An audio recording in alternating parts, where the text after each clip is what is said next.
juggle up. Yo, make me know so we must survive. We feel alive, nobody can break the strike. No compromise, the limit of reach the sky. Every time you hear it coming, feel the rush. Oh, feel it in the air. Keep on moving it forward and live with no fear. Feel the rush. Oh, feel it everywhere. Keep on moving it forward and live with no fear.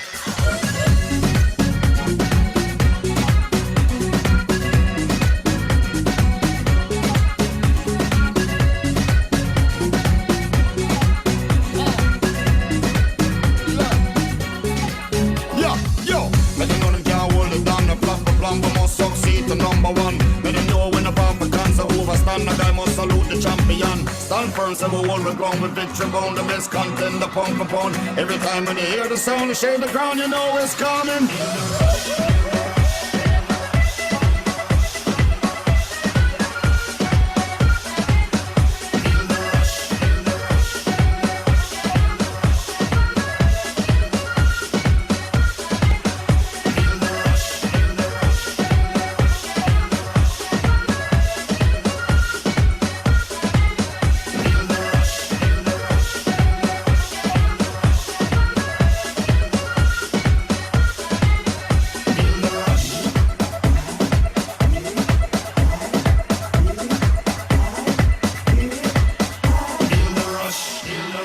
Feel the rush.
This morning I woke up and I looked in the mirror and every part of my body was in place. Many people died and never saw this day. So another day I live, I appreciate.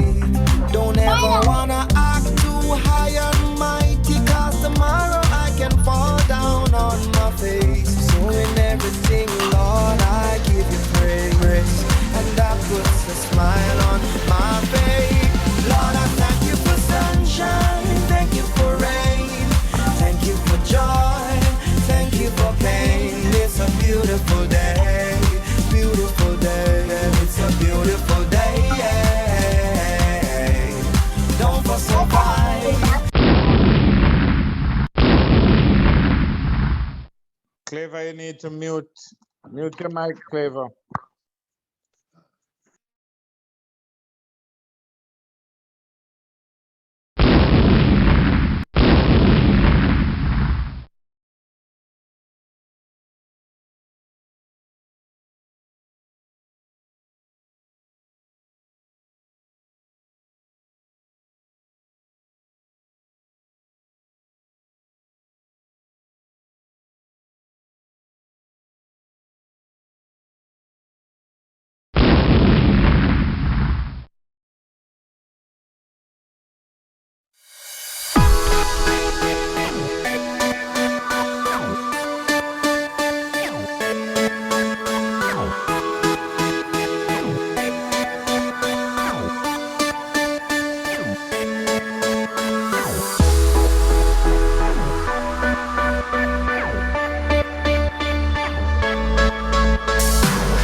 I am not seeing or hearing. I'm seeing, but I'm not hearing anything. Has the meeting started? My apologies, we're having some technical difficulties. Just give us another 2 minutes. They're Oh, almost. no, I was just checking if it was something wrong with my. We have to pause a bit. Thanks.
Mute.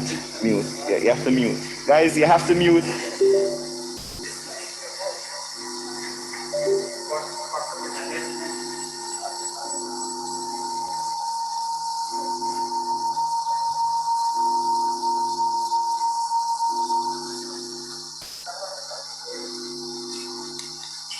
Testing. Mic test, 1, 2. Mic test. If you step it. Mic test, 1, 2. Mic test, 1, 2.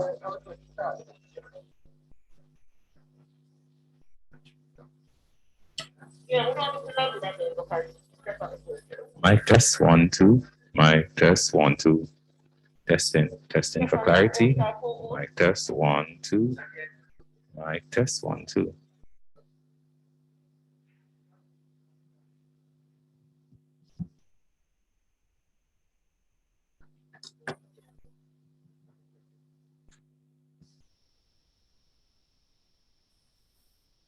Good morning, everyone.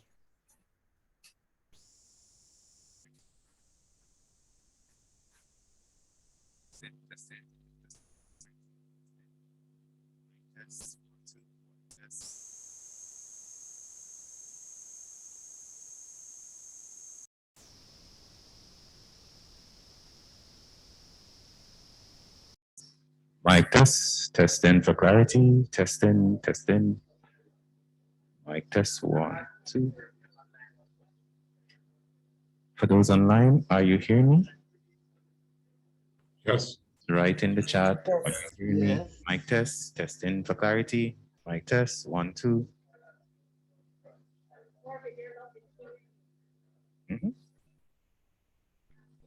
Mic test, 1, 2. Mic test. Are those online hearing me? Are those online hearing me? Yes, hearing.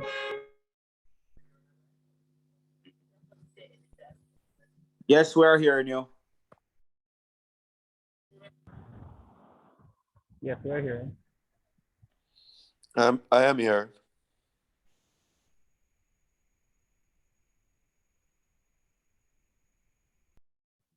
Yes, we're hearing. Loud and clear. After that.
Your blood flows through my veins.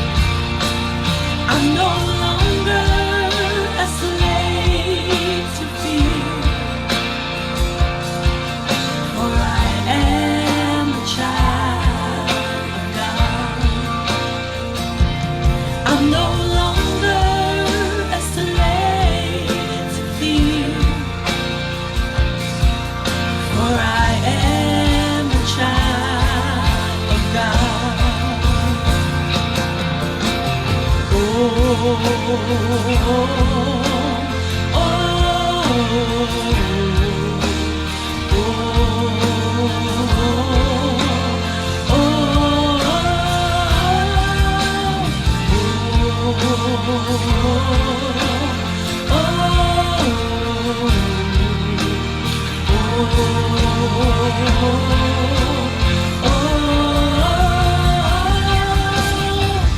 you split the sea so I can walk right through it.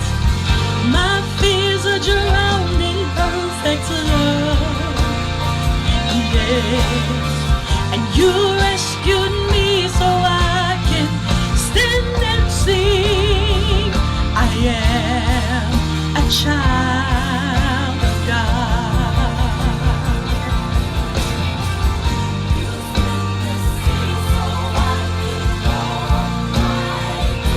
My fears are drowned in perfect love. Yes, you rescued me so I can stand and sing.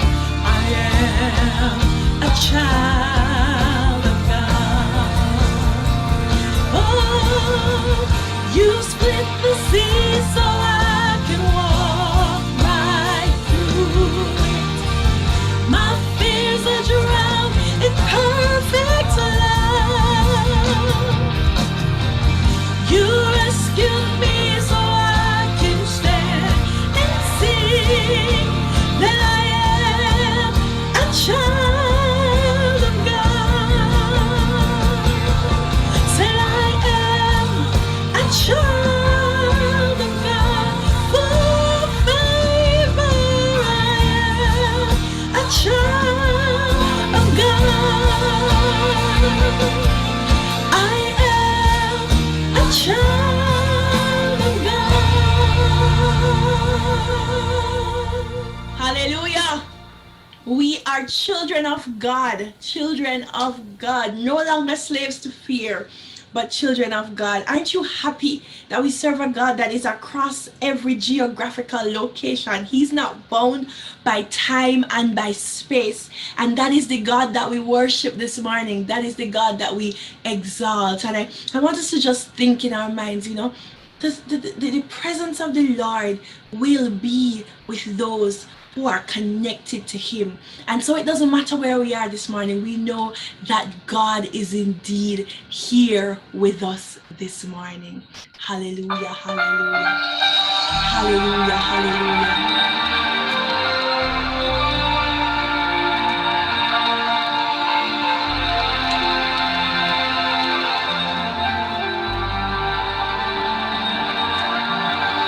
Come on, just worship him right where you are. We know that he's here. He is here. Here, there, and everywhere. Hallelujah. You are here, moving in our midst. I worship you. I worship you. You are here, working in our midst. I worship you. I worship you. You are here, moving in this place. I worship you. I worship you. You are here, working in this place. I worship you. I worship you. Waymaker, miracle worker, promise keeper, light in the darkness. My God, that is who you are. Waymaker, miracle worker, promise keeper, light in the darkness. My God, that is who you are. You are here, touching every heart. I worship you. I worship you. You are here, touching every heart. I worship you. I worship you. You are here, healing every heart. I worship you. I worship you. You are here, healing every heart. I I worship you. Waymaker, miracle worker, promise keeper, light in the darkness, my God, that is who you are. Oh yeah, waymaker, miracle worker, promise keeper, light in the darkness, my God, that is who you are. Indeed, our waymaker. He is our miracle worker. I don't care what everything else around us is saying. He is our promise keeper and he is our light in the darkness. And he is absolutely our God. There are so many challenges around us, so many things that are happening. And one of the things that I want us to do, never forget your praise. Never forget your hallelujah. Regardless of what is happening around us, never forget your hallelujah. I'll raise a hallelujah in the presence of my enemy. I'll raise a hallelujah louder than the unbelief. I'll raise a hallelujah. My weapon is a melody. I'll raise a hallelujah. Heaven comes to fight for me. I'm gonna sing in the middle of the storm. Louder and louder, you're gonna hear my praises roar. Up from the ashes, hope will arise. Death is defeated, the King is alive.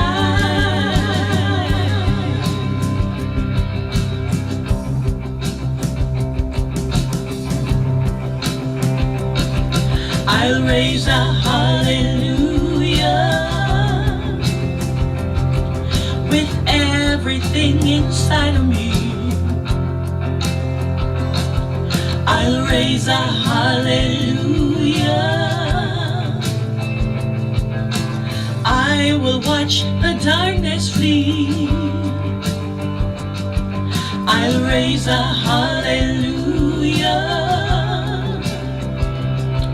in the middle of the mystery.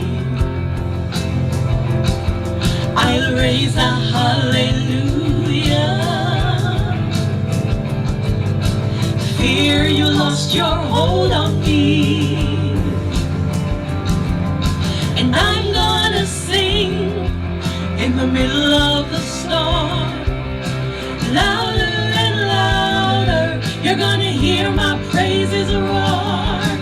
Up from the ashes, hope will arise. Death is defeated, the King is alive.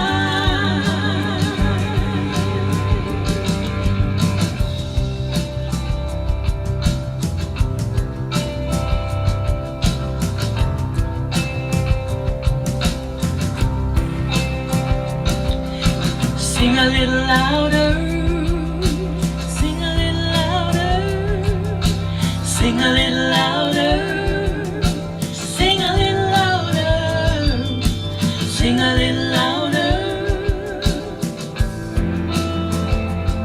We're gonna sing a little louder, sing a little louder, sing a little louder in the presence of my enemies.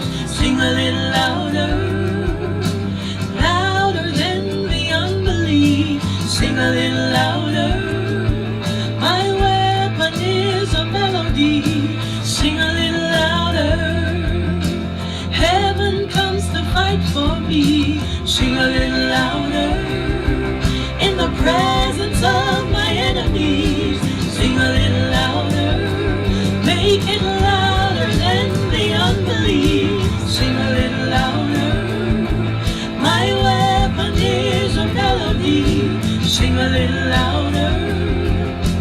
Heaven comes to fight for me. Sing a little louder. I'm gonna sing in the middle of the storm. Okay. Louder and louder, you're gonna hear my praises roar. Up from the ashes, hope will arise. Death is defeated, the King is alive. I'm gonna sing in the middle of the storm. Louder and louder, you're gonna hear my praises roar. Up from the ashes, hope will arise. Death is defeated, the King is alive. I'll raise a hallelujah. I'll raise a hallelujah.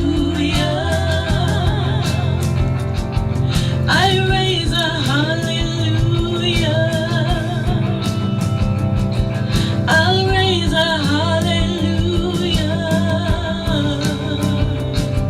I raise a hallelujah. In the presence of my enemies, raise a hallelujah. Louder than the unbelief, raise a hallelujah. My weapon is a melody, raise a hallelujah. Heaven comes to fight for me.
Everyone, as we remember Errol, okay, one past director, Errol Manti.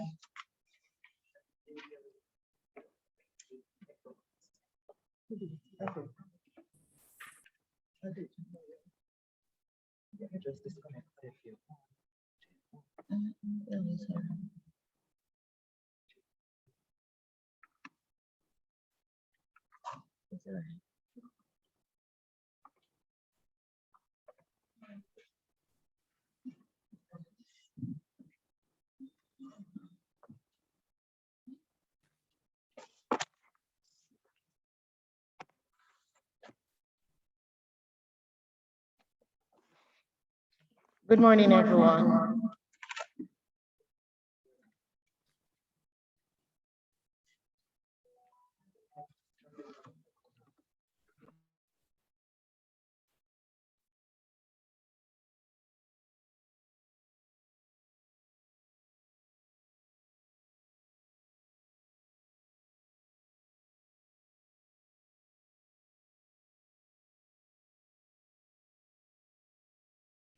All right, sorry about that, everyone. Good morning, and thank you for your patience. We're going to restart with In Memoriam. And so I'm going to ask our tech persons to restart with that, please.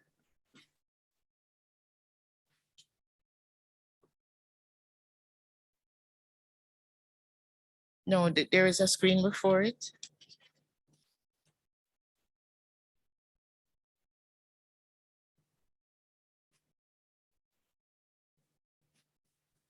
Okay.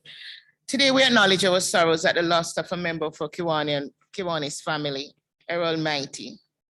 If the people we love are stolen from us, the way to have them live on in our lives is never to stop loving them. I ask you to join me as we take a moment to remember past director Errol Mighty.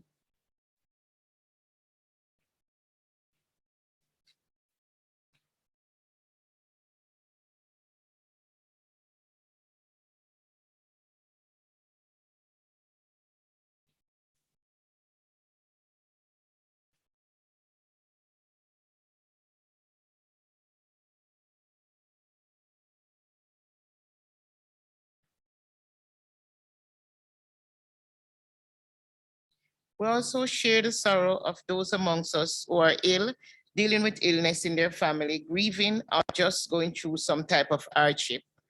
I particularly want to remember dear G. Willie, as today would have been his 40th anniversary. You know, his wife died not too long ago in September, I believe, right?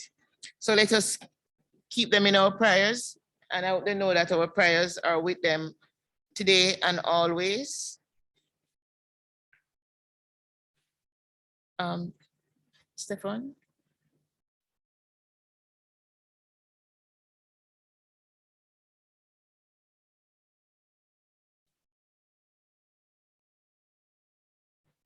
May the Lord carry us, comfort us, and grant us his peace that surpasses all understanding. We're going to be moving on to invocations. I'm going to ask President. Oh, yeah.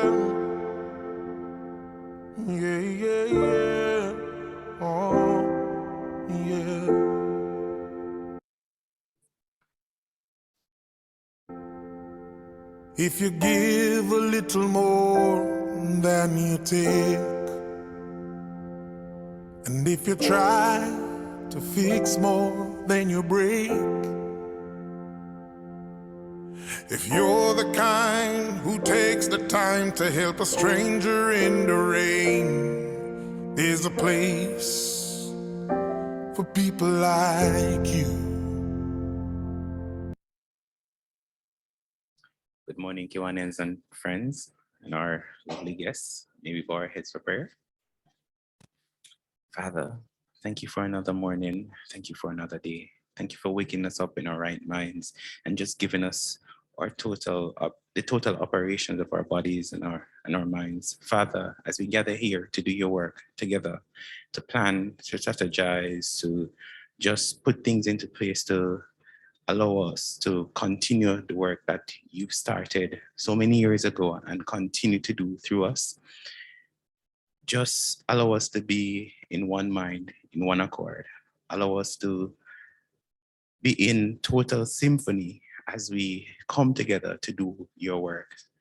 And as we put things into place and announce our plans, review those things that we've done so far, may you allow us, God, to just celebrate. And as you're here with us, may you be our leader, our guide, and our teacher.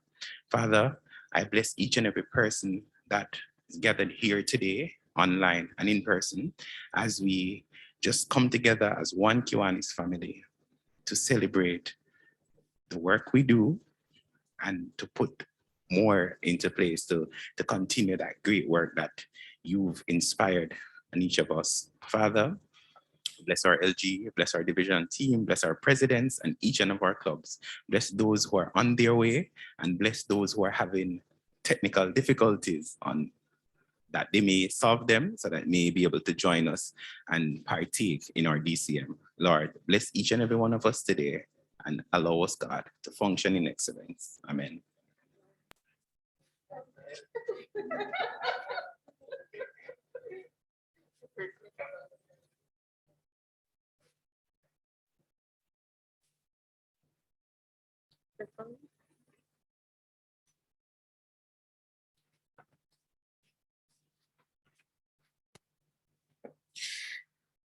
I really thank President Orwell for that prayer.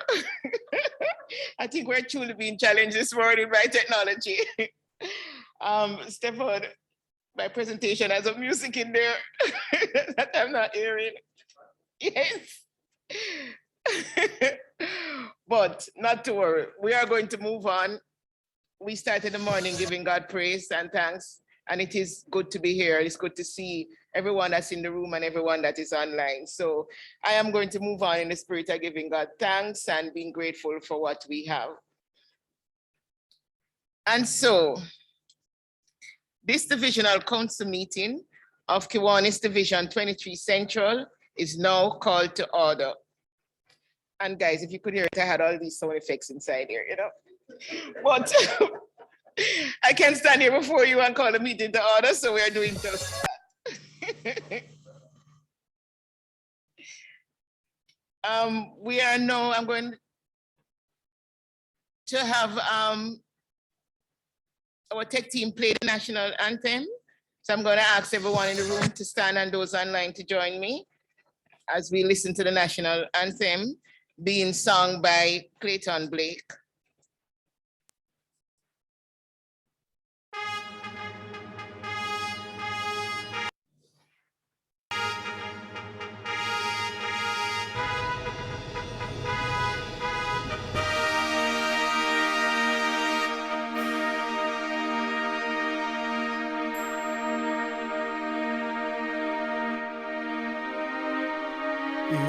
Eternal Father, bless all land, guide us with thy mighty hand, keep us free from evil powers, be all light through countless hours, to all leaders, great defender, grant true wisdom from above. Justice, truth be ours forever. Jamaica, land we love. Jamaica, Jamaica, Jamaica, land we love. Teach us true respect for all, steady response to duty's call, strengthen us the weak to cherish, give us vision lest we perish, knowledge send us, Heavenly Father, grant true wisdom from above. Justice and truth be ours forever. Jamaica, land we love. Jamaica, Jamaica, Jamaica, land we love.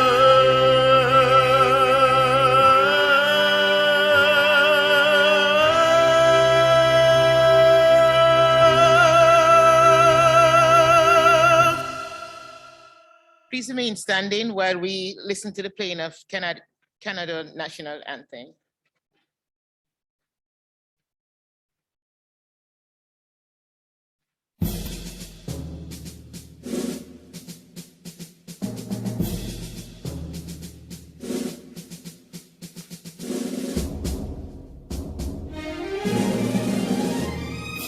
Oh, Canada, our home and native land, true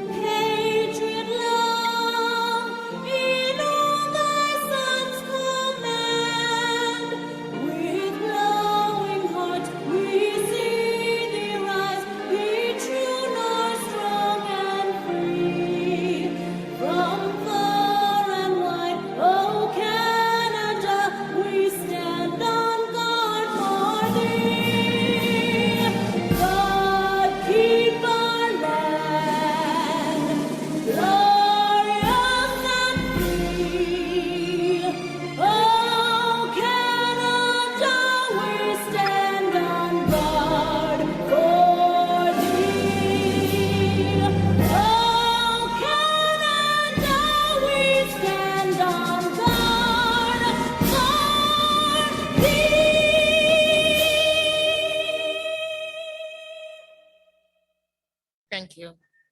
Please be seated.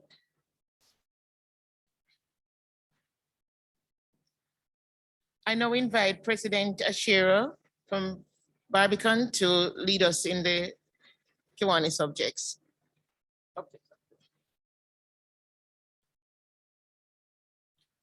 Good morning. Let us affirm the objects of Kiwanis. To give primacy to the human and spiritual rather than the material values of life. To encourage the daily living of the golden rule in all human relationships. To promote the adoption and the application of higher social, business, and professional standards. To develop by precept and example, a more intelligent, aggressive, and serviceable citizenship.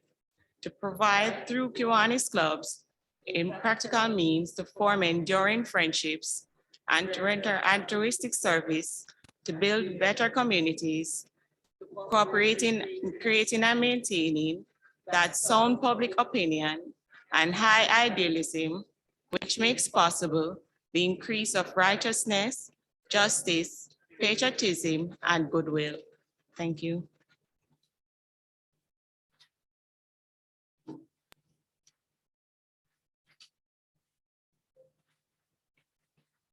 Thank you, President.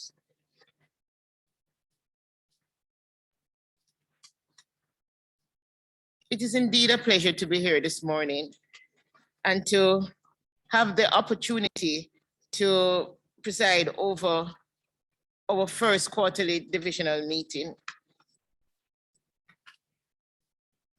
It has been nothing less than a trying, well, year, a couple of months, almost 2 years now, but our Kiwanians continue to amaze us. We continue to, against all odds, serve those who needs us, and also manage to keep ourselves up and going and still feeling that passion, that rush for service. And so the fact that we're all here this morning also mean that we continue to be committed to our role as Kiwanians. I want to express special welcome to individuals who are online with us, in particularly Governor Jim Scott. Thank you for your patience, and KIT Hope as well too. Thank you for being with us this morning. We also have Dale G. Pam, Dale G. Gertlin, Dale G. Bev, Dale G. Douglas, folks, DG Mel, DT Jelaine, and also with us is Dale G. Lloyd, Distant Jr., Pale G. Llewellyn, and Dale G. Layton. I know that we also have other distinguished Kiwanians among us in the room. We also have with us Dale G. Keith. We have our presidents. We have DP Desmond, and I'm going to stop calling out names before I get into trouble. So distinguished Kiwanians, thank you all for being with us, fellow Kiwanian guests. Thank you so much for joining us this morning. Welcome, welcome, welcome.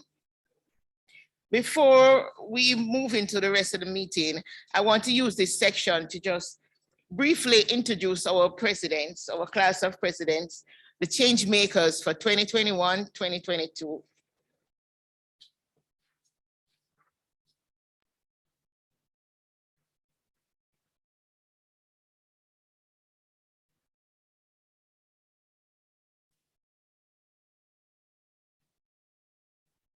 And you're seeing them on the screen. Could you please give them a round of applause, and you may open your mics and do that as well for those online.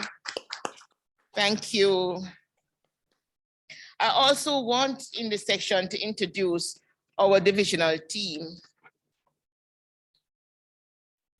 And they'll be coming on screen shortly.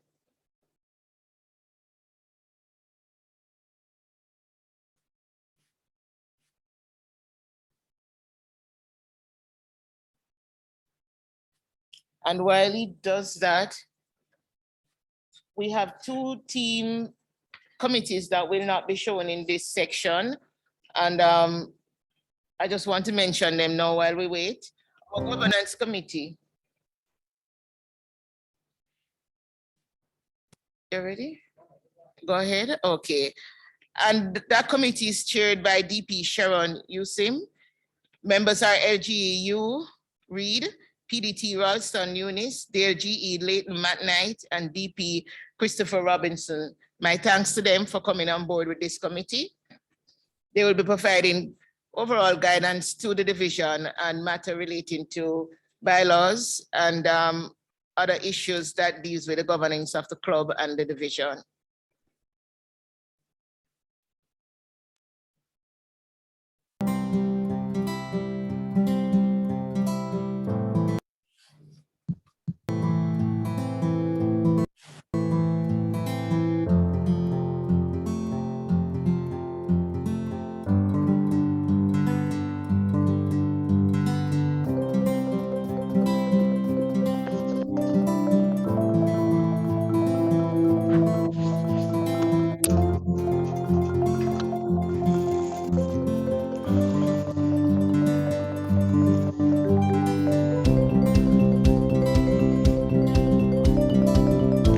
Hello?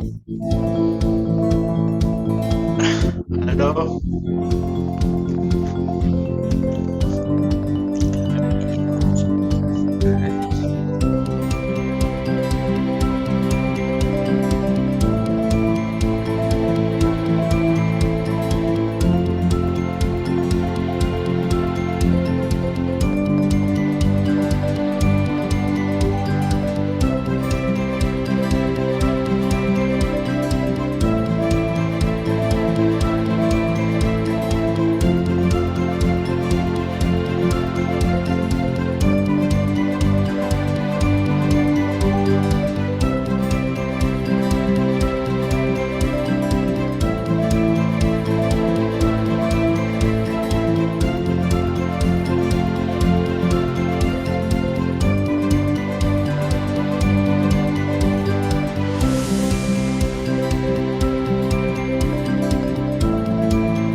Thank you. The last committee is the Finance Review Committee.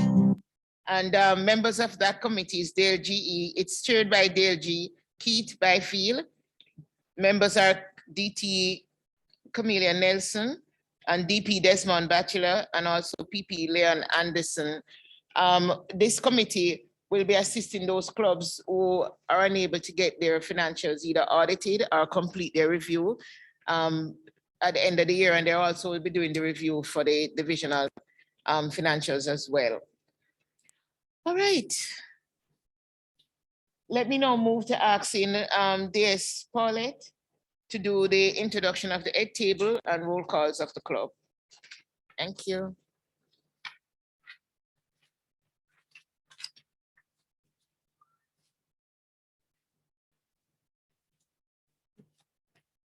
Good morning, everyone.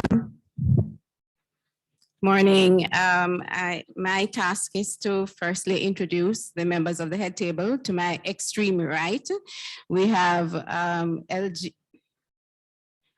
Hugh. Beside him is IPLG Debbie.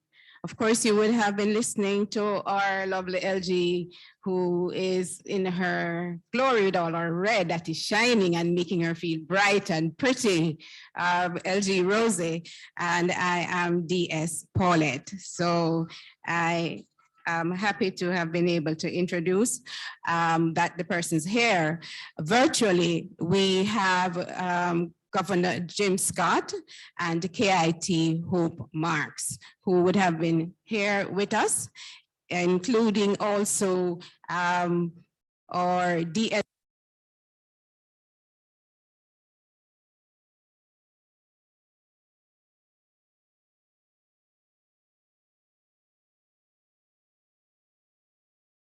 Muted.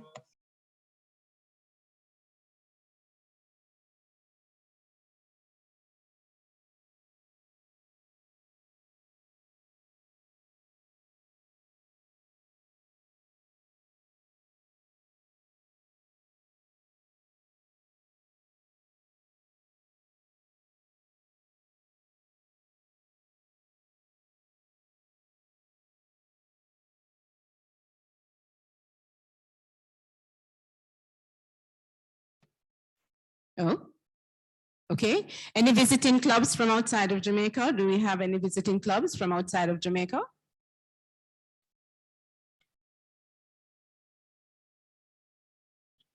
There were none.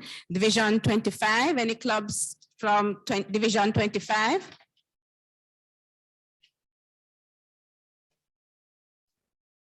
On behalf of the Kiwanis Club of Hopewell, just want to say I'm in the house, you heard that. And I know that the members said you warm greetings and look forward to an amicable working relationship with you. Thank you, KIT Hope. Any other visiting club from Division 25? Division 24? Any visiting club from Division 24? Division 23 West?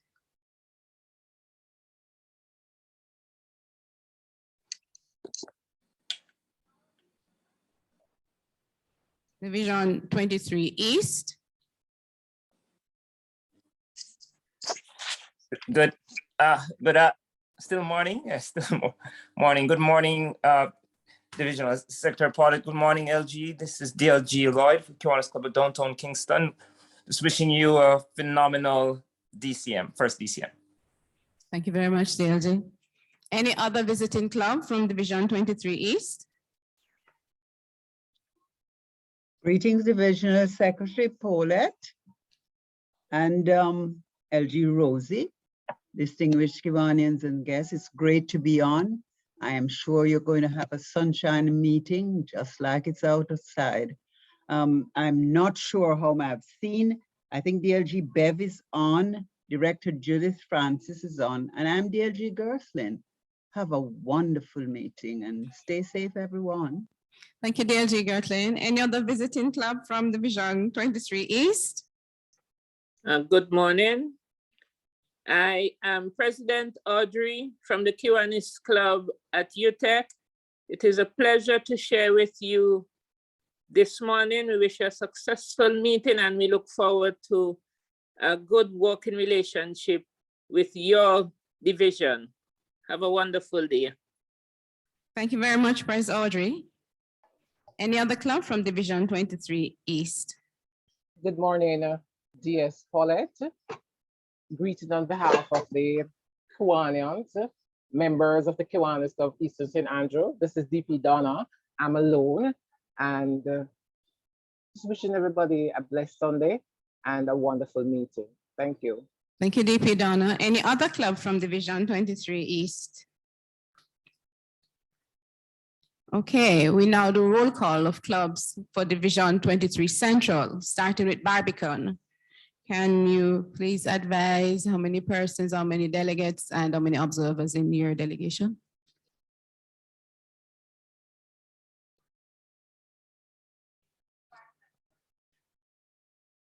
Well done. Capital City.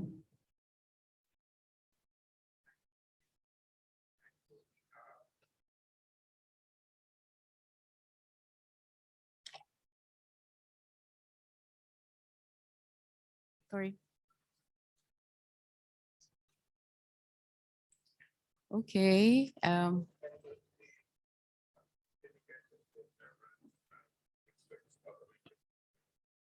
So 3 delegates, 3 observers, 2 observers for Capital City. Constant Spring.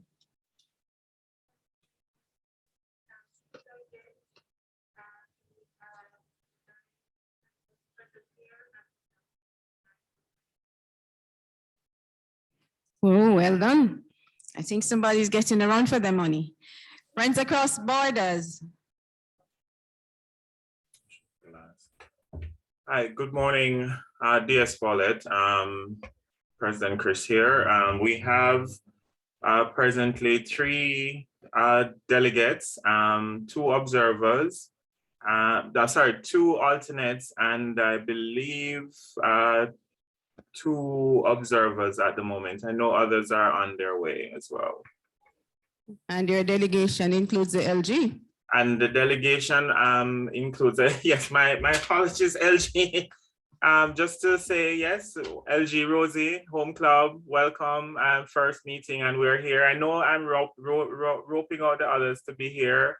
So yes, we'll be here, and as well as yourself, DS Paulette. Let me give you the persons who are in the room you hadn't have seen, Prez. It's DT Camellia and DP Bridget. So you wouldn't have seen those because the camera is not catching them at this time, but for the records, so that you will have those to report. Thank you. Okay. JTS St. Andrew. Hi, good morning. Good morning to one and all. This is President Julian here. Morning. We have in all 5 delegates and 2 observers, and I'm expecting others to join. So we're looking forward for a wonderful day. Okay, thank you, President. Kingston Club.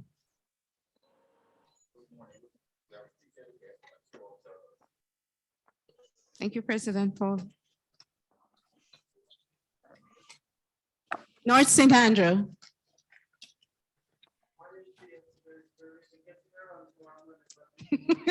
Yes, you're getting a run for your money.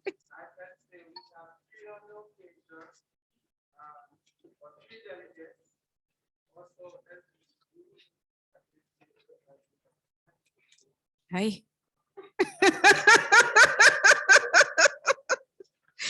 You see what I tell you about getting a run for the money? Getting a run for the money, Constant Spring, where are you? Okay, St. Thomas. Constant Spring. So there are 11 of us online, including 3 delegates. Good morning, DS Paulette. This is which club? Constant Spring. Oh, but we got that. I'm talking, I'm sorry, yes. St. Thomas, thank you very much, IPP. St. Thomas. Good morning. President Stacy here, and I have 3 in delegation. Okay, we know, thank you. Stony Hill. Good morning, DS Paulette and everyone who is in this meeting. I am President Pauline, and we have 3 delegates and 6 observers. We are looking forward to a great meeting. All right, thank you. West St. Andrew. Good morning. This is President Paula. Currently, we have 3 delegates and 3 observers. Others may be on the way. All right, we look forward. We'll do it again at a later time. Young Professionals, Kingston. Hello, good morning. President Chris Michael here. From the Young Professionals Kingston, we have 3 delegates and 5 observers at the moment. Looking forward to a great DCM. All right, Young Professionals, St. Andrew. Hi, morning, DS Paulette. President Shakira here. Online, we have 3 delegates and 1 observer, and we are expecting more members to be joining. Okay.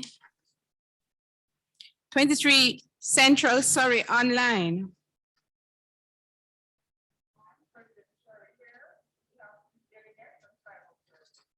Okay.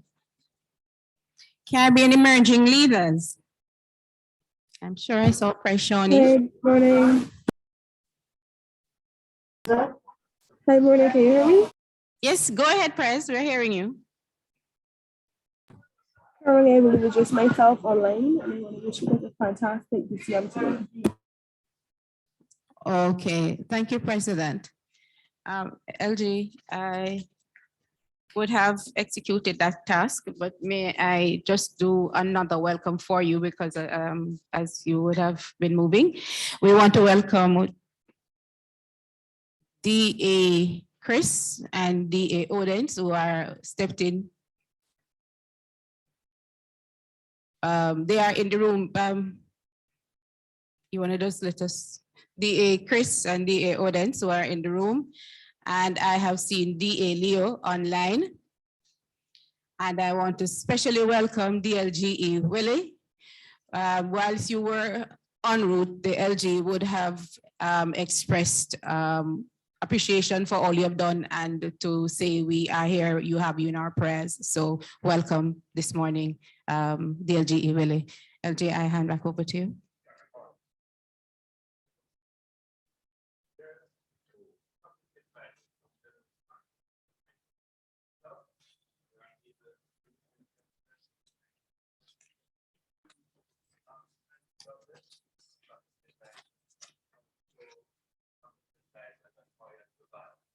Yes, my bad. I forgot our SLP. Are there any SLPs online? Thank you so much for that. Outside that of Donoon. Yes, go ahead, please.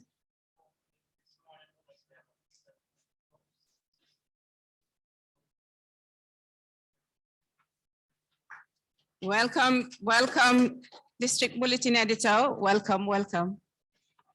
Any other SLP online? We will do another roll call later. Thank you all so very much.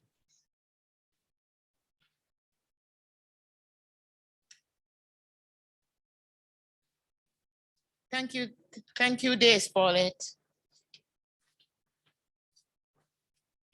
Okay, so let us see how quickly we can move.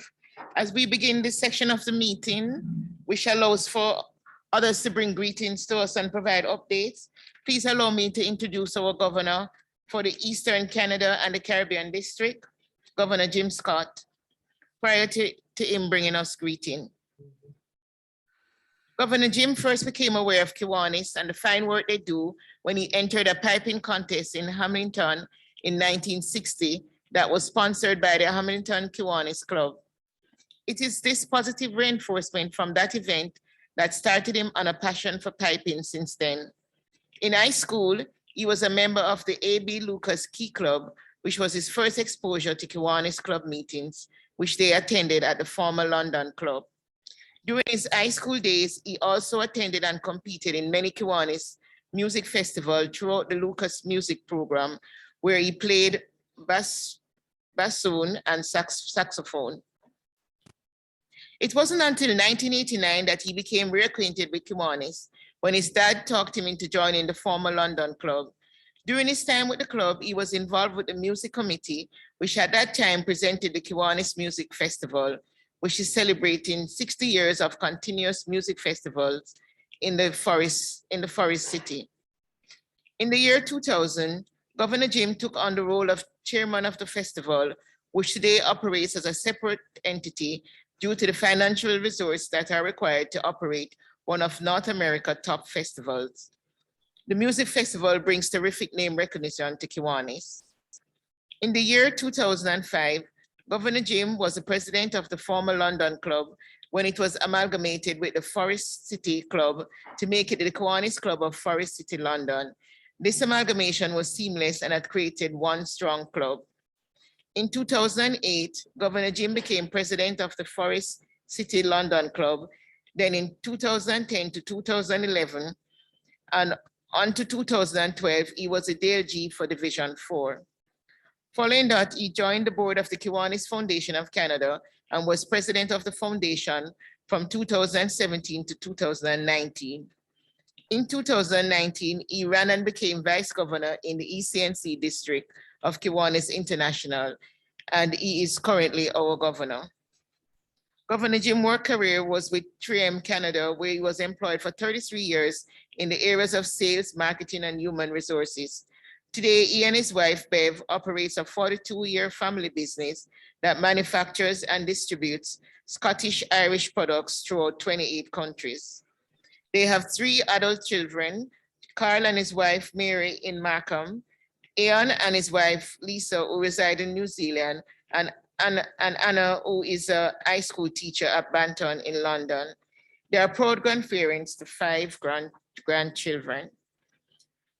Governor Jim's hobby, other than Kiwanis work, would be piping, where he's a pipe major of a competitive pipe band here in Southwestern Ontario. He also loves golfing and sailing, for which he never seems to get enough time to enjoy. Fellow Kiwanians and guests, please join me in welcoming Governor Scott as he speaks with us this morning. Thank you very much for that kind introduction. International Trustee Hope, District Governor, Distinguished Governor Mel, District Trustee Jelaine, LG, Rosie, and to everybody else that is with us this morning, all protocols observed. It's a great morning and a great opportunity. I love to spend time with our divisions and get to know a little bit more about them, but also to talk about where we are going in the future. And that's what I would like to do this morning. We are already, and it's hard to believe that we're already into our third month of our new Kiwanis year. And when I speak about Division 23 Central, this particular year, we've got a little bit of growth. We're up one new member at the end of November. I'm sure by now there are several more. But as a district, we are up 125 new members already within the first couple of months. And that does include 2 new clubs. One is in Antigua and the other one is in Alliston, Ontario. So as we are working on our plans today for this year, and as we continue to work towards the goals that you have set, I'd like to take a few moments and just talk about a few of the district goals that were developed and passed along to our LGs. And the first one, of course, is in the area of growth. And this year, what the LGs were asked to do is to have a net growth of at least 2.5%.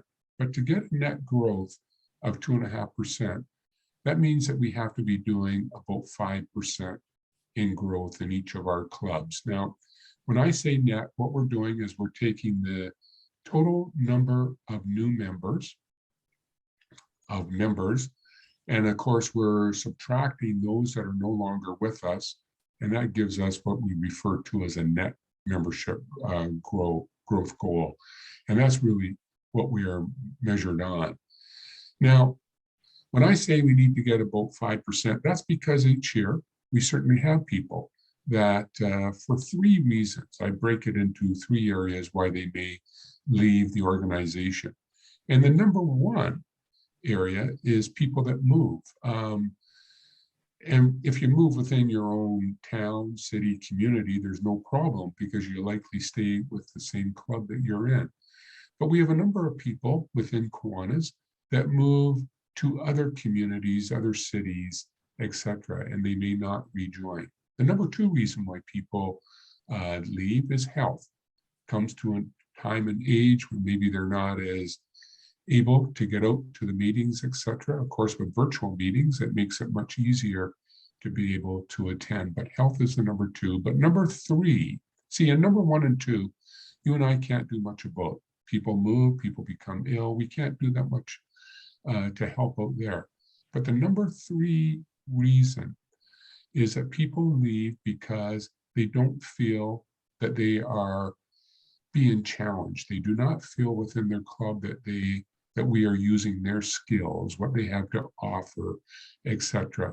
And that's a big, big reason. And that all of our clubs that are with us today can do something about that to encourage people and to ensure that they are being challenged and used, because people join service clubs to do service work, to get into the community, to do what they are good at. And each and every one of us have certain skills that we are really good at. The next area I want to spend a moment on, and I'm sure that Rosie has as we've moved along, new clubs. It's absolutely something that we continue to grow with, and our district has been very, very lucky and supportive because of the hard work that each and every one of you have done to ensure that new clubs are happening. We continue to do that. We continue to talk about it on a continual basis, because that's what has given us, in a big respect, the kind of membership growth that we have had in the past. And we are honored, and people around the world, Kiwanis world, know about our club growth records that take place. The membership team that is led by Gary Levine, and in the Jamaica area, we have Colleen Lawson-Taylor that looks after membership team building as an example. That is who is there to help us. But really, membership, when it comes to club building, Colleen can help us with, but team membership, club membership is each and every one of us, our responsibility. Sure, you have a membership chair in each team, but that membership chair is looking to each and every one of us to make that growth happen that we need. The next area that we have spent some time on and set some goals for is when it comes to Kiwanis education. And we've asked that each of our clubs provide Kiwanis education quarterly. Now, in the last couple of weeks, Joanne Murray has recently released 3 subject areas with information to make that job easier. She's gone through, put together a bit of a script, etc., and you can rely on that. And those 3 areas that she has developed to date is number 1, what is Kiwanis? What is it all about?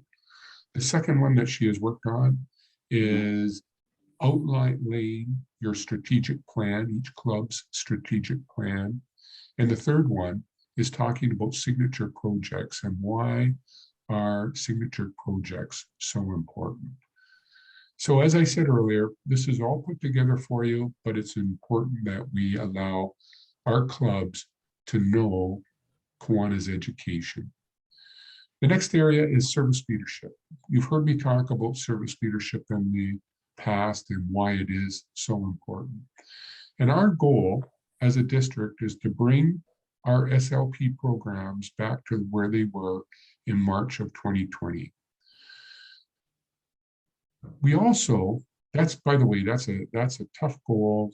I am heartened to know that some of the clubs are getting back to being able to meet, and not just virtually. I realize a lot of our key clubs are meeting virtually, but some of our key kids, or K kids and key club are starting to meet, I'm told, and that is great. I'm really glad to hear. But it requires each and every one of us to work on that to help make it happen. And the other thing that we said when we set our goals this year is that each of the clubs should put money aside in their own budget to help with our SLP programs. Just as your club will not have had a great opportunity in the past 20 months to raise funds through your service projects, it's the very same thing with our SLP clubs. They haven't had that chance either. So it's important that we put some money away for them to help them do the projects that they really want to do. Now, when it comes to service work, we know that Kiwanians join our clubs to do service work, not necessarily to sit in meetings, but to get out into their community and do work. And so it's important that we brand our service projects every chance that we can, so that your communities to get to know more about the work that you do. And we find that by branding, people then contact Kiwanians, people like yourselves, to want to join the organization and get involved in meeting the goals that you have set forward. And finally, what I wanted to talk about as a goal as we work forward is our financial viability. And it's that time of year, end of November into December, when KI have set out their goals of district dues being in by November the 30th. That's what we say as a district. They have to be into KI by December the 31st to be counted, so your club can be counted and be part of the distinguished program. I know it's a difficult area, especially the last couple of years, but it's something that we work and we need to make happen. So I realize it's been a difficult time for all of us during the last 20 months, and LG Rosie certainly pointed that out this morning when we started. Your passion, your commitment comes through day in and day out. It's absolutely unbelievable that the work and the service projects that you take on And one of the biggest examples that we're going to hear more and more about as we come into January is, of course, our signature project program. We'll be applying, and I'm asking all of our clubs to apply with their signature project, become involved in the contest that we have. It's broken, as you know, into two areas, Tier 1 and Tier 2. And we have had great success.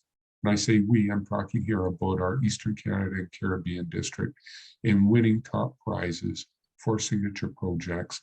And we want that to continue to happen. So have a great meeting. I'm really glad that you have taken the time to get together as you do for each of your quarterly meetings. But I want to recognize all the work that LG Rosie and her entire team do to make this happen. It's not easy, it's extra effort and work.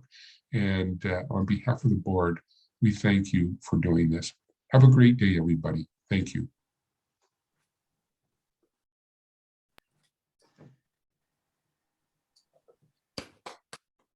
Thank you, Governor Jim. We appreciate you taking the time to join us this morning, and also appreciate the reminders of the goals.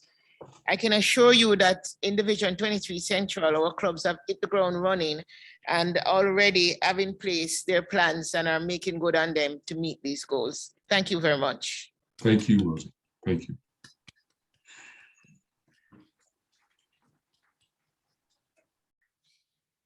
I now invite Divisional Secretary Paulette to introduce our next speaker, KITO. It's hope marks in a nutshell. And we all know that there's one amongst us who always have a different word for hope, but I will do the right introduction this morning. A Kiwanian for 22 years, she's a proud charter member of the Kiwanis Club of Hopewell and has served in several capacities in the club and in the District of Eastern Canada and the Caribbean. She gives selflessly to her community, which has earned her positions such as a Justice of the Peace, Hanover Charities Committee Chair, Honorary Ambassador to the University of the West Indies, and board member of the Noel Holmes Hospital. Hope enjoys managing people and troubleshooting, and with her strong background in the resort industry, she was able to successfully form a management company which offers this service in various exclusive villas. And she will also tell you with a smile that her training in early childhood education has helped her to manage adults. So very true, so very true. Her favorite times are people, including little people, travel, animals, reading, tennis, music, volunteering, and leading. And we should add Kiwanis. Hope served as the second female and 5th district governor from Jamaica and recently became the first Caribbean resident to sit on the Kiwanis International Board as Kiwanis International Trustee, a 3-year term that started on October 1, 2021. She attributes her success to being nurtured and loved by parents and their families who believed in putting children first. So please help me welcome KIT Hope as she brings us greetings. Thank you. Thank you very much for that short introduction. LG Rosie, Governor Jim, other fellow Kiwanians, good morning. LG Rosie, I do feel honored to have been asked to address you and your team today, and hope that the contents of my message, though brief, will be deemed useful. Kudos to the division, because though a young division, 23C continues to make its mark by electing effective and passionate leaders and by inducting members who seem to follow suit overall. In my capacity as an international trustee, it would be remiss of me not to mention President Peter's goals, which I find very practical and achievable, and it ties in with the goals of our district as well, to improve the club experience, to increase membership, expand our Kiwanis youth programs, to offer educational and training opportunities, And last but not least, to support the Kiwanis Children's Fund. I have no doubt your division can achieve these goals and more.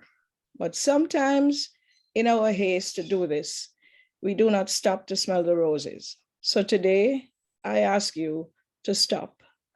Stop to listen and learn. Stop to be passionate. Stop to be kind and encouraging to all your fellow men. Stop to be excellent. Don't allow mediocrity to be an option. Stop to seek guidance from your predecessors, your mentors. Stop to lead by example. Stop to remind yourselves that integrity matters. Stop to love. And last but no means least, stop to have fun. Thank you for giving me this opportunity to share a little bit of my time with you today. And don't hesitate to ask if you think that during my journey, I can help to make a difference in your lives. May God's blessings continue. May God's blessings continue to be yours. Stay safe and keep well. And thanks again.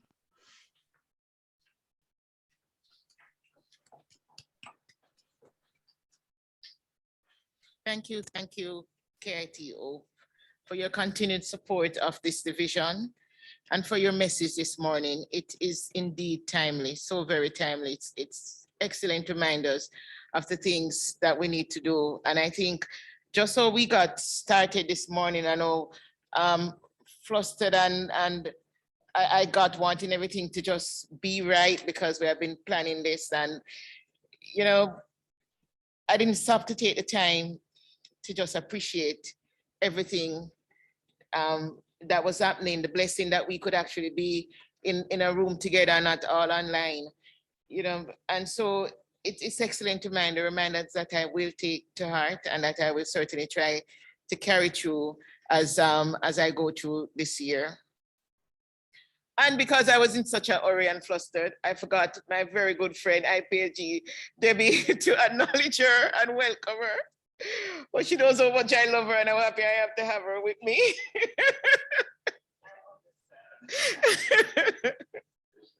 She certainly has been another one of my blessings. I can call on her at all hours of the night, and I do mean all hours of the night. I think she's still awake waiting on me to call her.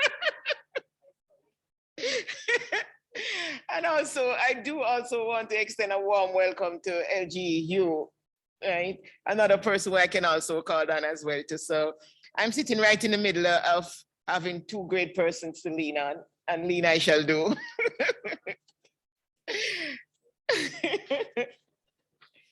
We are now moving into our section where we'll get updates and remarks from various persons. And I'm now going to start off with DT Jeline, our trustee for Region G.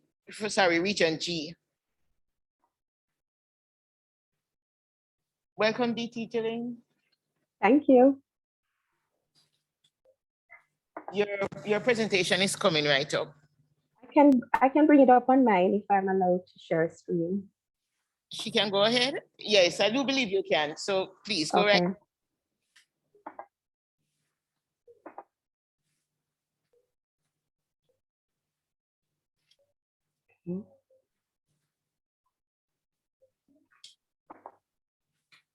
Lieutenant Governor Rosemary, Governor Jim, Kiwanis International Trustee Hope, our district administrators, Kiwanians, SLP leaders, guests, good morning. Are you seeing the presentation on screen? Yes, we are. Okay, thank you. All right, so I'm going to give you a brief update, 6 items to be precise. I'll get right into it. So Governor Scott had indicated to us that there were some changes in our membership. So by way of numbers, we see that as at September 30, 2021, we had 8,046 members within the district. By October 1, we had lost 416 members, bringing that total start number to 7,630. During the month of October, 42 members were deleted and 126 added, and this included 2 new clubs formed in the month of October. The second item I wanted to share with you concerns the guidelines to meet safely during the COVID pandemic. I've shared Sorry, DT Jolene. Yes? The screen is not scrolling, so we're still seeing your first slide. Okay. All right, I'll read ahead in the interest of time. Yes. So guidelines to meet safely as at June 8, 2021. The Kiwanis International Council updated the release of liability and assumption of risk waiver with some technical details. They recommended all attendees at in-person events sign a waiver form. The waiver states that anyone who believes they may have contracted COVID-19 at a Kiwanis event waives all related claims against and Kiwanis Club, the district, or Kiwanis International. And any meeting of youth members younger than 18 years in the Kiwanis family will be required to the signature of their parent or legal guardian. Okay. So I noticed that when this notice of meeting was sent out, I see where attached to it was in fact the release and waiver form.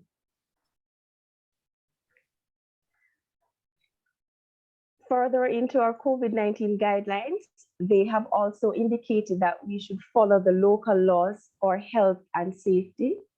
In Jamaica, it is the Disaster Risk Management Enforcement Measures number 11, Order 2021, and this period is October 29 to December 9, 2021.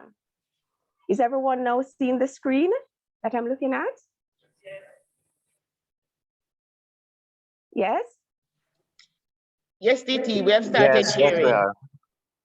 Okay, all right, good. Right, so you should consider requiring attendees to obtain negative COVID-19 tests before the meeting. You can coordinate with the meeting venue regarding social distance. As you know, it's 6 feet that is recommended and mask requirement. You should also look at how you're going to conduct your food service and cleaning of surfaces, etc. You should also conduct temperature tests on all attendees, and anyone who has these temperatures should be excluded from the meeting. Or higher. Or higher, yes, indeed. Next screen, please. Thanks. So here's a glimpse of the release of liability and assumption of risk. So you could look back at your email notification of this DCM and you'll see the actual document. In the next slide, I'll show you a particular clause which I wanted you to pay attention to. So in the risk form, it says that the individual named below is a member of, we could stipulate the club or district, and desires to participate in person in Kiwanis meetings in a state or Commonwealth of Jamaica. It could be December 1 where you had a carol service or whatever activity is applicable. As lawful consideration for being permitted by the company to engage in the activity, and that you agree to all the terms and conditions set forth in this agreement. And as with any other document, you're supposed to pay attention to what you're signing. It goes on to say, and this will be the last bit I'll share of that document, notwithstanding the risks associated with the disease, I acknowledge that I am voluntarily choosing to engage in the activity with the knowledge of the danger involved. I expressly acknowledge that I have been provided an opportunity to attend all meetings virtually, and that I will not lose the opportunity to vote or voice my opinions if I attend meetings virtually. I hereby agree to accept and assume all risks of personal injury, illness, disability, death, or property damage related to the disease arising from my engaging in the activities or traveling to participate in the activity, whether caused by the negligence of the company or otherwise. So pay strict attention to what the document is seen and ensure that you utilize it, because Kiwanis International has actually expressly indicated that we should use the forms once we are meeting in person. You can go to the next slide.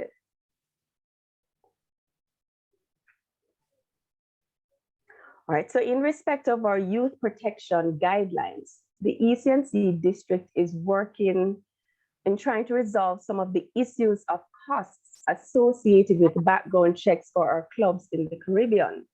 In the past, any Kiwanian who has been working with the SLP program has been sending their request to Kiwanis International for background check. So the requirement says that the guideline is all Kiwanian advisors are required to have clear background checks from Kiwanis International, and others who are not appointed as Kiwanian advisors on the dashboard but are working along with the SLP are encouraged to have their background checks done locally by their local police force. And of course, there is a difference between the price that is paid for the advisors, which is actually supplemented by Kiwanis International, and Kiwanians who are not advisors or other types of volunteers, those tests would not be, background checks would not be supplemented. And of course, DLG Beverly, who is the Youth Risk Manager Officer, has also been working with the district closely to clarifying some of the issues with Kiwanis International. Next slide, please. So let's have a close look at what the actual policy says. So section 16, which is entitled Criminal Background Checks in respect of clubs, that's subsection C, as it relates to club advisors to SLP. Kiwanis International requires clubs to have clear background check for any club member serving as an advisor to any SLP. The check must be conducted and verified by Kiwanis International. So must here means that it's not an option. It must be verified by Kiwanis International. And as you may be well aware, their agent is Safe Haven Solutions. So persons without clear background check, that is advisors, may not serve as the advisor to the respective clubs. Approved background checks shall be valid for no more than 2 years. An advisor shall acquire a new background check upon their initial appointment. Next slide, please.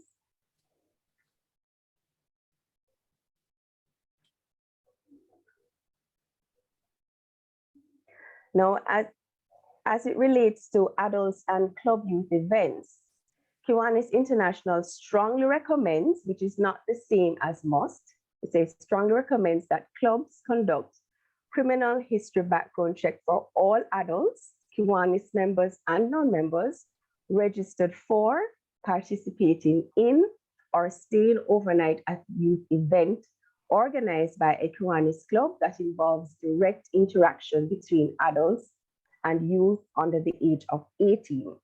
Now, clearly there is a need to protect our youth, and therefore, even if you're not getting the background check done by Safe Haven Solutions, you must at least get the background checks done by your local police force. But what is interesting is that subsection 3 goes on to speak about other club positions. So a clear criminal history background check may be required by a club at the discretion of the board for specific club officers or positions, or for all club members or prospective members. Why this is interesting and also important is because the truth of the matter is that we are recruiting members, but there are times that we really don't know the backgrounds of the persons that are coming into Kiwanis. So clubs, I would say, the board of directors for the respective clubs need to consider doing background checks, even for prospective members, because what if you discover that your board has approved, you have inducted the person, welcome them into the ranks, and then you later discover that they have a criminal history and have been interacting with the youth. And Kiwanis International has indicated that this is something to be considered. The consequences can be grave. So it's not something that we should take lightly. It's something that the board of directors need to consider for club members, existing club members, as well as prospective members.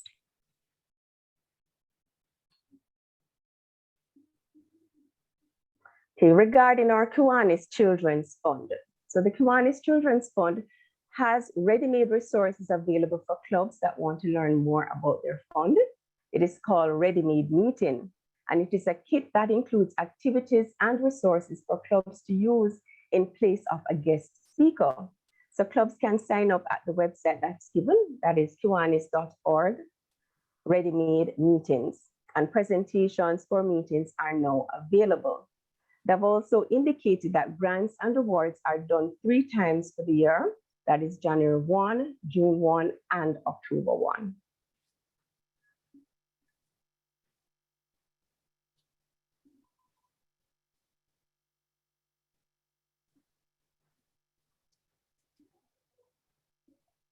On Tuesday, December 7, 2021, we'll be having a meeting exclusively on the Partnership Development Program.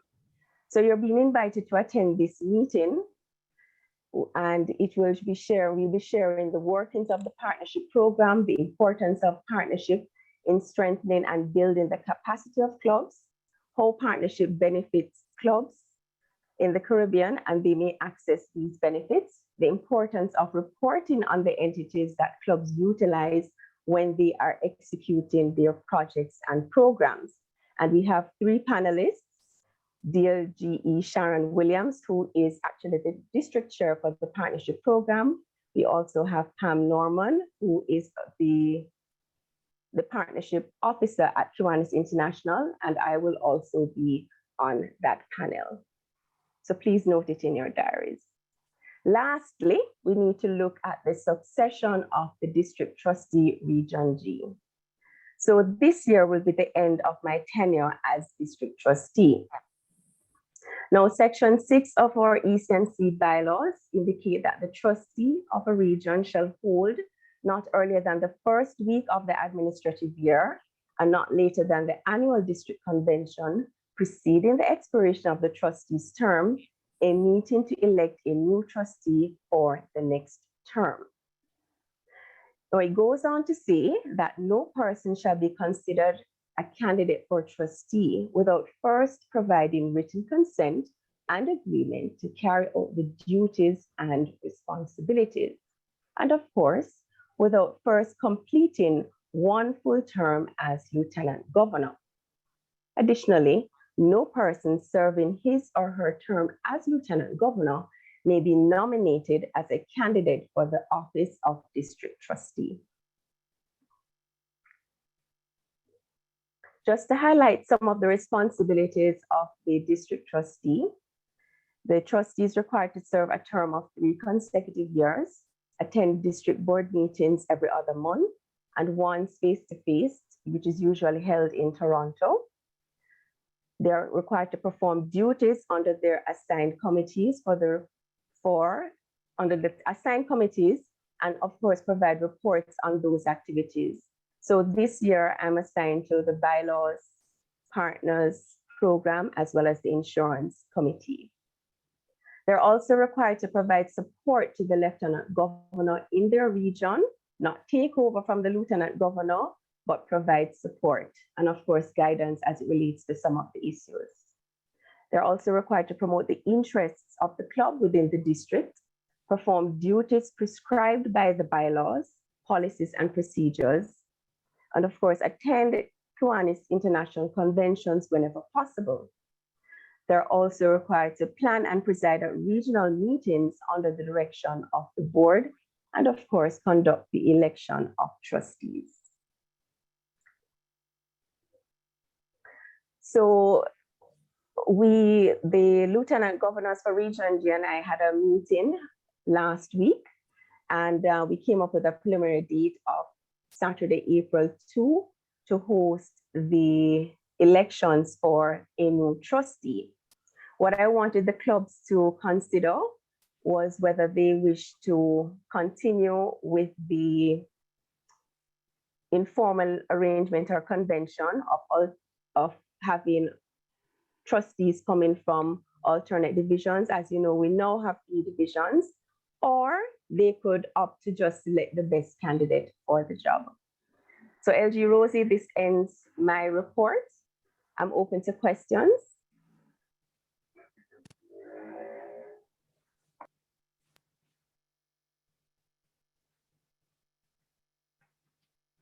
If there are no questions, thank you for the invitation for reporting.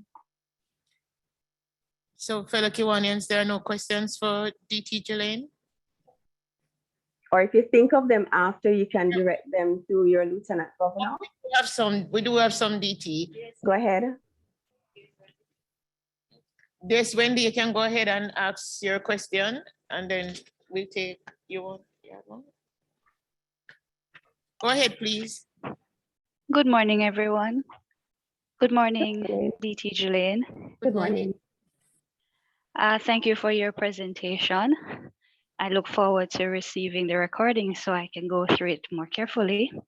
But for now, there are just 2 areas that I'd like to touch on, just Sure. seeking clarification at this point. I believe it was your first slide on the COVID-19 protocols, specifically bullet 2 that speaks to testing. Yes. Can you clarify for me the use of the term meetings there? Meetings? Is that referring to all meetings? All Kiwanis meetings. I wanted to highlight that if you looked at the line item in your actual dues billing, there is a line item for insurance. And as you should be aware or well aware, that all Kiwanis meetings have actually been insured. So in order to minimize the risk, we need to ensure that we are operating within the bylaws and the recommendations that have been set out by Kiwanis International. In this case, in our policies and procedure, this was not contemplated, but Kiwanis International has set out some guidelines for us to follow.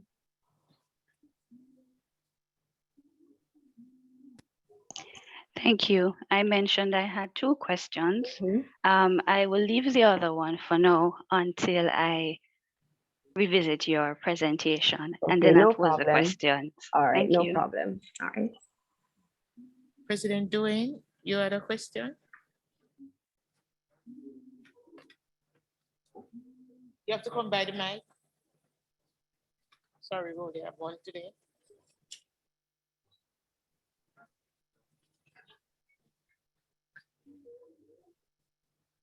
Trustee Jelaine, good morning. Good morning.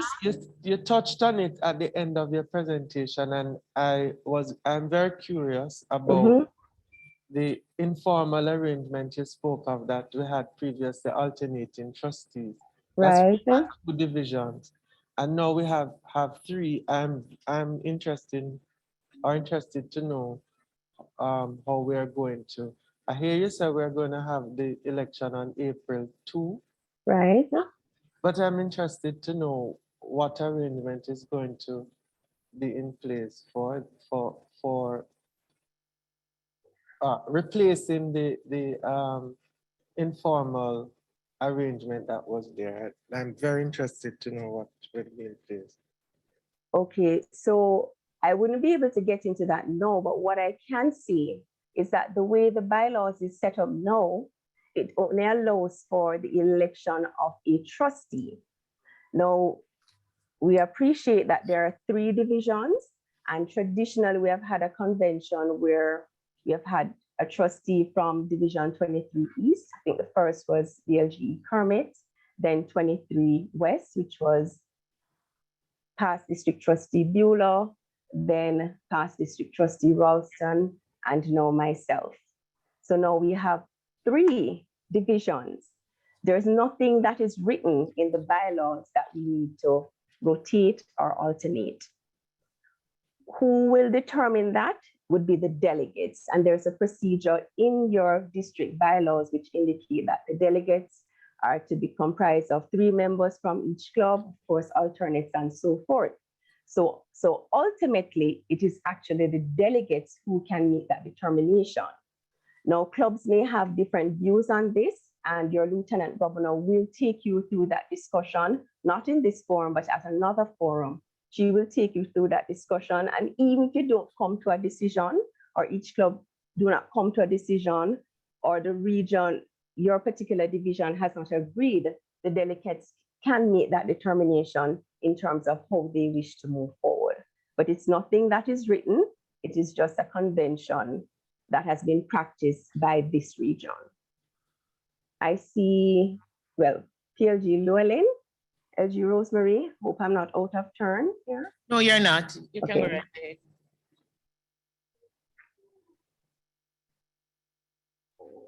So go ahead.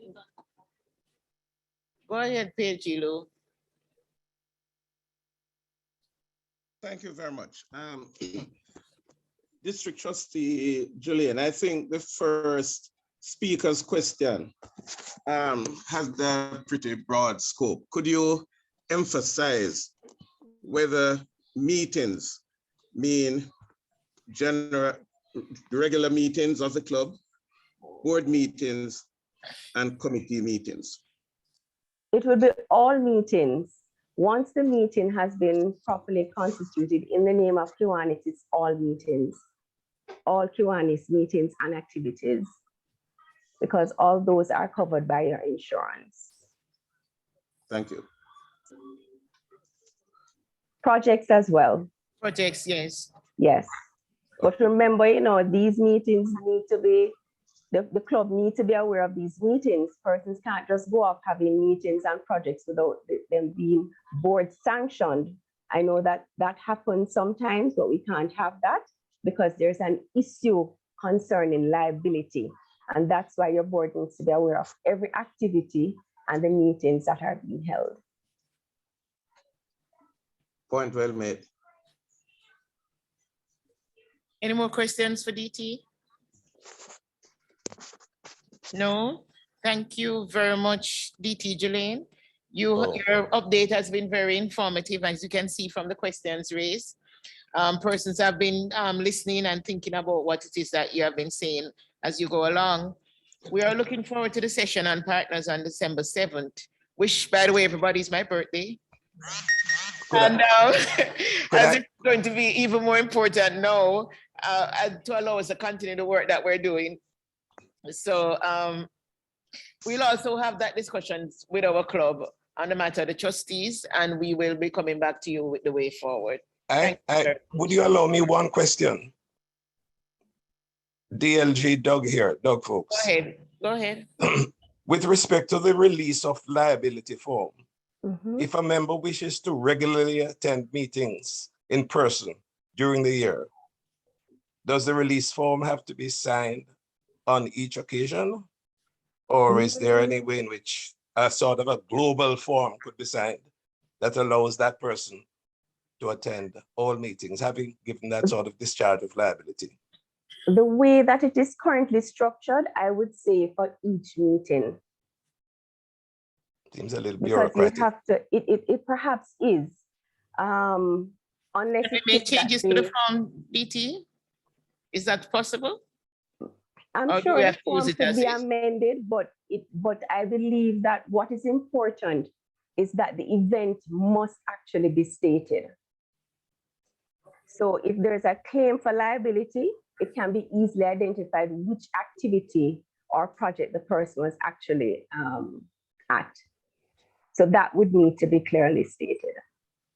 Yes. You. That in itself would require another sort of form or some mechanism to record that. Unless there's an addendum. Yes, it seems administratively challenging.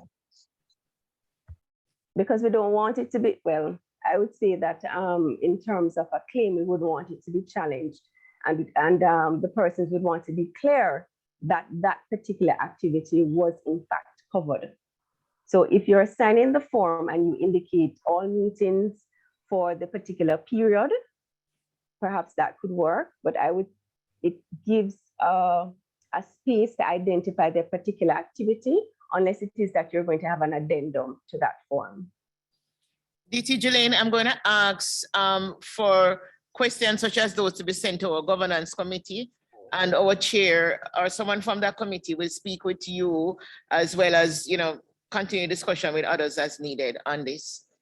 Certainly. But Thank you, that's what they're there for. LG. So please, I encourage you to share your thoughts with them. And they all have my number, LG Rosie. And they all have your number. Okay, great. All right. Thank you so much again. And thank you for having me. Okay, President Carol, Kiwanis Foundation of Jamaica is having some challenge getting online. So we're going to shift her a bit and she let us know when she's ready. And we're now going to invite DLG Pam to bring us updates or remarks from the past Lieutenant Governor Council for Division 23C.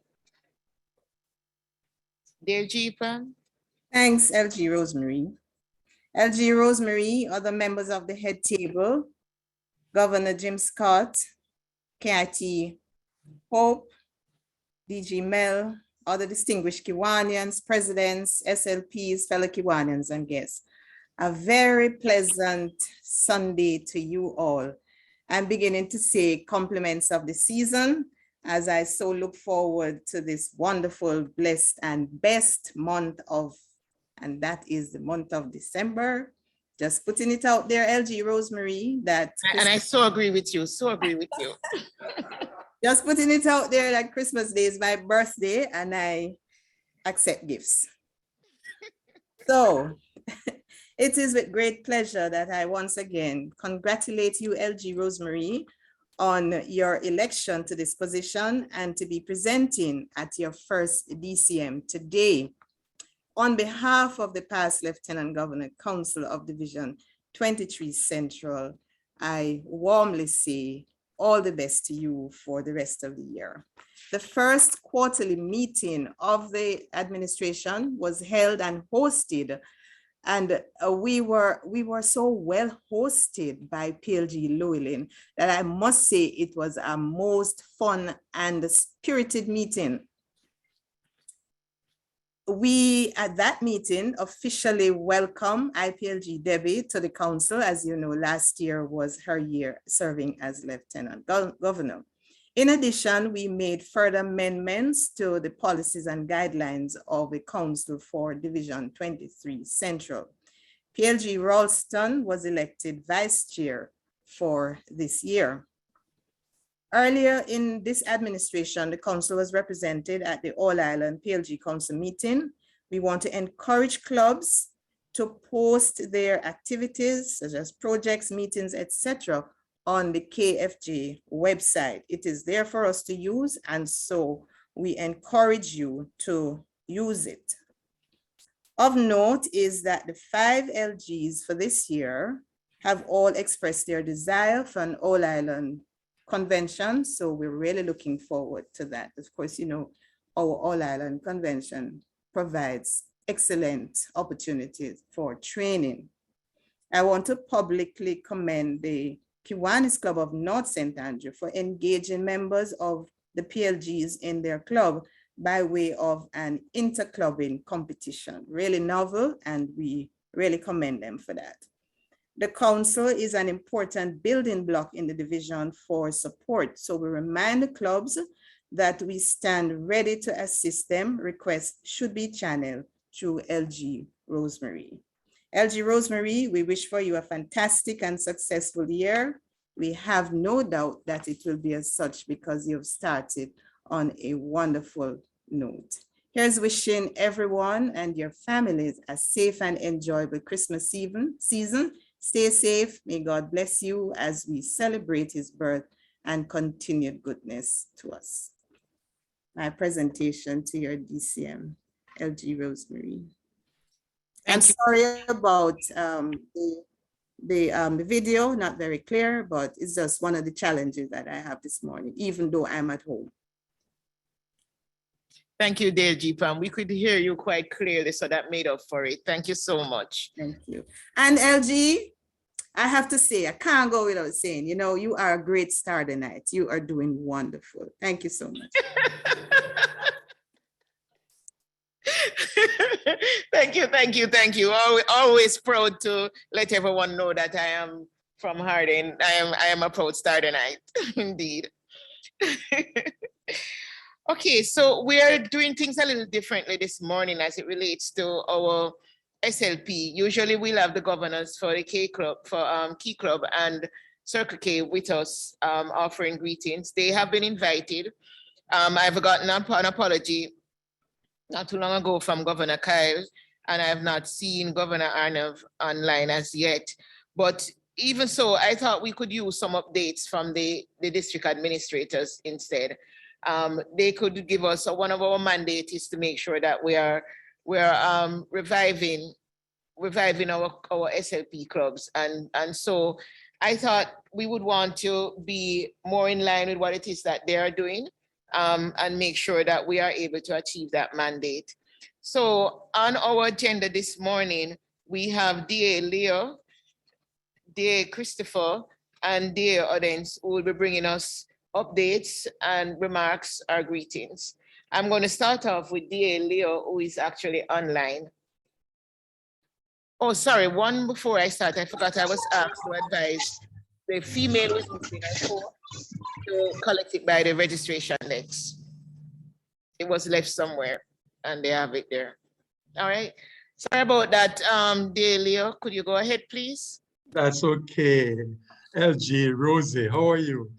Governor Jim, IT Hope, other distinguished Kiwanians, the SLPs who are present, my fellow Kiwanians and guests, good morning and a blessed Sunday to you all. Greetings on behalf of Governor Kyle and the CKI Caribbean District. Recently, we had our district leadership fall training conference, which was a hybrid event. It was very successful. We exceeded our attendance goal by 150 persons. Thank you to Division 23 Central for not just your financial support, but also your support in attendance. This only helps to strengthen our K family bond. CKI Caribbean District is doing great. Our administrative year is April to March. And so far this pandemic year, we have chartered one club in Antigua, which is UE5 Islands, and we have another club in the final stages of being chartered, and this is in Trinidad at the UE St. Augustine campus. This will bring our island territories or well, country, the islands in our Caribbean district to 7, which are Barbados, Bahamas, St. Lucia, Antigua, Aruba, Jamaica, and now Trinidad and Tobago. We now have 4 divisions instead of the 3. The original 3 in terms of, in order of their creation were our Paradise Division, Sunshine Division, Crystal Division, and the new division is called Palm Division. We have a total of 30 clubs in our district. I can't give the final membership, paid up membership just yet, because we are still in the dues collection period, which the international dues is US $150 per club, and the district dues is Jamaican $1,400 per member. But so far, we have 542 members fully paid up, but the district goal is 690. I am asking each sponsoring Kiwanis club to assist their CKI this pandemic year with their dues. I realize that Governor Jim made reference to it earlier because the Circle clubs are not able to do the necessary fundraising events as they usually do, because as we Kiwanis have experienced the difficulty with that. So you can imagine the CKI members. And also, we no longer have the COVID status. So if the dues are not paid by the end of December, then the clubs will be suspended before eventually losing their charter, which obviously we don't want. So please assist. Please note that your assistance is not just needed financially, but with your presence as well, as demonstrated recently at our District Leadership Fall Training Conference. I am asking each new president to ensure that you appoint an advisor for all your SLP clubs you sponsor. This is critical for the success of the SLP movement.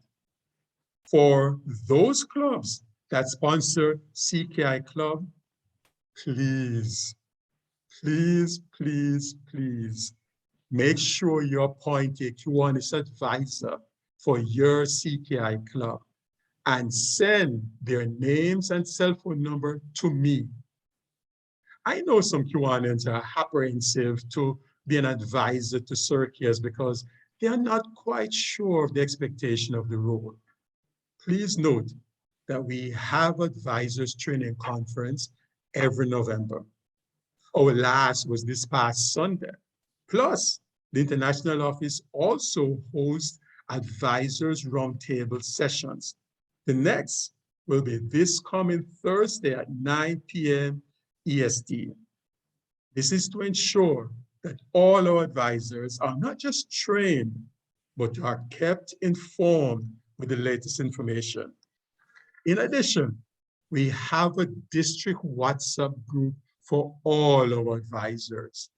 Therefore, if you are an advisor and not in this group or know about these initiatives, please contact me. My cell phone number is 876-436-1481, or if you didn't get that, through LG Rosie. In closing, please be reminded that I'm also available to attend your club meetings or trainings to speak on CKI, as well as part of your Kiwanis education. Because the sad reality is a lot of Kiwanians don't know or appreciate the gold mine in our SLP movement. So if your club doesn't sponsor a CKI club, you can still know about it. LG Rosie, all the best for productive DCM. And I know you're going to have a successful administrative year. Thank you for the opportunity to share these remarks and have a wonderful upcoming Christmas season and New Year. Thank you. Thank you very, very much, DA. I'm going to ask for a round of applause. The Circle K division is certainly doing well. Thank you, thank you. DA Christopher, you're next.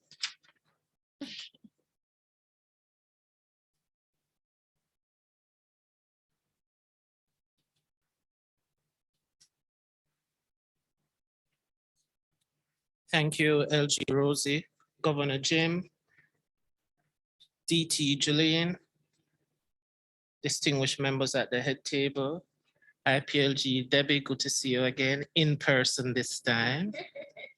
Yeah, we still owe each other that drink.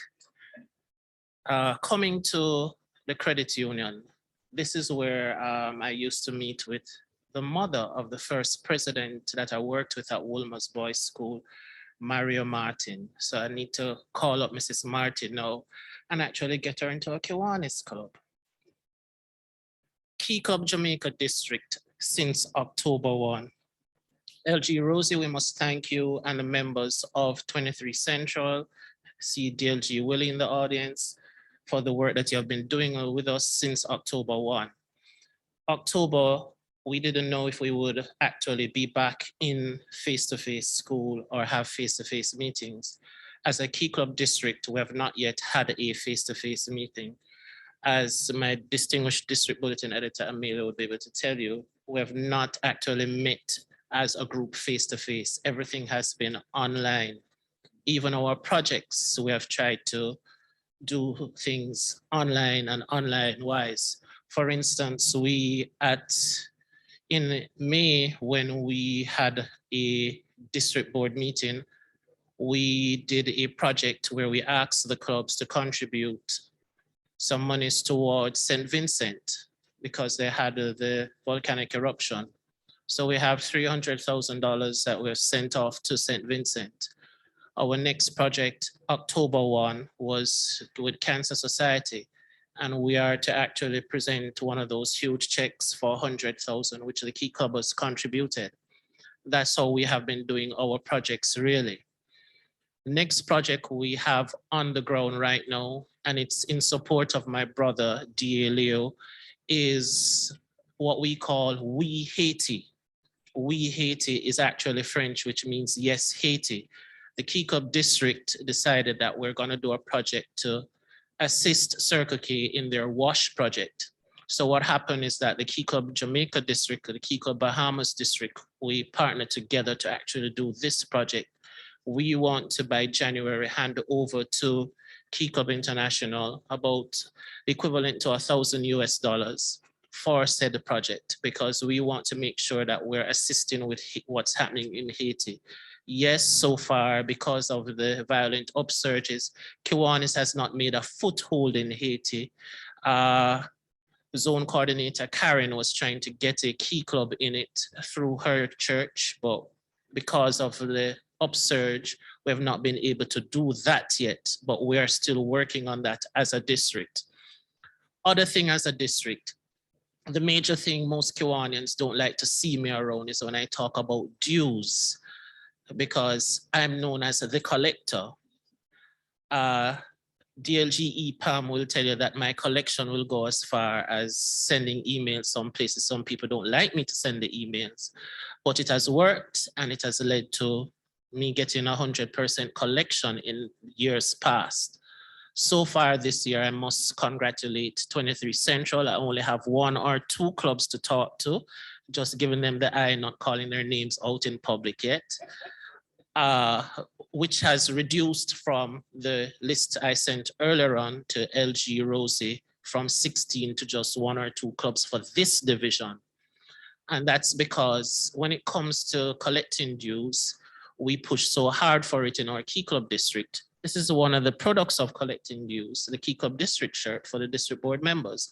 But we have other things that we have to look at.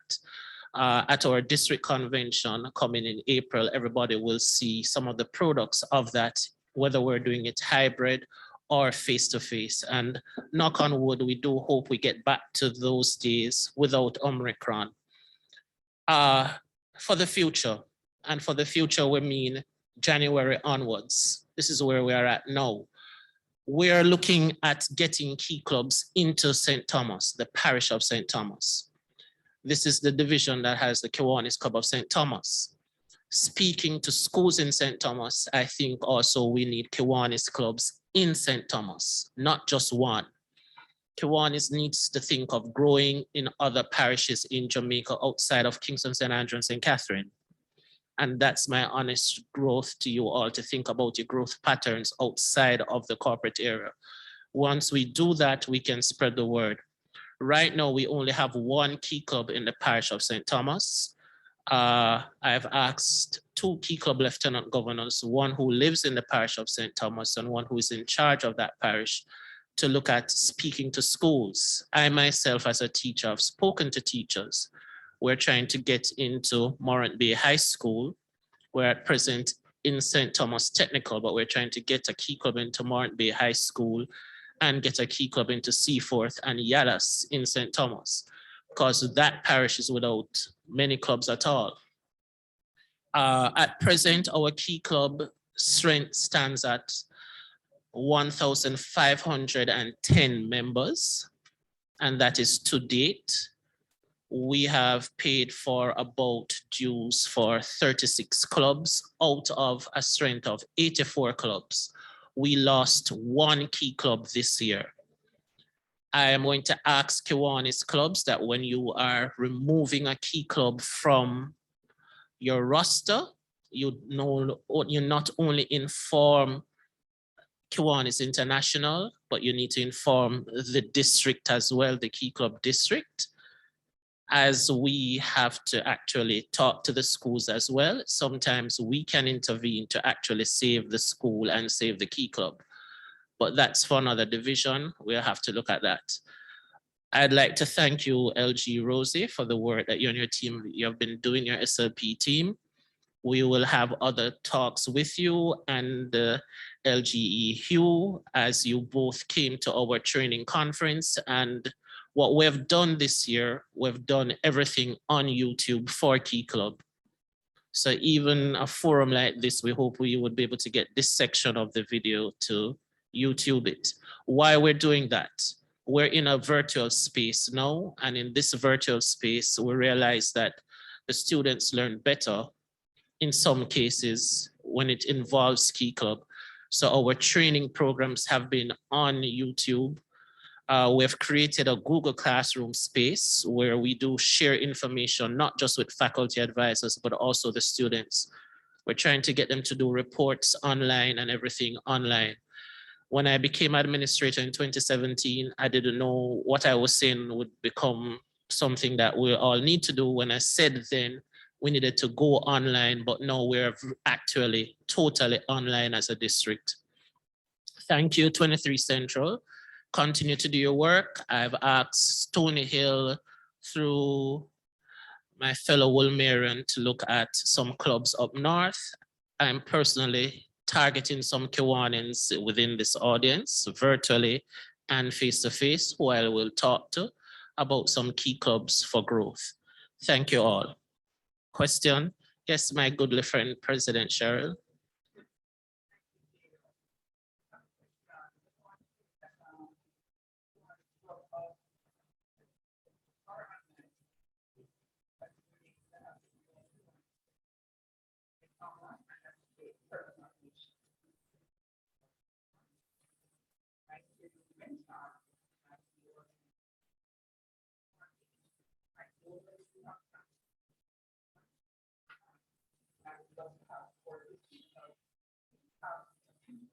See him right in front of you.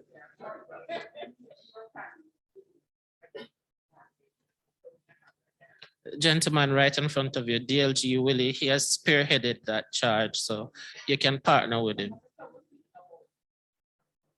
No, no problem. We're encouraging partnerships. It makes it easier for us to collect dues as a Key Club district. Perfect. Love you always. Always giving me assistance where needed.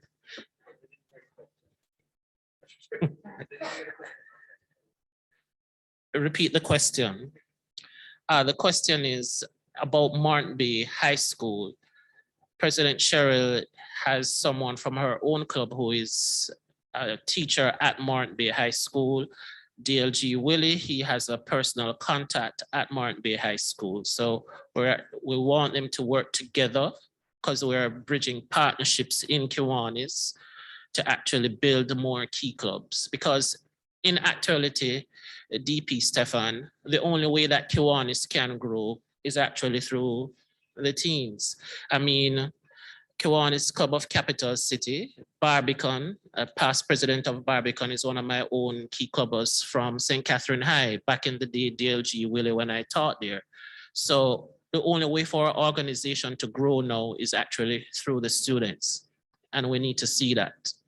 Build the future, children, their future, our focus. Thank you, everyone.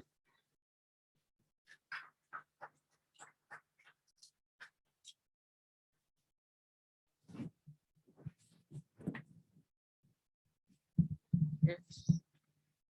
I'm trying to adhere to protocol, yes. Thank you so much, dear Chris. Yes, Key Club is doing well, and I'm happy at the participation of Division 23 Central. When I look at how our clubs operate with their SLP, it is something to be so proud of. And our divisional team, a really wonderful team. We had a session yesterday, it was top notch, it was wonderful. And the participating and the children that were in the session, it was a joy to be there, truly was. Dear Christopher, I'm happy that President Cheryl mentioned that, because as you talked about it, I remember that, initial discussion when CSO was formed, that was part of the intention for them to work in that area. And KC St. Thomas as well too is also interested in working with Key Club as well too. So we do have clubs in 23 Central that is ready and waiting to take on the charge. Thank you so much. Okay, I am now going to ask the audience to come.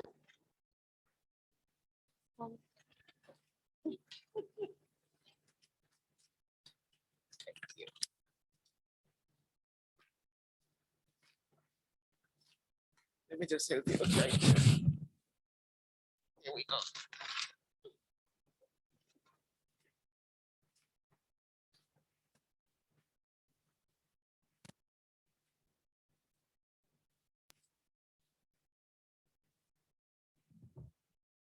LG Rosie,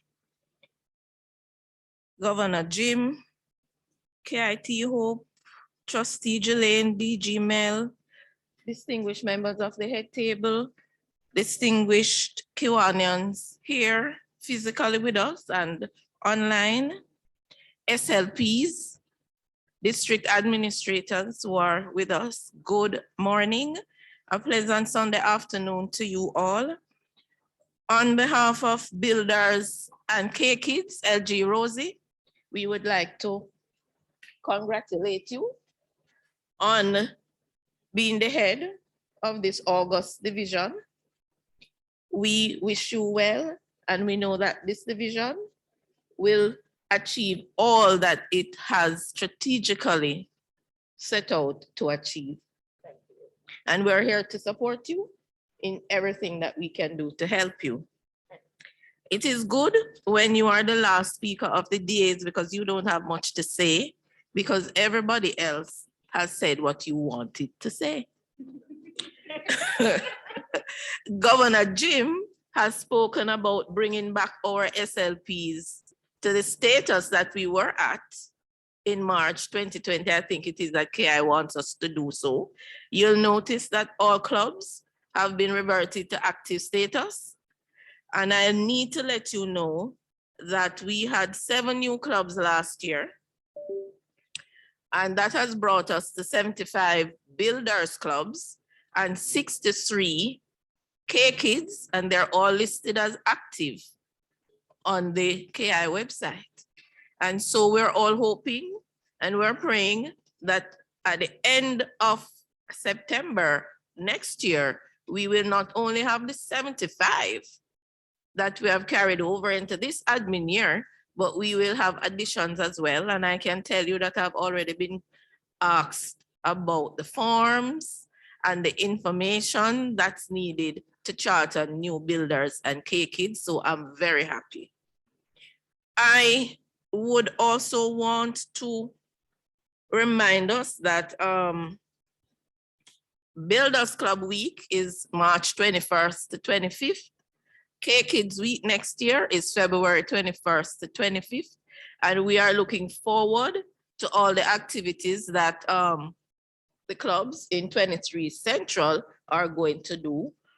I must also add my congratulations regarding the training which was held yesterday. I was very pleased, very happy. I was elated just listening to the youngsters, the builders mostly.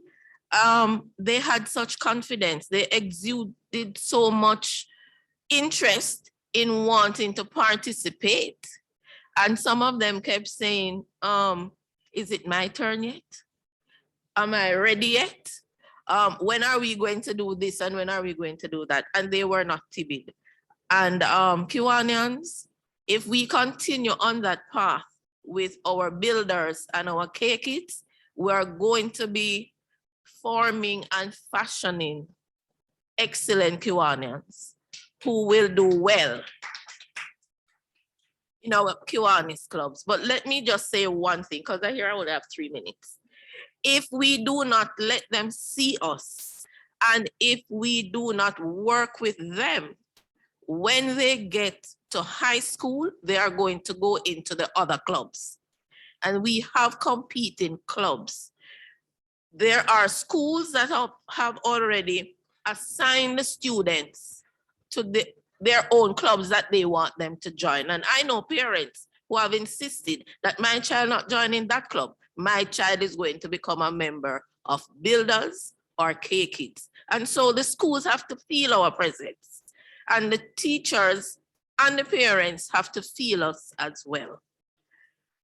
It would be good, and I know Christina mentioned it, neither did Leo, but the three of us work well together, and we are thinking of doing something in a collaborative effort towards the end of January. And this is going to be geared towards our faculty and Kiwanis advisors. There is a lot of work to do. The online platform is unstable, and we have to ensure that when the parents come on to the kids with the children, that they are aware of the standards of what Kiwanis expects. And they will not know if we don't teach them. And so we're looking at doing things like those. Is there anything else? Oh, the form that we all filled out to come here in person. I'm recommending that those forms be filled out by the parents if we have to have the students physically anywhere where we are. I know we're gonna be doing some charter ceremonies. So if those charter ceremonies are going to be LG Rosie, both in person and online, those forms have to be filled out by the parents along with the consent form. We have to be proactive, and we have to ensure that we protect ourselves, not because we have the liability insurance. Yeah.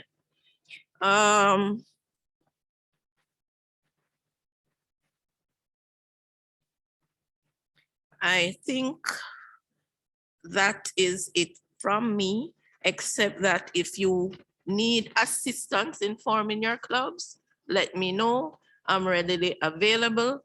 The forms are also online. And let me, as I said yesterday, let me encourage us. Our clubs are not reporting their activities. We have become a little bit complacent because the activities that we used to win a lot of competitions in here in Jamaica are no longer available. But there are other things that your clubs can compete for. And they can become distinguished. They can nominate their advisors for outstanding advisors, outstanding projects, and so on. Please go on the Builders Club and the K-Kids website. Encourage your Kiwanis advisors, faculty advisors, to fill out the report of what your clubs are doing, and let the students reap a little of the reward that they have been working so hard for. Once again, I thank you, LG, for having us here at your first DCM. And we are happy that you have noticed the importance of the Builders and the K-Kids. Enjoy the rest of your meeting and enjoy your Christmas if I don't speak with you again. Thank you very much.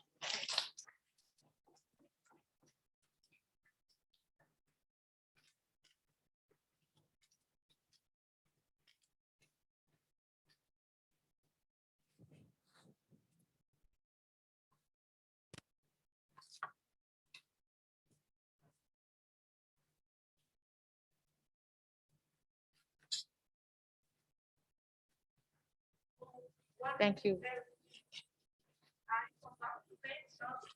You have to come back today.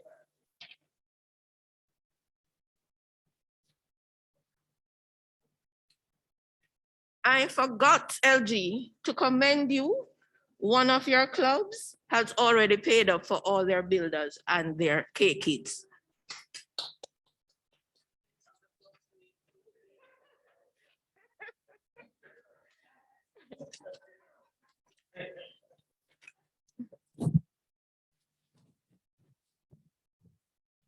Well, you know, I did tell you that we were taking our responsibility seriously, and we will continue to do so. Thank you so much, dear audience. Now we're getting into the meat of the matter. We have the confirmation of the minutes coming up. Sorry. Oh, yes. Thank you, DS. President Carroll is still having some issues logging on.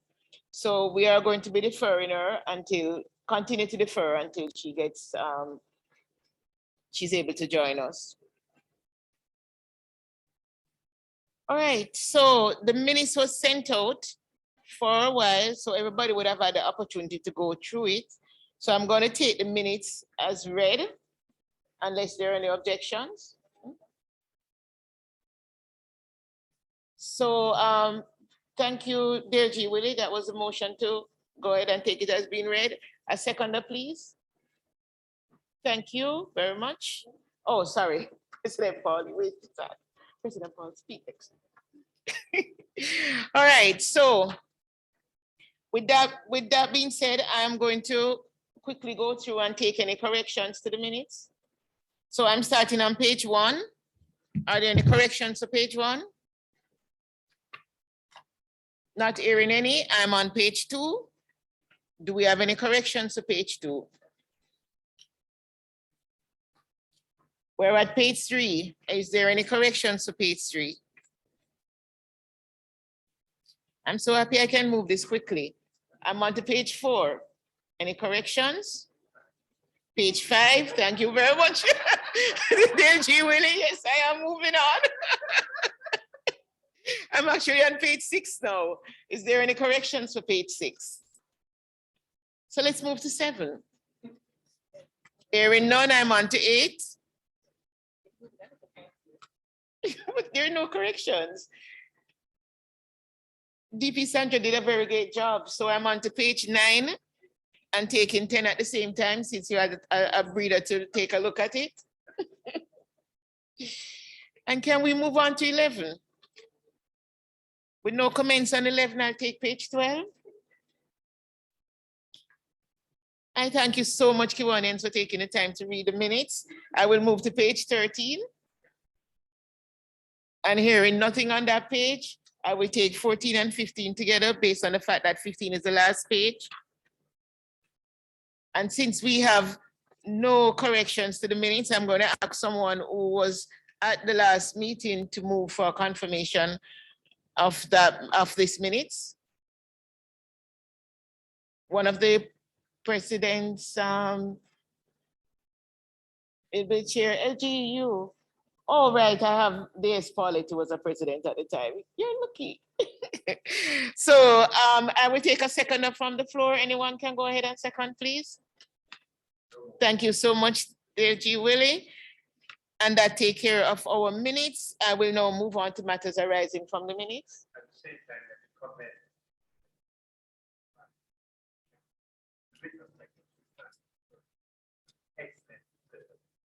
I agree with you. I agree with you.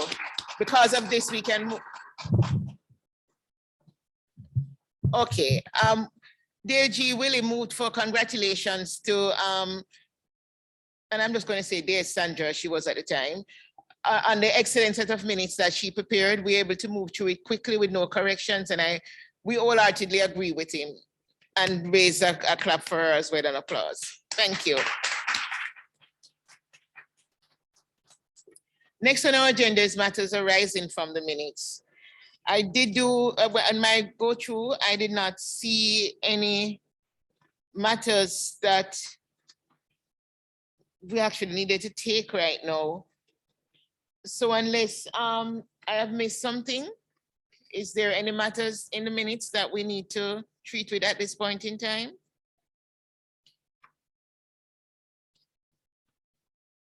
We do have IPLG Debbie with us, but no matters arising. And IPLG Debbie, there was no matters that you felt was there on the agenda. Thank you very much, Kiwanians. We're now going to move into our reports. And I'm going to start off with the Treasury report for the last quarter ending the last administrative year. And that is going to be done by PDT Clover, and he's online. And we will just bring up the report for him.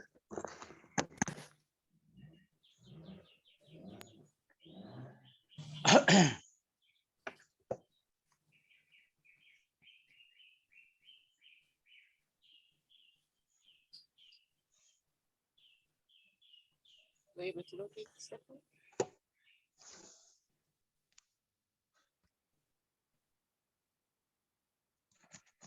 in secretariat? No, it's in the reports. Just as you go in.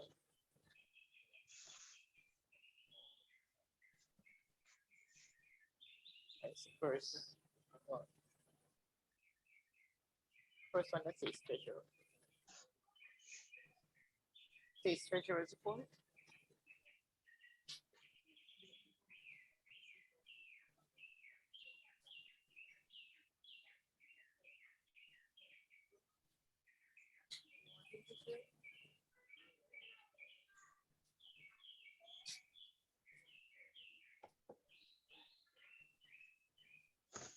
Yeah.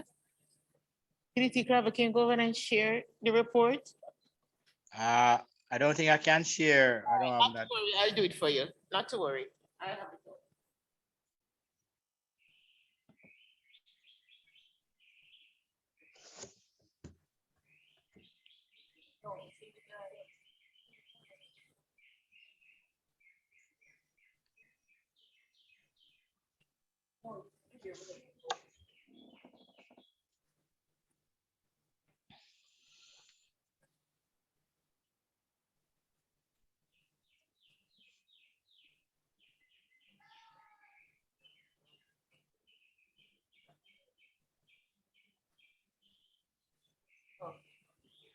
So it's coming up now.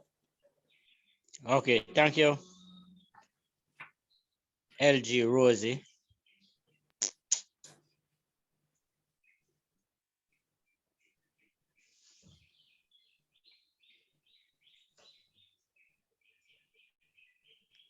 Okay, so this is a fourth quarter report for 2020-21. And in the interest of time, can you just move to the next? I'll just go with the bottom line. So for the fourth quarter, the total receipt for the fourth quarter was $484,297 against a budget of $132,700. The main receipt for the quarter were the $128,997 from the Clash of the Sarges, $228,800 for the mass installation, changing of the guard, and a contribution of $110,000 for the 80 relief fund. For the end of the year, we had total receipt of $1,284,175.01. For expenditure, which is the next page, for the month of for the fourth quarter, we had expenditure of $555,651.68 against a budget of $197,000.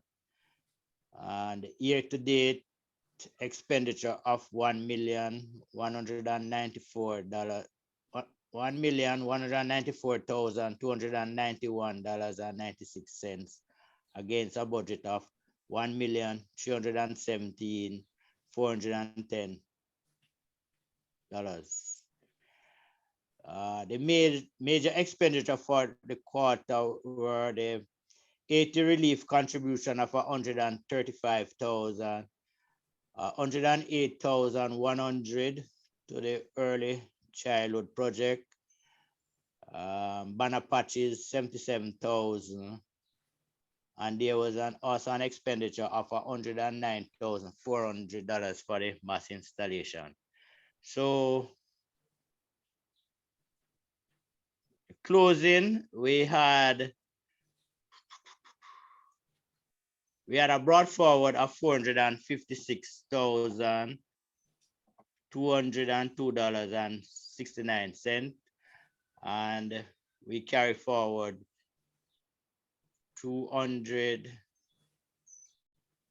$386,848.21. And that would be also the carry forward at the end of the year. So at the end of the year, we had a surplus of $284,848.21. That is for the administrative account. For SLP, for the fourth quarter, we had income of 50,500 against budget of 25,900. For the year, we had income of 140,600 against budget of 83,600. For payments, we had payment of for the quarter of 109,584. No, sorry. Payments we had 31,781 and 77 cents, again budget of 2,500. For the year, we had payments of $106,633.48 against budget of 87,000. So we had a carry forward from the previous year of $94,336.17, and we ended the year with a surplus of $128,302.69.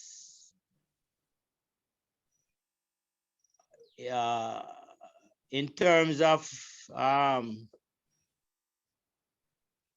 with the bank statement against the bank statement, we had a difference of $1,279.94 on both accounts. So the admin account was over by $1,279.94, and the service and the SLP account was under by the same amount. And the reason for that is because most of the clubs paid their SLP dues to the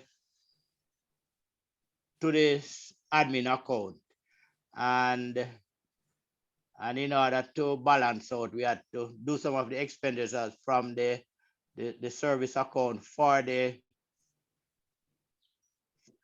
expenditure for this SLP from the admin. But at the end of the year, we had that difference. So to solve that problem now, we need to write a check from this admin account of $1,279.94 to the SLP account.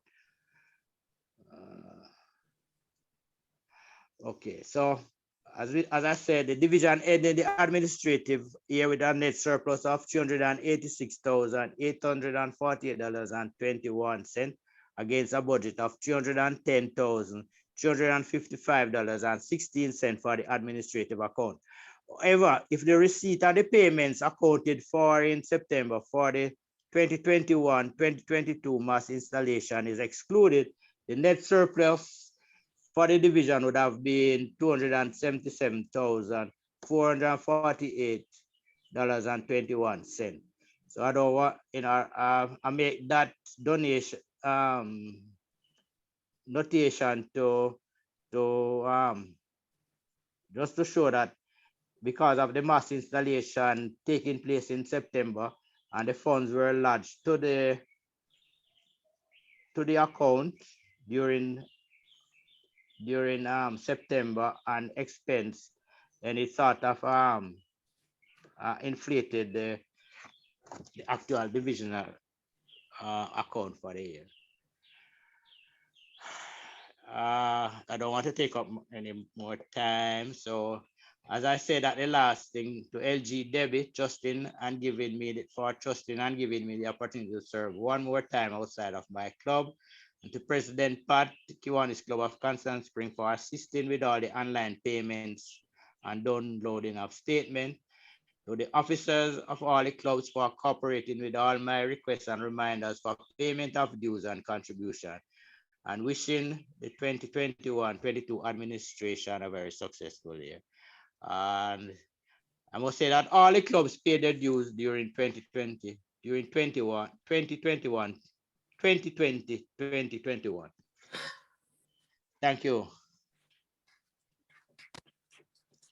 I don't know if there are any questions or clarifications. Any questions for PDT? Any clarifications required? This is so great. Yes, everything was so clear. PDT, you're off the hook. There are no questions. Am I seeing any online? No. So everything was understood and considered great. With that being said, can I ask someone to move for the adoption of the report, the treasurer's report?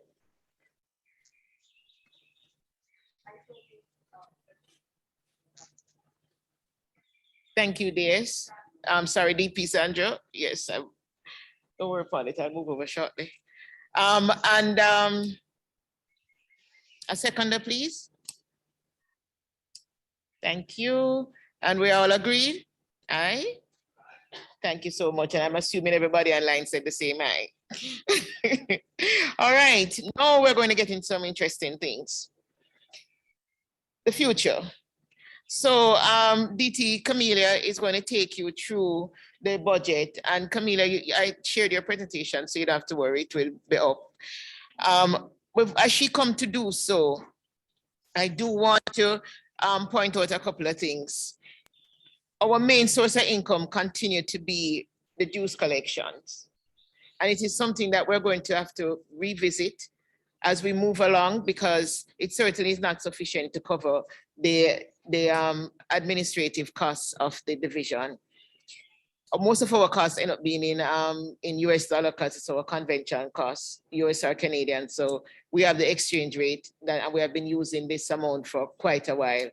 And so I will be leaving it to LGEU to take a look at that, because I believe that with all of you having presented your budgets already and having done them, it'll be kind of hard to take a heavy hit. Well, it might not be so heavy, but I hit it none the same on your budget at this point in time.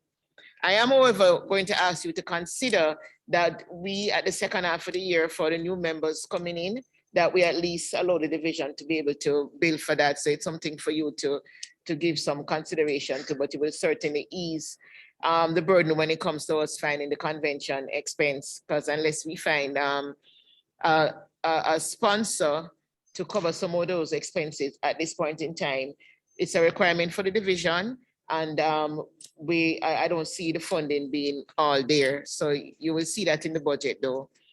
Our fundraiser, we are not, as you know, some persons would believe, in competition with the clubs when it comes to raising funds. We will be keeping the Clash of the Sarge as a divisional fundraiser. You have heard the amount from the report just now as to what that raised. So you know it's a source of help for us. We will be looking at one more fundraiser that we can do that does not compete with what the clubs do, that will be able to put some funds in our pockets as well too.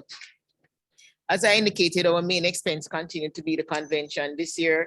While I'm encouraging everybody to attend convention, the district convention in particular, I am aware that the costs based on the location might be a little much. So my hope is also that it will go online as well to allow a lot of us to be able to participate.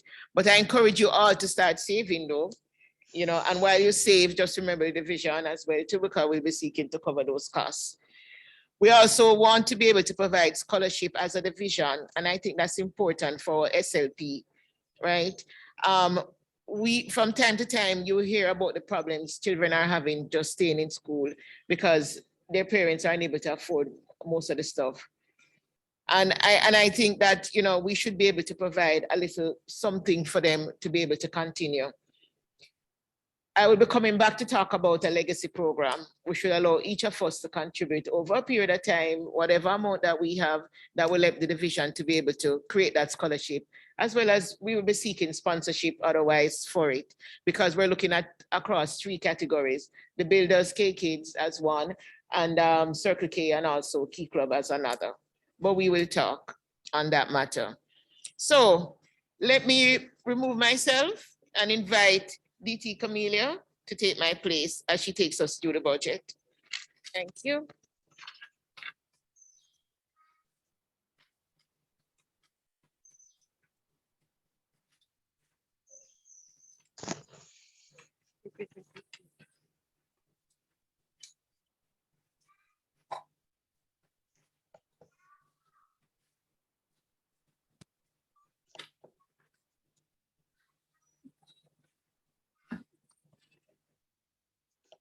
Okay.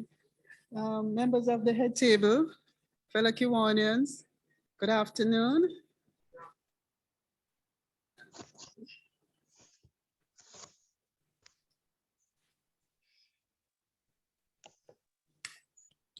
I think my presentation should come up. I'm just trying to bring it up here myself.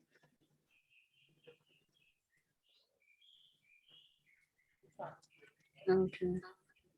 Thank you. All right. So we're going to start with, we're just going to jump right into it. And we're going to start with the administrative account. As LG Rosie mentioned, the main source of our income is from the dues. And the budget is based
Nah, yeah.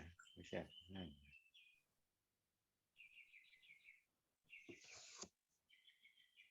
Nah, yeah. testing.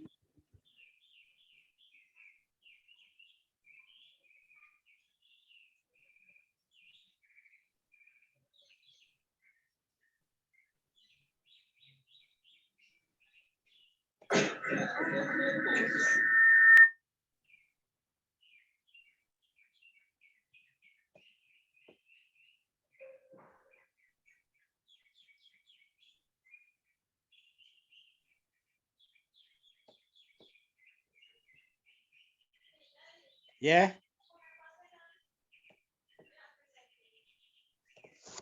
No.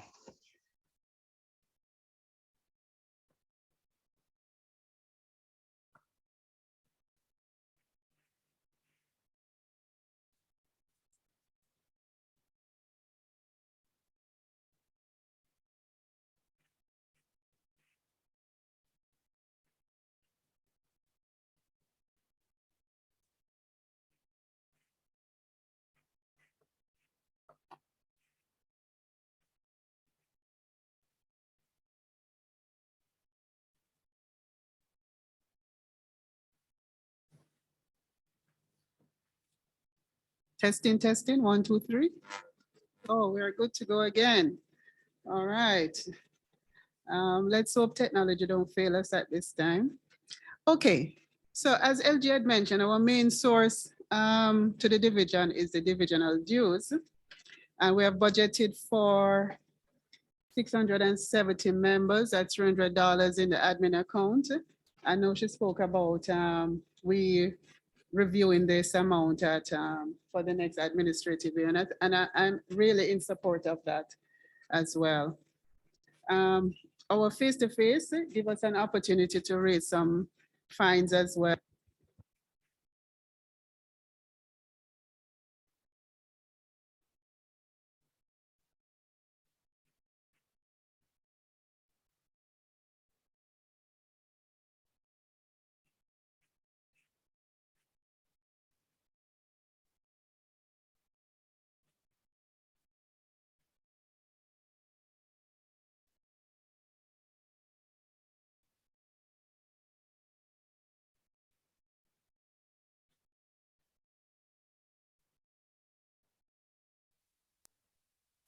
Not hearing.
This is gonna go for the what?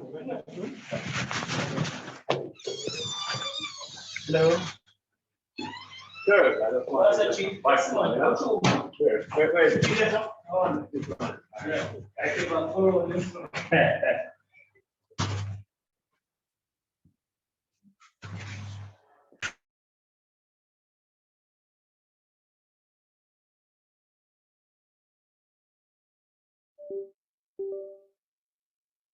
Try again, try again. Testing 1, 2, 3. Can you hear me online? Yes, we are. Okay, great. So we're good to go. All right.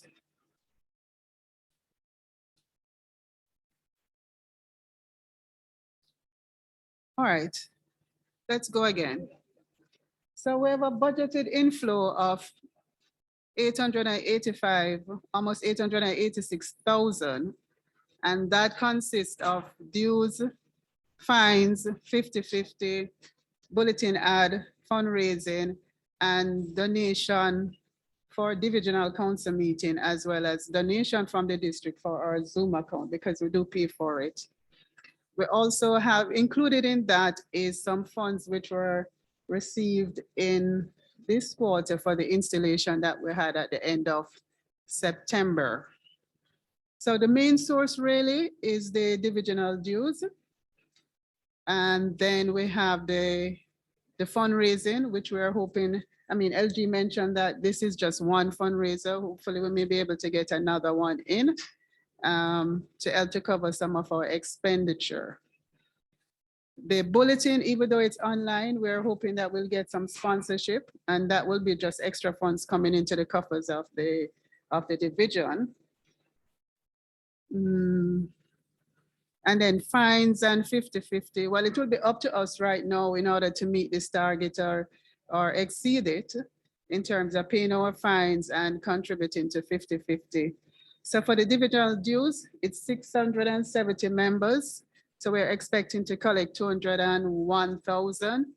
For fines and 50/50, we're looking at 87,000 in total.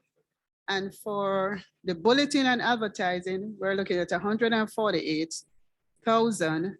And for fundraising, we round it up based on what was earned last year to 150,000. I think we can do it. The donation from the district for our Zoom account is 100 Canadian dollars. So I convert it at 125.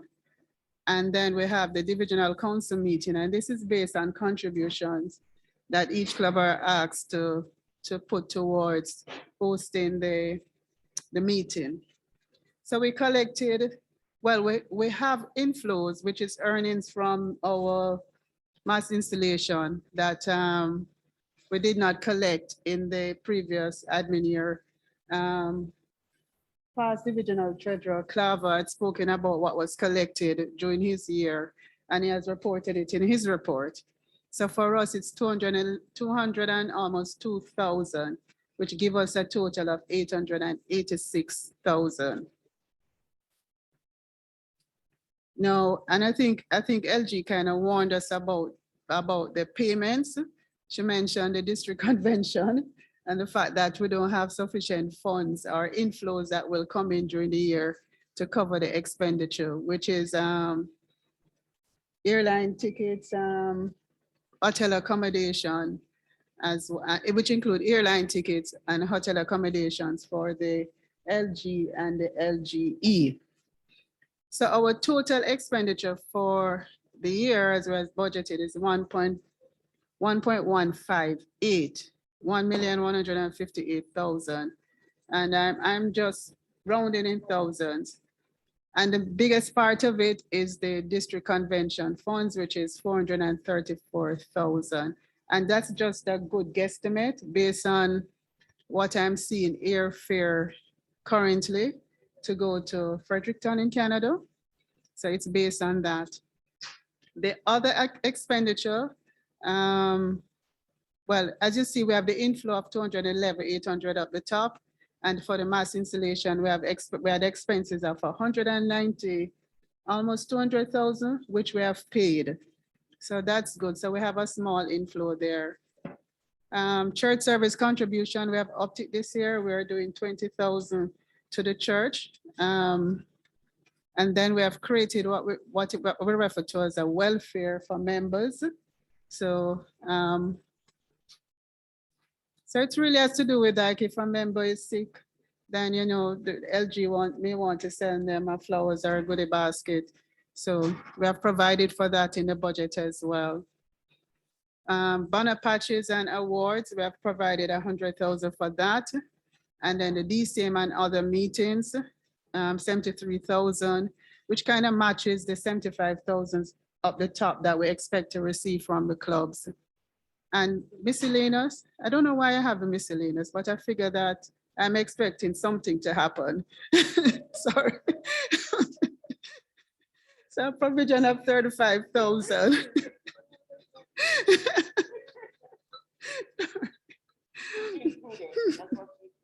You know, there's always something coming up at any point in time. So with that in mind, even though we're carrying a deficit for the year, we have a balance brought forward of 386,000, almost 387,000, which if all goes well, our minimum amount that would carry forward to the new admin would be 114,000. Any question on the admin account? I'll just take them one by one.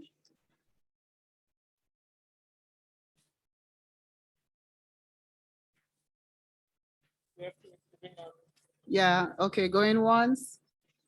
Okay, there be no questions on our concerns on the admin account. I'll move on to the SLP account.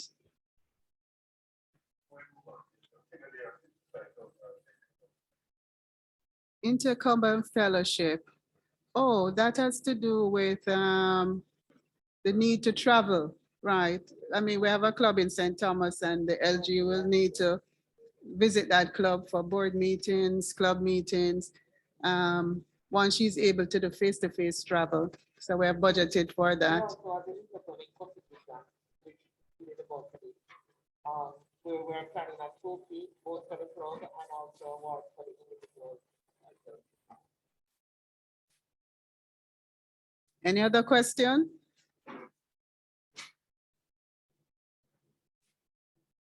Okay. All right, let us move to the SLP account. So the SLP account main source of income again is yeah, this is just a typo. It should be dues. The computer was behaving a little crazy this morning.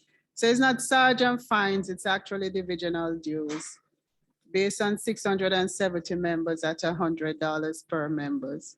And Claver mentioned, when I sent out the invoices, I'd pointed out and I'd asked the presidents to ensure that the funds are lodged separately, because you have an admin account and you have a SLP account. When that doesn't happen, then we have to try and move the funds from one account to the other. And I think Claver mentioned the fact that he now has, I don't remember the figure that he needs to move from one account to the other. So please just cooperate. It's sort of make it less work for us. We're a little ambitious. We're trying to look at a scholarship fund to try and seek sponsorship for that. I know the LG is very passionate about it, and I'm hoping that we'll be able to get the necessary sponsorship so that we're able to do it.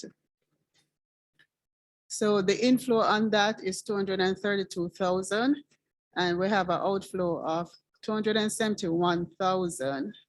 The scholarship program, we're expecting to raise the funds. So it's an in and out to raise the fund, and we'll pay over the scholarship funds, pay it out as scholarship. So as you can see, if we're to support our SLP, we really need to look at our divisional dues. The Circle K convention, we have already spent this 25,000. We gave them a contribution of 25,000. And we know in the future we have the builders and the K kids and their church service to sponsor as well.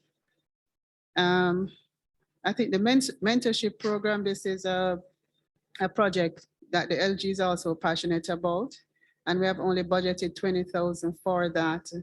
Hopefully we're expecting to get sponsorship as well.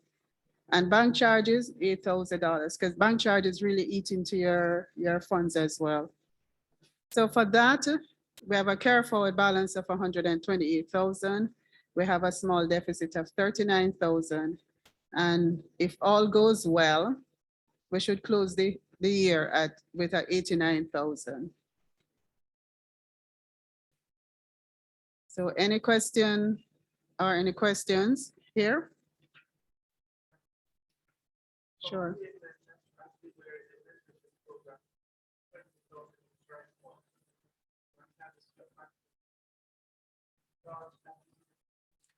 I don't think it's gonna happen. That was the idea, but probably it won't happen for this quarter.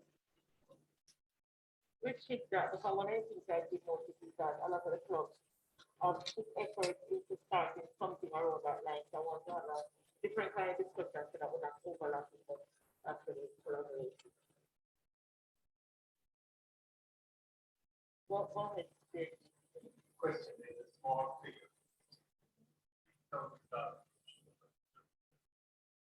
It was based.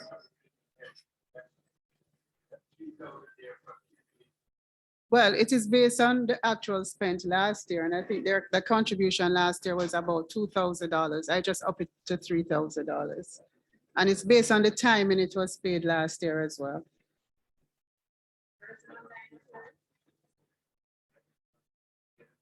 Oh, because you need for the people here to the night. Okay. Sorry. My apologies for those who didn't hear the questions and answers a while ago. Well, not the question. The questions raised was around the mentorship program, if it was still being done this quarter. We indicated no, we're going to be shifting it and having some discussions with the club, because some clubs have started something. And then we had a question raised on the Key Club church service for a payment in April, June. The treasurer had done it based on the last year actual spent and placed it there. DG, will you want to know if we're going to be spending that because it was early in November? Yeah, I don't know what to spend that. That we spend that, okay. Okay. And that's, we had no spend at the time as well too, right? And yes, it was there then. So that will just fall down to the bottom as a surplus at the end of the year and reduce it. Okay. Something that must be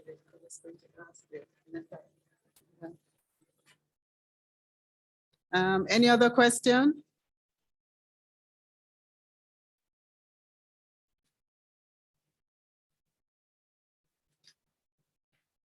Any question online or otherwise? Okay. Okay, there be no further question. Thank you very much. And I'll now hand over to LG.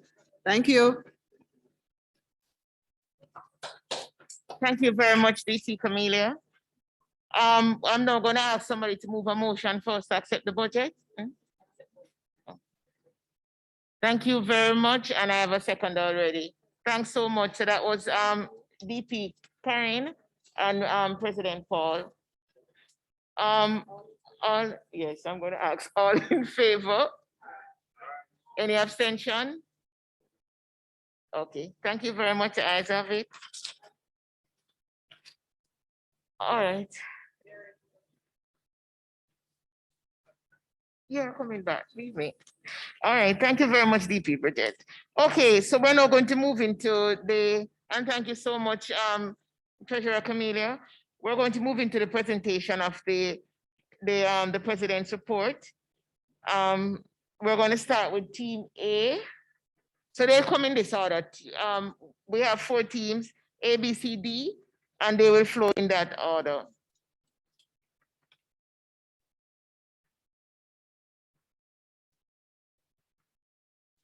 So I believe for Team A, President Orville is taking us through that presentation. No? Okay. I tell you what, since there are changes, I just ask each team presenter to come up as we start.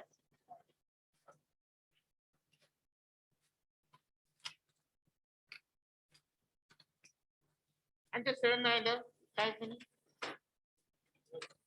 Just a minute.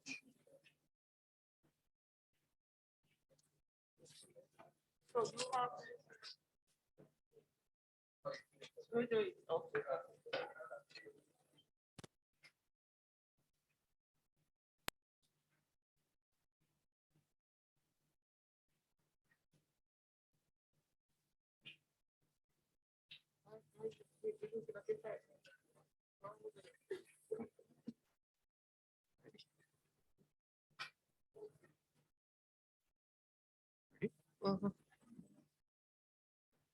Ready?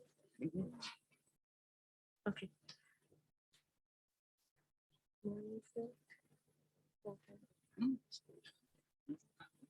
Good afternoon, everyone. I'm President Camille from Kiwanis Club of Constant Spring, Lieutenant Governor, this head table, distinguished Kiwanians online, fellow presidents, and fellow Kiwanians and guests. Good afternoon. So, just saying quickly, Kiwanis is my superpower. When President Orville from Kiwanis Club of Capital City and President Ashero from Kiwanis Club of Barbican were a team. And so we will be the ones presenting for the first. I'm the representative. We had a problem with Kiwanis is my superpower because there's no female superheroine on it. And so I hope for the next presentation, I love my team, so he will improve on his pictures. Membership and engagement for Barbican. The club has, 1 second, come here for me. Yeah, move there.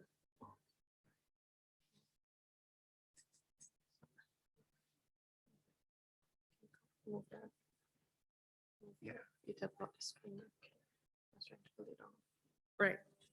Sorry, so we start with Barbican. For Barbican, the club has 34 members as of the 1st of October. And for membership engagement, they went to the beautiful garden parish of St. Anne and they didn't invite us, but they went to Smokehouse for lunch. They went to Green Grotto Cave and they spent time at Turtle Road where they had games and liming and they had 3 prospects present.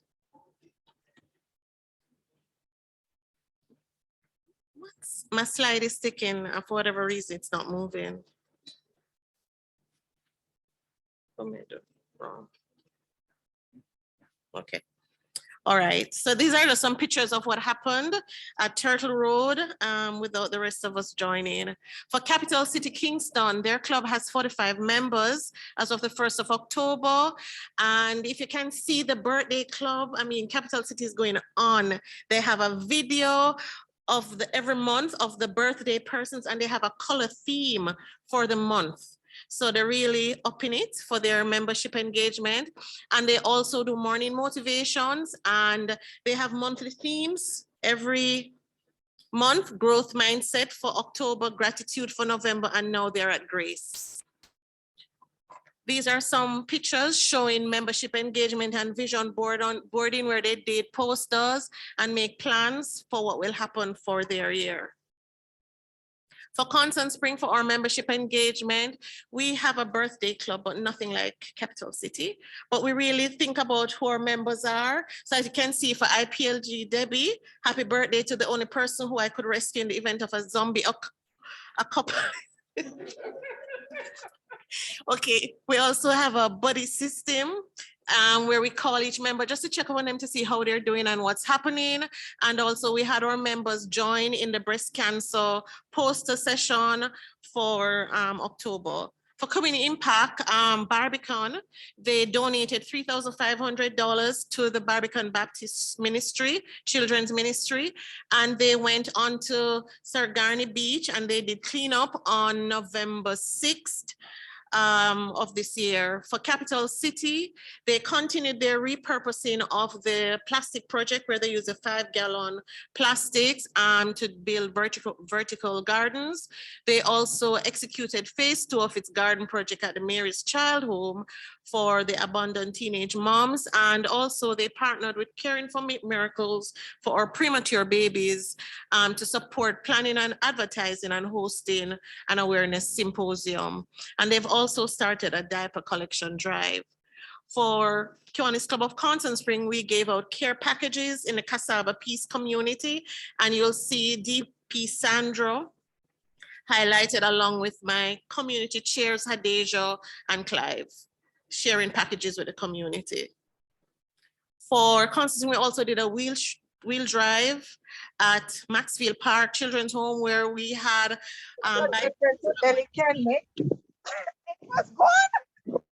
we had damaged bicycles that were being fixed. And as you can see, I don't know if you'll be able to see boys riding off in the horizon, you know, after all the bicycles were fixed. And I think about 11 members were there to support the Appreciation Day at Tarrant, where our chair Clive spoke about the child CDA, Child Development Agency, and also we gave out gifts and certificates to parents who are very impactful in their children's lives. We also did a joint project with KC Cell, where we planted some additional trees at Tarrant Primary. For branding, Barbican, they really focused on them making the best puddings in Kingston, and they also ensured that they support the mustard seed community. One small gift equals to a big impact, where they provide cleaning products, supplies, toys to the mustard seed community. For Barbican, this is their pictures just highlighting their beach cleanup and pictures from installation with their team members. For Capital City, they continue to maintain a strong social media presence, and channels routinely interact with members and persons of the public.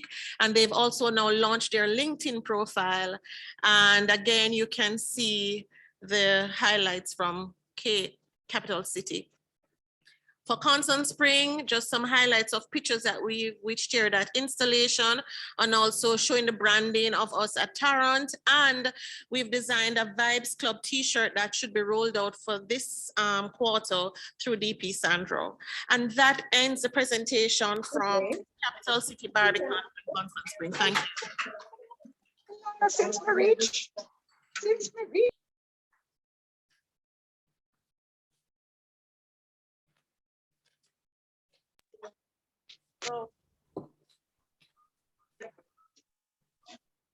Team B. I believe President Chris is doing the presentation. Yes, LG, may I ask? Go ahead and share. Why move it back? All right. Yeah, I was just asking the host to spotlight my video. Thank you. Stefan, can you spotlight this video, please? He's sharing. You had given us a PDF, so he's sharing. All right. Good afternoon, fellow Kiwanians, LG, special guests here this afternoon. So Team B comprises of the Kiwanis Club of Kingston, KCCL, JTS St. Andrew, and Friends Across Borders. And so I will start the presentation first looking at what President Paul and the team from Kiwanis Club of Kingston have been doing. So they started the year off with 99 members, and they have 6 prospects who are scheduled for induction after their successful completion of interviews and the membership program. They have, extension of invitations to their weekly club meetings. Yes, we see them, President Paul, and have active participation of members in our up close and personal feature, which they do each quarter. So that covers membership and engagement for Kingston. Their community impact, what they highlighted was the presentation of tablets through the Bureau of Gender Affairs for the survivors of domestic abuse in state shelter. And that project was done with the Miss Jamaica Universe 2021 second runner-up. You can see the image there on screen. They also did the painting safety in collaboration with their SLP, the Micro Circle K, and that was repainting of 3 pedestrian crossings on the Micro University College campus. Well, it's just Micro University, right? All right. And for their branding, the club ensures that their logo is on all of their flyers, and they have been actively utilizing their social media presence on YouTube, Facebook, and Instagram, and the use of their banners everywhere they go. And for their upcoming events, these include the delivery of used items of furniture to the Marie Atkins home at 65 Hanover Street in Kingston. There's the caroling on Christmas morning and their annual Christmas treat for residents of the Ozanam home for the aged and Francis Ham home. And their Christmas cheer project at the Bustamante Hospital for Children. So that takes care of Kiwanis Club of Kingston. So then we jump over to the Kiwanis Club of JTS St. Andrew and President Julian. And for President Julian, they started the year off with 33 members, and they currently have 3 prospects in line. In terms of their community impact, they have not presented anything for highlight today, but there are projects that are in the pipeline for the next quarter. For branding, they have been actively utilizing their Instagram, Facebook, and Twitter accounts. Upcoming events, you can see some of the flyers here. They have a cake sale that is coming up. That's on the 10th of December. They have their coin drive, which is now going and will close on the 7th of December. Their church service, the joint food and clothing drive, and their members social. So that's it for JTS. And then for the Kiwanis Club of Caribbean Emerging Leaders, President Shawnee and her team, they started off with 16 members, and they currently have 3 prospects in line. There are currently no membership initiatives, but there are plans afoot in terms of recruiting and inviting others to their meetings. For community impact, they were part of the Beautifying the Ark, which was a painting of the Apostolic Ark Basic School in Claremont, St. Anne, which was a project with the University of the Commonwealth Caribbean, UCC Circle K. And for branding, they have been actively using their Instagram page, which they update regularly with meeting graphics and other information on service projects and other celebratory activities, including birthdays and special days. They did not present any information on upcoming events, but I know that as soon as those are posted, you can check their Instagram for information on that. Is President Chris 2 minutes remaining? Yes, we are almost there. Give him an extra minute. I know. All right, so for the Kiwanis Club of Friends Across Borders, we started the year off with 35 members. We had 4 resignations. We currently have 10 prospects in line. We have done a membership engagement event, and membership engagement and retention is one of the things that we're focusing on. Our weekly newsletter, and we also launched what we call our 1 hour of service. So every member is asked to just go out and do 1 hour of service in their community and share with us what it is that they have done. Our community impact, we also had supported UCC Circle K for the Apostolic Ark project with painting, provision of paint.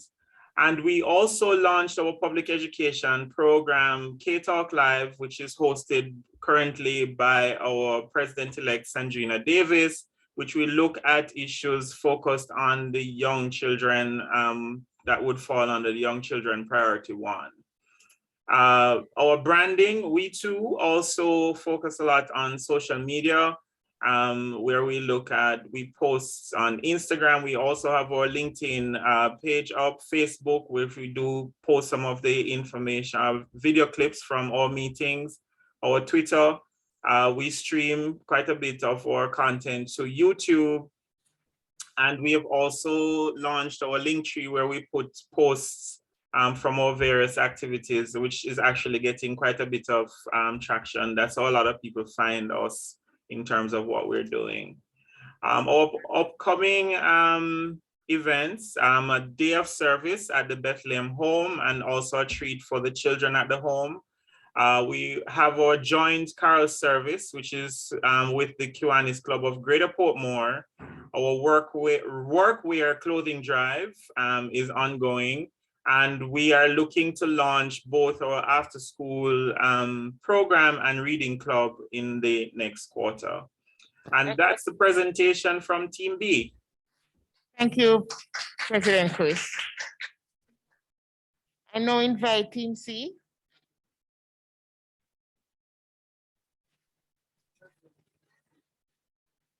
Oh, it's online. President Chris is doing it online. Okay. Chris Michael. All right, we're going to share your presentation now. So remember, 5 minutes. Okay, no problem.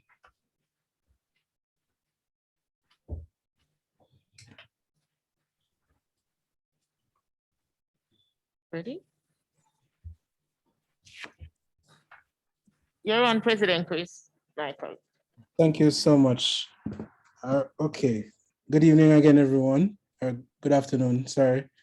All right, so Team C is the Kiwanis Club of Young Professionals Kingston, the Kiwanis Club of North St. Andrew, and the Kiwanis Club of St. Thomas. So next slide, please. All right, so for member engagement, next slide. Okay, so for the Kiwanis Club of St. Thomas, they host a regular Lime to offer physical camaraderie amongst members and invite prospects to join with them. Next slide. So for the Kiwanis Club of North St. Andrew, they had okay, that's better. So they had a football game with the boys from Matthews 2540. That's a part of their mentorship program and also a social program for their club. The club membership is divided into the five past lieutenant governors as a part of their re-engagement strategy. The PLG competition has seen higher participation in club meetings, projects, and interclubbing. So the next slide. So the Kiwanis Club of Young Professionals Kingston has had 2 workout sessions with the Kiwanis Club of Young Professionals St. Andrew.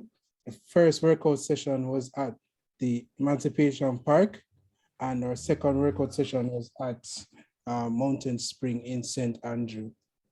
Next, so for community impact, the Kiwanis Club of St. Thomas, the recycling project is about a year old. They have placed branded drums to collect bottles, which are then sold to a recycling company. The funds from this are used to sustain the efforts of the club. To sustain, we host regular community and beach cleanups. We have recycled well over 1,000 bottles. So for the Kiwanis Club of Young Professionals Kingston, we've had several different community service projects. So we had our project for International Men's Day, which was our careers forum and donation to 3 children's home. So the careers forum was for International Men's Day, and the donations were to SOS Children's Village, Maxfield Park Children's Home, and Sunbeam Children's Home.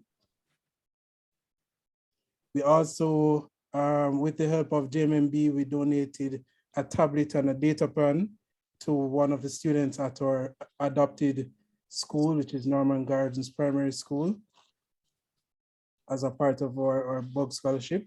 We also had a parenting forum in partnership with Norman Gardens Primary, the Clydesdale Basic School, and Future Glow Basic School. We also donated some funds to the Kidney Kids Foundation, which is a yearly activity that the Kiwanis Club of Young Professionals has. So for the Kiwanis Club of North St. Andrew, sorry, give me 1 second. So they have continued their legacy project and added new projects. They continue to implement a monthly Roy Pennant Meals on Wheels and Marie Atkins feeding program, where they feed close to 200 homeless persons and elder persons each month. Their new project, Mentorship and Skills and Development Program for the boys of Matthew 2540. These boys were born with HIV. We have a bi-weekly rap session with them to create hope and show them that there is more to life than living in a home. We have assisted them in expanding the rabbit rearing, and have professional farmers from the club and externally coming in to assist. We have also started a farming project for our ground provision for the home. We also conduct a basic computer training, and they've had a special intervention for the boys on World AIDS Day. They all got their medicals done and a special donation from Kirk FP.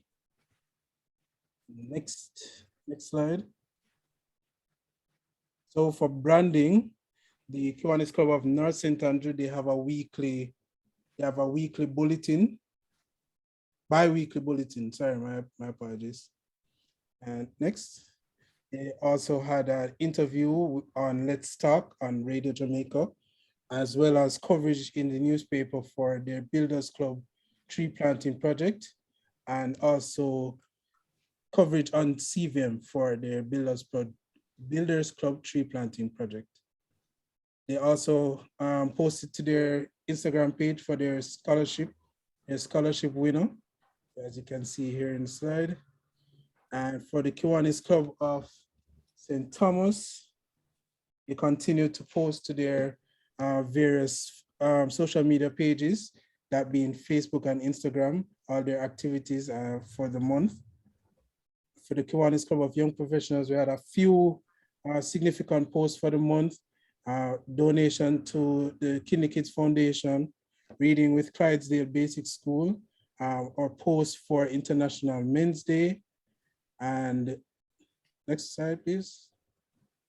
So we were also, we also partnered with the Kiwanis Club, not Circle K Club, sorry, of Uimono and the Key Club at St. Andrew High School to do feeding, feeding the homeless downtown, in downtown Kingston.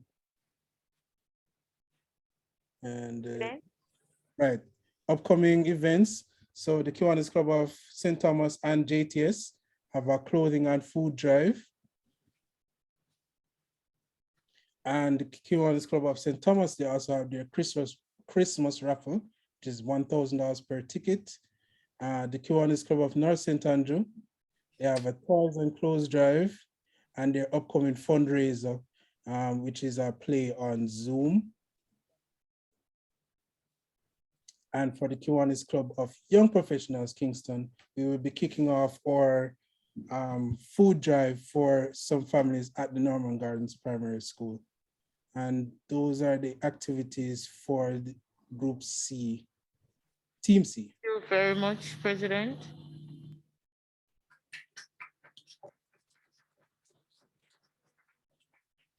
And we're now going to take the last group of presidents, Team D.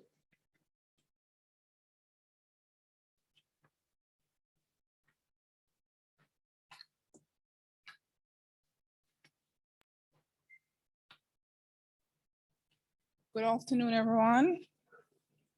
This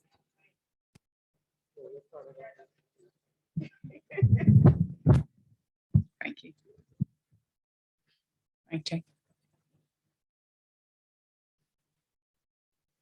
All right, well, I need to bring it up just to say that this is just a brief or a few of the things that the clubs in Group D has done. As you notice, LG Rosie keep whispering to everybody who comes up, "We have 5 minutes."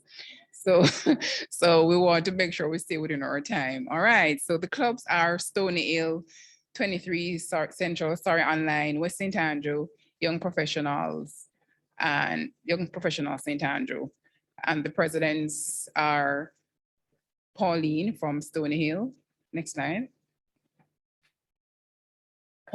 President Pauline from Stony Hill, President Cheryl, 23 CSO, President Paula from West St. Andrew, and President Shakira from Young Professionals St. Andrew.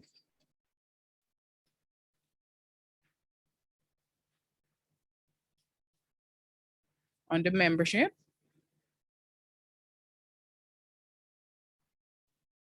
all right, so for Stony Hill, they started the year with 38 members, and they currently have 3 prospects. They do personal invitation of friends, family, and co-workers, and they have a weekly feature of members. For 23 Central, we started the year with 22 members. We added 6 during the year, and now stands at 28 members. We have 1 prospect at the moment.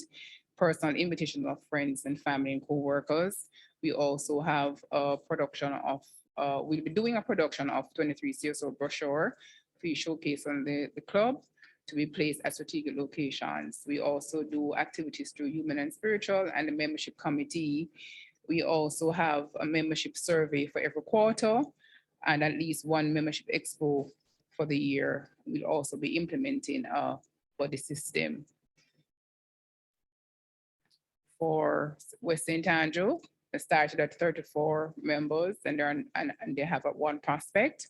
They're going to be having at least 1 membership drive per quarter at guest presentation meetings and use of social media to highlight their activities. They also have mentoring prospects awards the individual most prospects who converts the members and personal invitation of friends and co-workers. Next slide, please. Membership for and engagement for Young Professionals St. Andrew.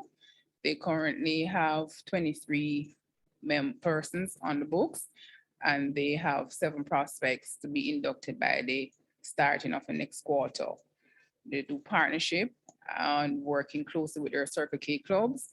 They use the social media platform to get people curious about the Kiwanis, as well as inviting like-minded colleagues.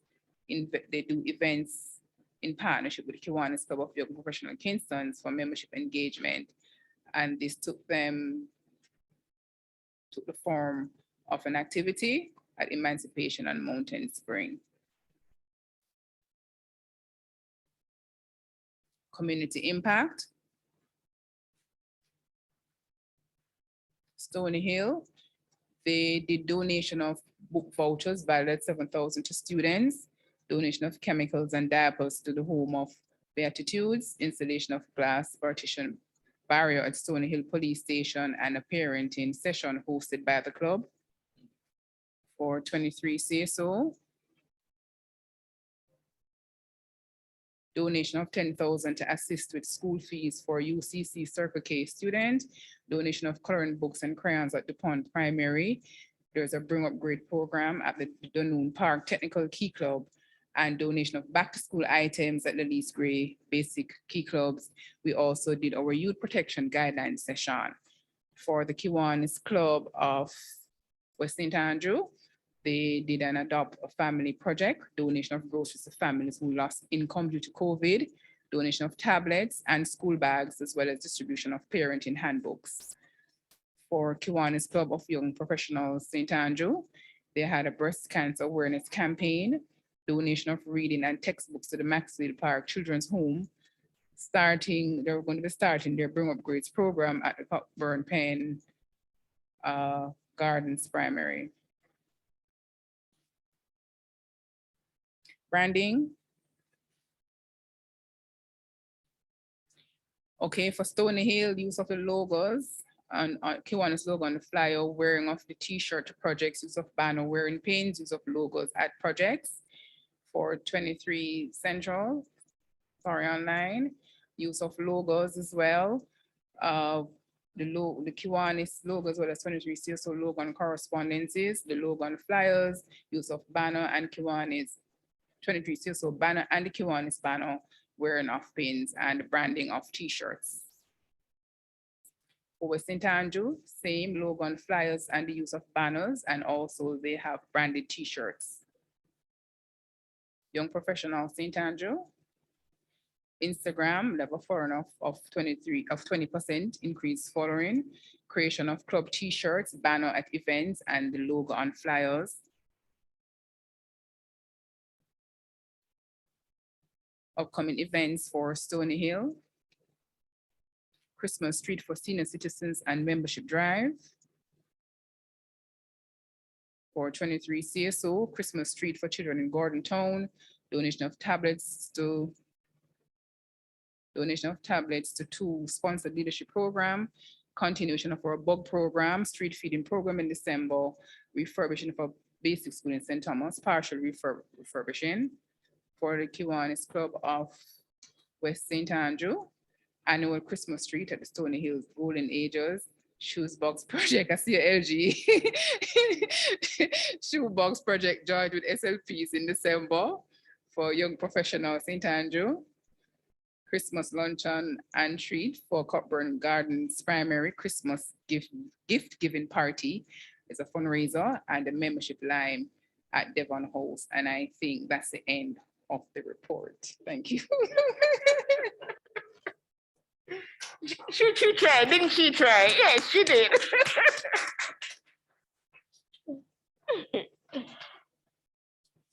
Thank you so much, President Jerry. All right, at this time, we were supposed to have been taking a break from all the reports that we have been listening to and so forth. But 2 good things. I'm not seeing our Key Club online was going to entertain us. And since we're short on time, we're behind time, I'm moving right ahead. So you get your break at the end, sorry. But we kind of need to catch up. And the catch up we're going to do, it's time for our divisional committees to do their report. And I know they're going to take even less than the time. So like IPLG, Debbie have 10 minutes and she's only going to take 5. I'm not concerned about that. You'll take, that's even better. And the ones who have 5 minutes is going to take 3 minutes. We're going to get all the information in during that period of time. All right, guys. So listen up. I now invite IPLG Debbie to do hers.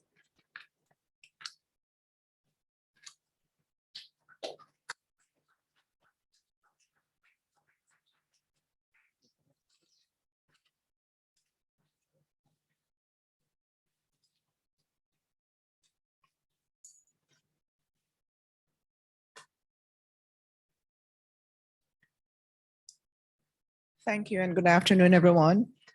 The membership committee or the membership portfolio is a very large one, this administration. And as you can see, the next slide, please. Right, because it is a large portfolio. Next slide, please. Right, okay. We have a large committee. And as I go through the presentation, you will understand why, right? The Division 23 Central's 2021 membership strategy will be guided by our 5-year divisional strategic plan. So it is still very active and alive. That was created last year. So for the new administration, the plan is to achieve a membership growth of at least 5% within the division. Right, and one of the requirements of the club is to achieve, for clubs to achieve distinguished status during the administration, is to attain a membership growth of at least 2 members over the last administration. And so, you know, that is the background against which we will have this 3-tiered program that we're going to be talking about now, which consists of a club coaching, membership care program, and membership growth, engagement, and retention program. And so I just go through quickly. Club coaching, which is headed by our DP Bridget Steele. The objective here is to provide clubs with resources to assist with strengthening their programs and initiatives. And a lot of the focus here will be on strengthening the club coaches to provide great technical support to their team. So you'll see things there in terms of reformatting of reports, professional development for club coaches and so forth. And so with that strengthening of our club coaches, they will be better able to provide support to the clubs.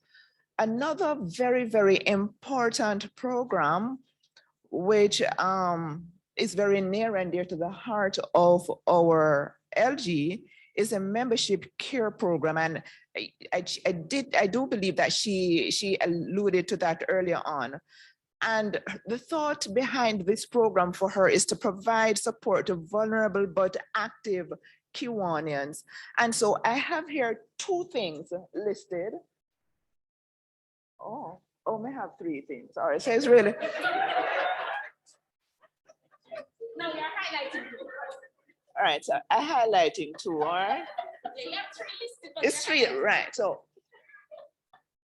All right, so might as well, because the first one is there. Actually, I spoke with the LG. Yeah, I don't know where that first one came from, but all right, so one of the things and that that the LG wants us to do is really to support each other's business. All right, and so the idea is for us to have a Division 23 Central Skills Bank. And the person who has been leading that charge is our own IPP, Kimberly Cummings from St. Thomas. And so she has developed a directory, and she has sent that out. She has shared that through the OneDrive. What is it? Microsoft OneDrive. But I mean, how many persons have registered so far? Probably about 3. Come on, guys. I know that the email went out through DS Paulette. So please, DS Paulette, if you could send that out again, it is very important, right? We need And the LG is very strong on this, that we need to support each other, especially now, right? We need to support each other's business. And so the skills directory is going out. Let us put our information there so we can know how best to support each other's businesses. All right. And so another initiative there is also to partner with agencies and discount services to, Kiwanians. And there are other initiatives that she's coming up with, but she don't want to bust out with those yet until she understands how things are going. Okay, but you'll hear more about those a little later on. Okay, and so to attain, we have membership growth, engagement, and retention, right? The objective here is to attain at least a 5% membership growth within the division. And so clubs have been working very hard at this already, right? First of all, let me tell you, we started, no, let me not tell you yet. Okay, right? But so the strategy here, right? We have asked clubs to do their membership plan and submit that by October 31st. And I think that we have 100% President, LG, 99, okay. Okay, and we have been encouraging clubs to grow their membership by 2.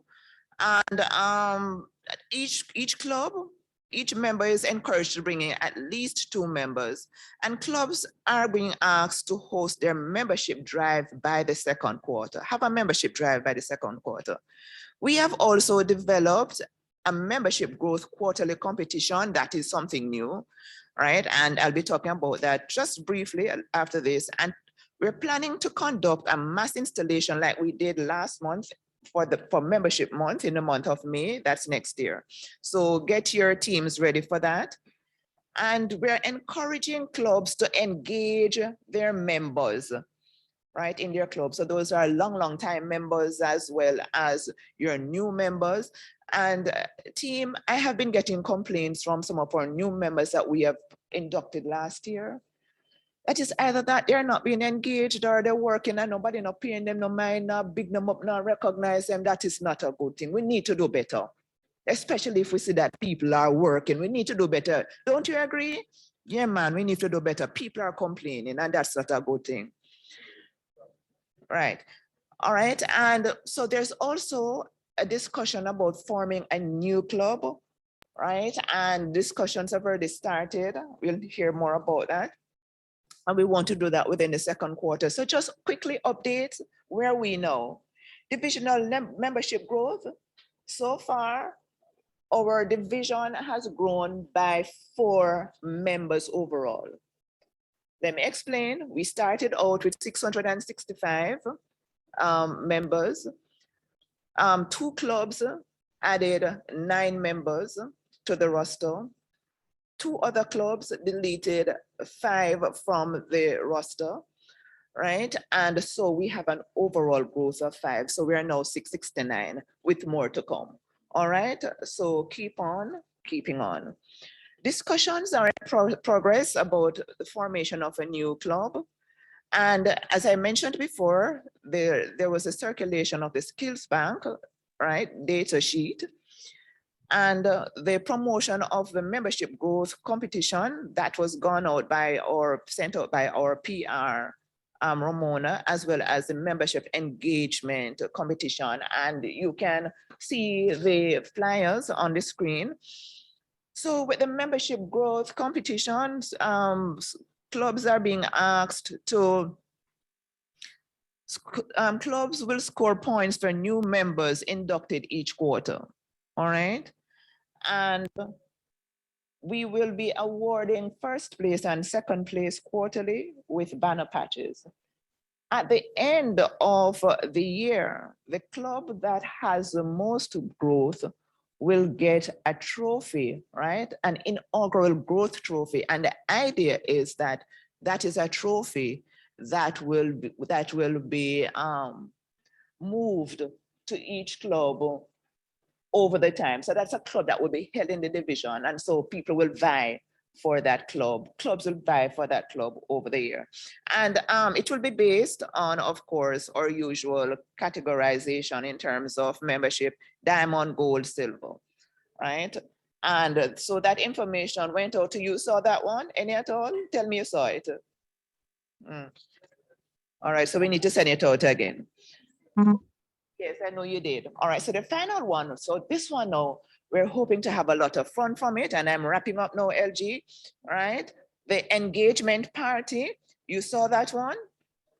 We want to see how you engage your members. And, you know, I just absolutely love, right, what NSA is doing in terms of engaging. Me have to pick them up, me have to talk about it too, right? I think it is fabulous. And so, you know, quite innovative with their LGs. But how are you engaging your longtime members and how are you engaging your new members? That is something that we want to see how you're doing. And we're planning to have a competition with this, right? Host an engagement party at one of your club's meetings between January and August. And we will be sending out a list of, you know, who will come first, second, and third in terms of presentations. And submit the details of your engagement party to the membership committee chair, who is me, right? And these are the criteria, right, in terms of how you'll be judged. That the winner will be selected at our last DCM in September. So thank you, everybody. It was a pleasure to see the LG standing up. All right.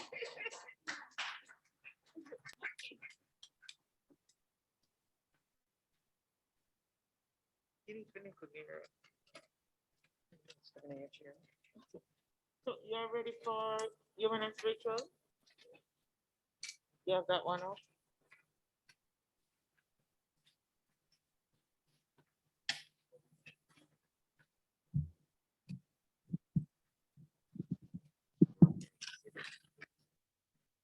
Thank you, VP Bridget. All right, we have to do a little shifting around. So I'm going to ask Human and Spiritual Committee, Human and Spiritual Values Committee to do their presentation now. And then we do have our key club online and she wants to entertain us. So I'm going to have her do that right after they're finished. All right, so handing over to Chair Cheryl. Good afternoon, everyone. Just want to start by saying thank you to all persons who have participated in our activities for this first quarter. And so I'll make my first quarter report.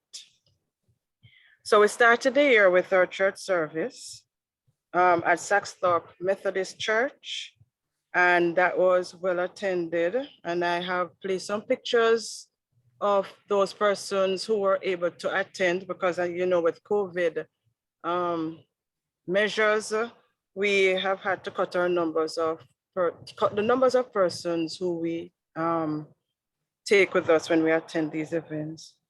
The second thing we had was our Breast Cancer Awareness Month Challenge. And I want to pick up the 7 clubs who did their collage and submitted their collage. And thanks to PR team, PR Ramona, who placed those collages on the Division's social media page. And then we had our very successful, out of a vision by LG Rosie, we had our very successful prayer and praise. And I want to thank everyone again who attended. We had 60 Kiwanians in attendance. And I just want to thank everyone who participated and who supported the Human and Spiritual Values Committee. We have a lot more coming up. We in the second quarter, and you'll see more about.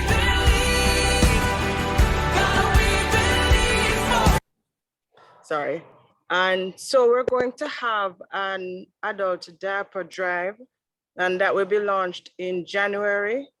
LG wants to donate these diapers by Valentine's Day, so it will be our love project for the second quarter. We also have other initiatives coming up. So we will have other activities. I'm sorry that I have to be so abbreviated. LG knows my situation.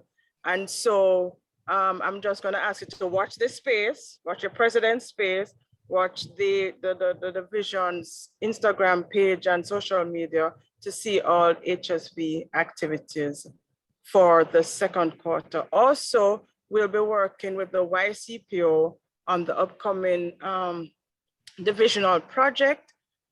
And also our annual carol service, we are yet to tie down a date, but it will be either December 21st or December 23rd. And so I'm gonna ask clubs, I have already spoken to the class president to send out to the president that we need at least one item from each club so that we can start putting the program together. So again, watch this space. You'll see more to come. Thank you, LG. Thank you, Chair Cheryl, and all the best. Sending you lots of love and hugs. Thank you. All right, so the diaper project was one that when we attended church service at Sackstop, they invited us to join with them and it was accepted. So you'll get more information on that. It has to do with the homeless. All right, so I am now going to invite our key clubber, Kedoja? Kedoy, sorry, Kedoy. I'm now going to invite Kedoya Reed to go ahead and present her item. She's online. You're able to see to highlight her?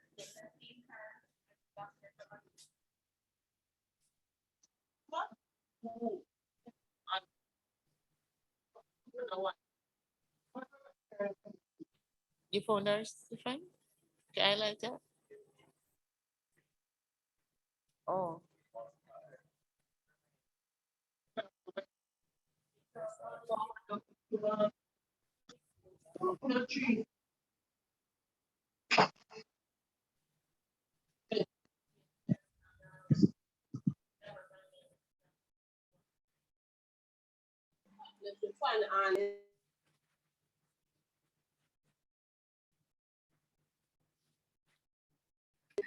Good morning, everyone. Hello. Kedoya, you have unmute? Hello. You're ready to go? Yes, miss. All right, please go ahead.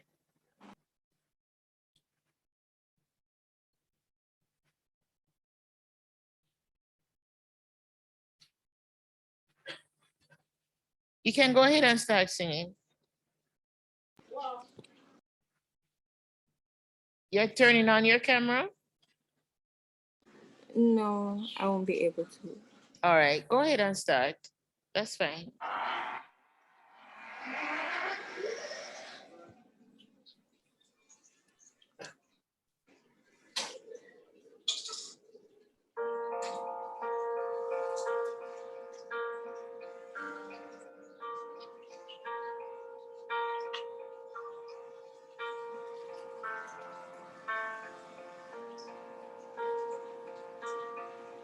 Well, my heart beating, 'cause you are the reason I'm losing my sleep.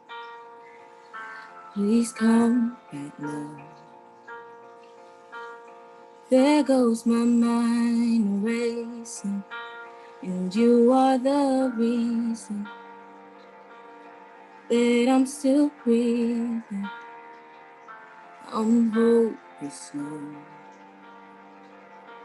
I climb every mountain, I swim every ocean, just to be with you and fix what I've broken. Oh, 'cause I need you to see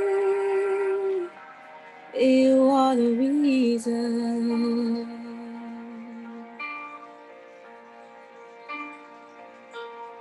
There goes my hand shaking, and you are the reason my heart keeps breathing. I need you now. If I could turn back the clock and make sure that I defeated the dark, spend every hour of every day keeping you safe. I climb every mountain and swim every ocean just to be with you and fix what I've broken. Oh, 'cause I need you to see you are the reason.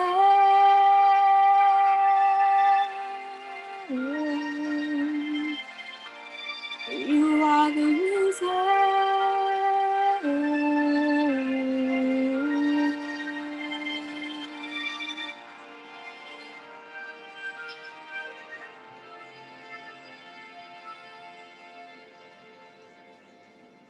Climb every mountain, swim every ocean, just to be with you.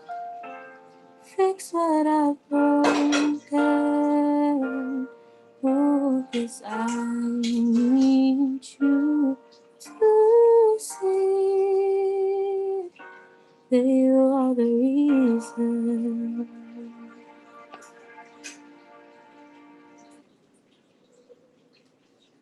Thank you. Thank you. Thank you so much. That was certainly worth the wait. Thank you. All right, let me now invite SLP committee to present.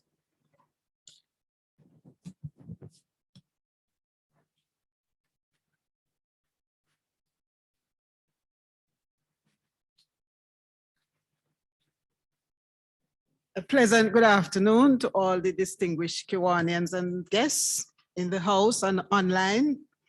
You know, the SLP group is one of the most important group in our Kiwanis program. And sometimes they do get least attention, but we want to big up all our big up all the members of our SLP team who are always working in the interest of the SLP groups. And just need to remind you that the SLP program is one designed by Kiwanis International to encourage leadership and service through meaningful programs and projects. And most of our clubs, or quite a few of our clubs, do have SLP groups on their teams. So we want to highlight and say a big thank you to our devoted and dedicated team members whom you can see on the chart there. So one of the things we want to do is to make sure that we are always integrated into the what should I say now? The team that is not divisional. Sometimes I do forget what I'm going to say. So our LG's theme is what we are going by, which is passion, service, and purpose. And we want our SLPs to develop that passion for service and develop that purpose in serving their school community and their communities in general. So we have some very, very important things that we want to get through, that we have been going through, but we want to support even more. So we want some mutual support among Kiwanians and SLP clubs. And even if your club does not have an SLP group, we still want you to make sure that you participate in the SLP activities that are going on in the various clubs. We want to remind ourselves of the various tenets of the Kiwanis International plans for service. So in terms of branding and image, we want to make sure that we show up ourselves in our SLP groups, in our various schools, and you know that the community can also do an SLP group. It doesn't have to be entirely just the school. So we want to make sure that our children are engaged, our children are involved, and they show themselves. So where you can help them with t-shirts and their pins and so on, so that when they're doing work, whether in or out of their schools, they can brand the Kiwanis. Membership engagement, as I said before, all our members, every single supporter, every member of a Kiwanis club should be engaged in assisting our SLP members. Our community impact, whatever we do must impact an entire community. The schools must, the children should want to be in an SLP club, whether it is Key Club, Builders Club, K Kids, and so on, because they must see the value of what is happening there. In terms of leadership education, we're very focused on this, and we have started our leadership training. I think all the groups by now have done some sort of training in leadership, because that is ultimately what we want to develop in our children. We want them to be great leaders. So even when they have graduated from high school and colleges and so on, they can go with this leadership experience. And for financial viability, we want to help our children to make sure that they either learn how to raise funds for their projects, or we have to help them with raising funds so that they can complete their projects. So we also want to recognize our clubs based on their support and SLPs. So that is why at the end of what we do, we make sure that we award the clubs for the various work that they have done. It's not that we are working to get an award, but when we get an award, it feels good. When we go out with a banner patch, we are encouraged. Very, very importantly, we want to encourage criminal background checks among advisors. Very, very important. I sent around a sort of surveying document to figure out how many clubs by now have completed their background checks among the faculty, the Kiwanian advisors. Of course, we have not received much of the response yet. I hope you have seen that document, because at least it assists us to know where we are going, so that we can call up those clubs who have advisors and they have not been going the right way, because we don't want to be caught with our pants down at all. We want to make sure that all the clubs are involved and doing their criminal background checks among the advisors. Somebody find something. I want the Sarge taking notes, or somebody taking notes for the Sarge. So we have all of these various objectives set out. So I'm going to ask you, is there rapport or synergy with our district and divisional leaders? Must encourage that. So some of our divisional district leaders were here this morning, and they were speaking about activities and so on within their K clubs. And we want to maintain that kind of synergy with them. We want to work together. So we invite them to everything that we have, and we make sure that things are happening with them. Can we engage clubs to fulfill their obligations to SLP programs? I want you to say yes. Can we provide support and guidance to our faculty advisors based on their areas of need? LG, turn up so early.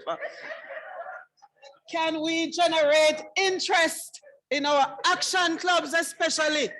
Because we want to remember that that group is a very, very special group, and we do not want to leave them out of everything, because persons with disabilities are important members of our society. So do remember our platinum, 65 plus, our gold persons, and our silver persons. And please send in your reports on time, support our SLPs. And ask our faculty advisors to make reports to your club so that we can know what is happening in our schools. Thank you much.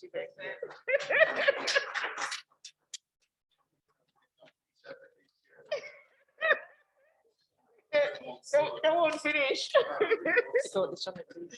Oh gosh. Thank you. We have to speak.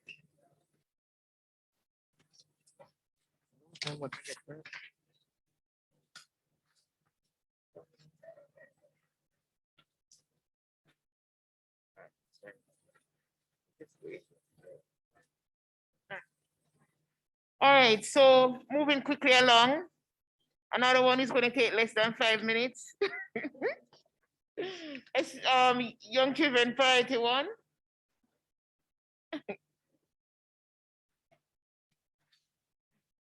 I'm depending on you.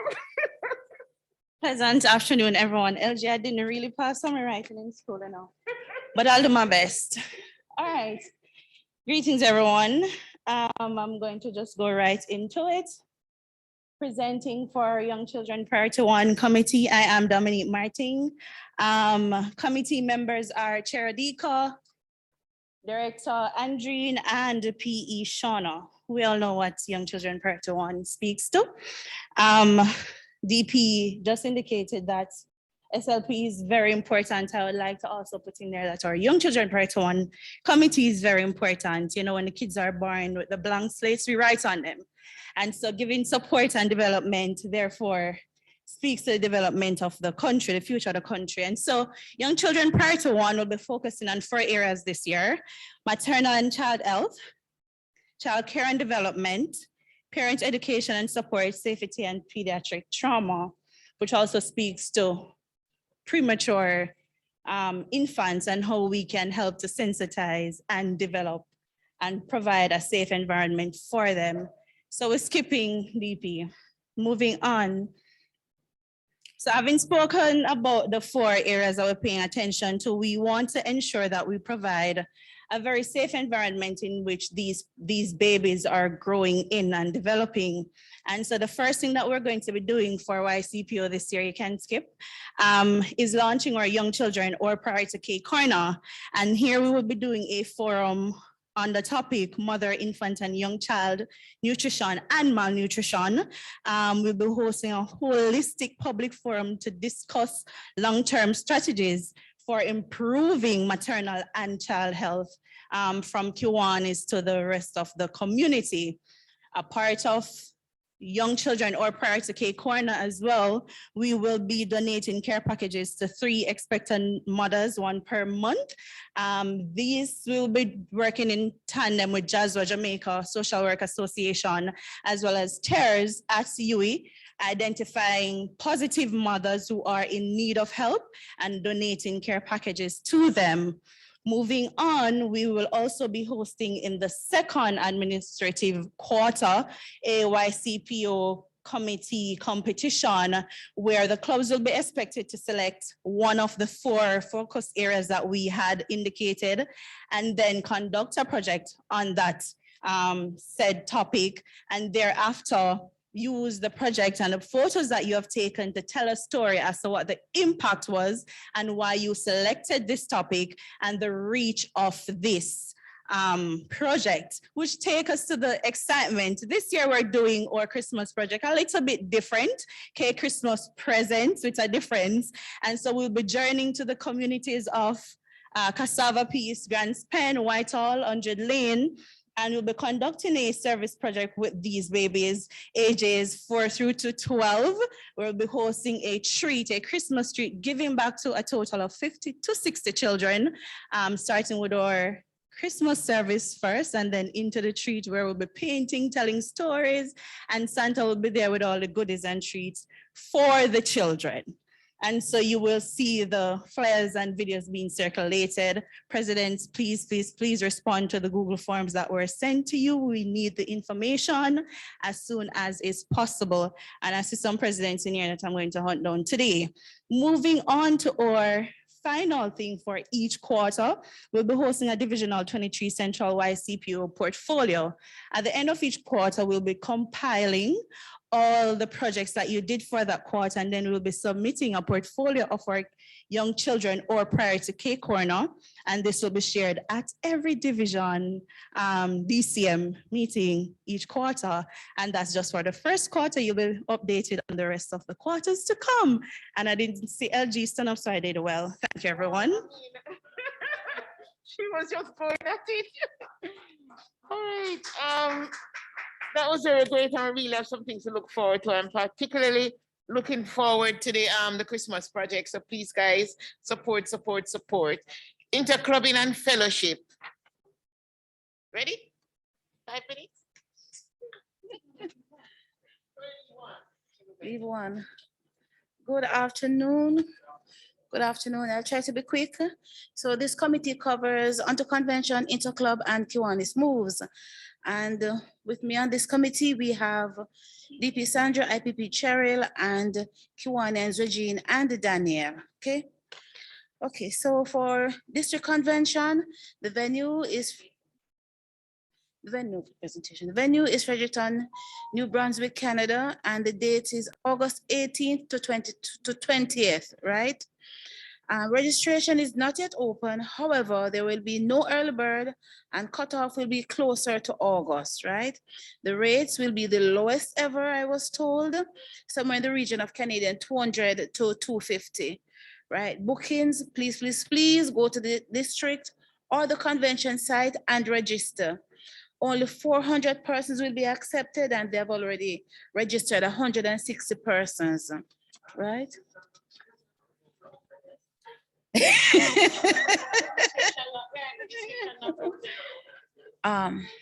COVID-19 protocols, moving right along in my 5 minutes. All persons must be fully vaccinated to attend the convention. And a lot of work has been done by the planning committee, which boasts 3 Caribbean persons in Chairman Edwin from Bahamas, Secretary Audrey, and our own Tadmar, DP Tadmar. The main hotel is the Delta, and the overflow hotels are Radisson and Holiday Inn. And you have to be fully vaccinated. What happened?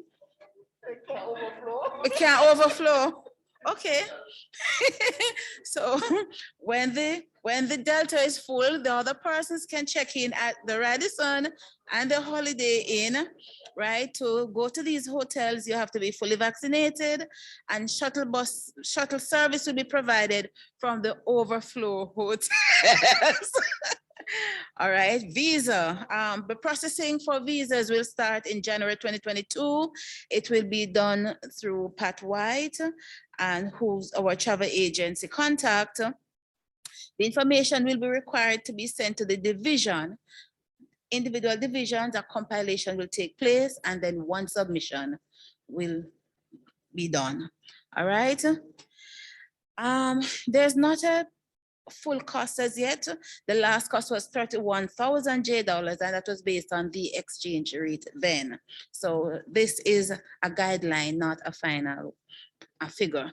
For the airlines, the rates are unstable, and so one will not be given. And at this time, and we're not sure what the COVID protocols will be, and that depends on what is happening with this new strain. But we will join with other local divisions to get the best rate out there. And this effort is led by DP Audrey of Division 23 East. And you're being encouraged to open an account and start your savings. All right? To go to convention, yes. I'm out of time already? That was one. Interclub. Okay, so the interclub is there. The forms have been sent out, but they will need to be resent based on some recent changes, right? The categories remain the same. The categories are diamond, gold, and silver. The numbers in each category have changed. Diamond is silver 35 and under, gold 34 to 64, and the diamond 65, right? So there are two clubs 5 clubs in the silver division, and so we'll have 2 prizes. There are 7 clubs in the gold, and so we'll have 3 prizes. And there are 2 clubs in the diamond category, and so there'll only be 1 prize. Okay, moving right along. Kiwanis moves. So for the the first challenge up is the Kiwanis moves, right? So the Divisional 23 Central School of Arts has its winter semester, and it is encouraging persons, clubs, right? It is encouraging persons to submit their audition tapes and videos. Should be no longer than 3 minutes.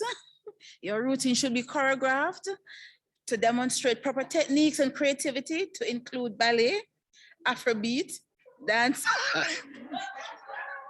Latin, and soca. Deadline for submission is Sunday, midnight, February 20th, 2021. The judging criteria will include creativity, technique, costume, use of space, use of props, and branding. Okay, all entrants will receive banner patches. First and second place prizes will be, first and second places will be declared winners. And clubs will be placed in groups of 4s, and we made sure to combine the more age clubs with the younger ones. Thank you, G.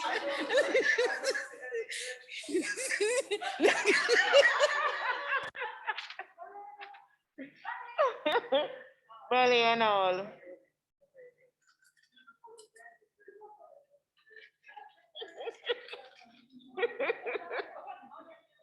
All right,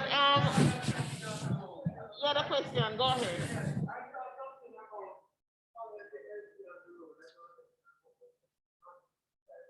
On the AG road trip, so as I move about, and I've been doing it and you have been following, thank you very much.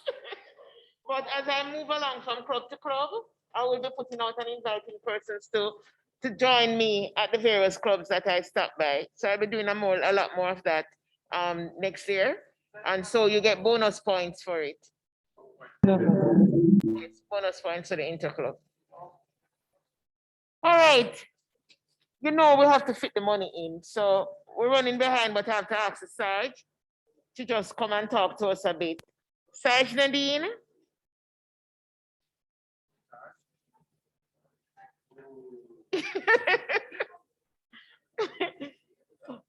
Is she online, this?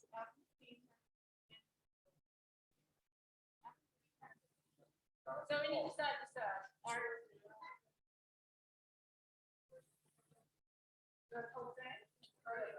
She was outside earlier, but she has left now.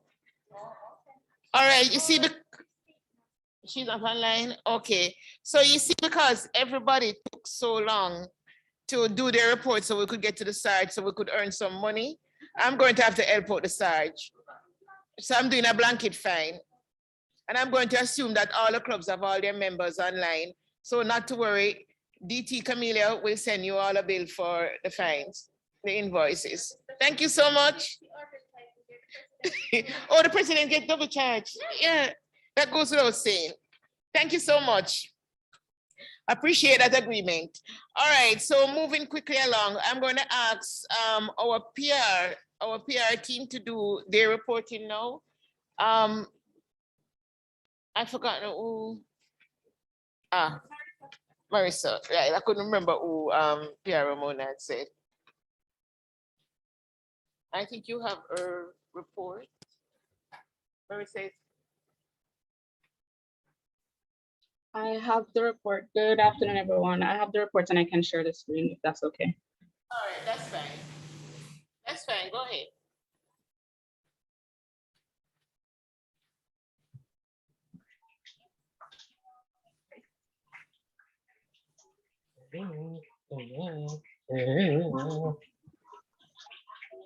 Are you seeing my screen? Yes, we are. All right, thank you. Once again, good afternoon, fellow Kiwanians and guests. I'll be doing the presentation for the PR committee.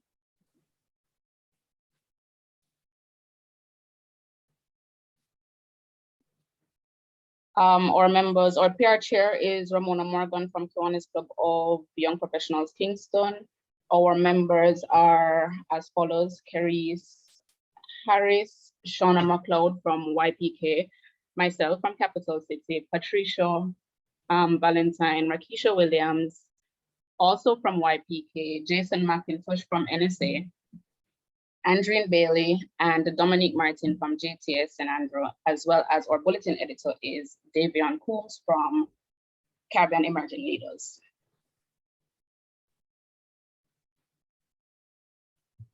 All right, so the PR committee has been maintaining regular social media presence. We officially launched our LinkedIn and Twitter platforms. And if you check the link in our bio on Instagram, you can find the Linktree link to those particular pages. We have continued to increase our level of engagement and creativity on our social media platforms. And as a result of that, we have an additional 43 followers on Instagram, bringing our total to 470 followers.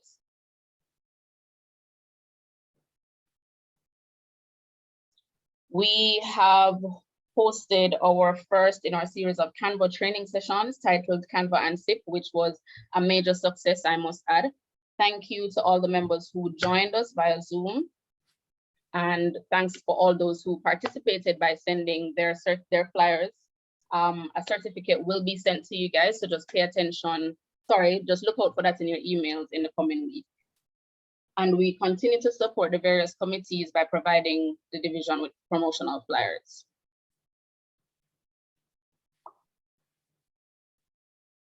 Okay, so I'm not sure how many persons know this, but we have a dedicated WhatsApp group, which is used to promote all Kiwanis events for the division.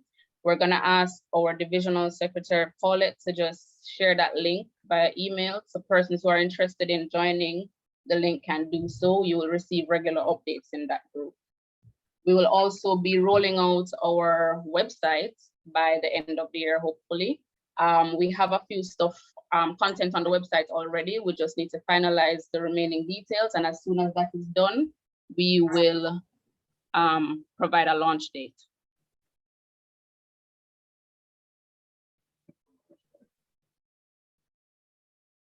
So for our first competition for this administrative year, it is called the In Focus Photo Competition. Clubs are being asked to select a photo from their from a project from the first quarter and edit the photo where needs be by adding the club's logo to the image. You're also being asked to write a witty caption that would attract the public to your post. We're asking you to submit this photo to the division's email address, that's div23centralpr@gmail.com by Sunday, January 9 at midnight.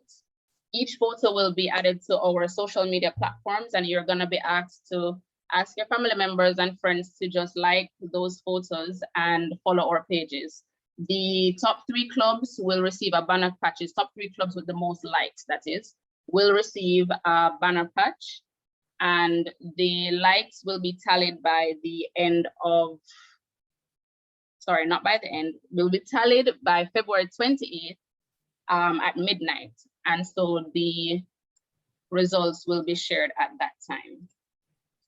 That is the end of our presentation. Thank you for your time. Thank you so much. Good stuff and good time. Wonderful. So I'm now going to hand over to our Kiwanis Education and Leadership Development Committee. Okay.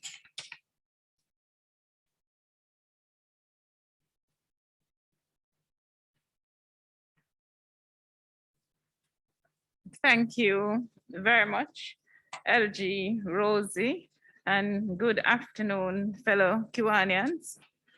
This presentation is going to be very brief. I'm sure it won't take the 5 minutes. I will just be highlighting the upcoming training and development programs for the division. These programs will be implemented during the, sorry, Okay, the photographer wants to make sure that he can see my face. All right, yeah. So the programs will be implemented during the second and third quarters of the administrative year, and further details will come on the dates. As Kiwanians, we serve the world one child She's sick. She's very sick. at a time. That's all I will say. She's very. I'm looking if my slides coming up. Yes, it's there. All right, and the words of Mandela. So we'll begin with Mandela said, education is the most powerful weapon which you can use to change the world. And I just like to say that our LG, as well as Kiwanis International, are both focused on having educational programs which will improve and develop our Kiwanians. All right, so just moving quickly into what you can expect coming up.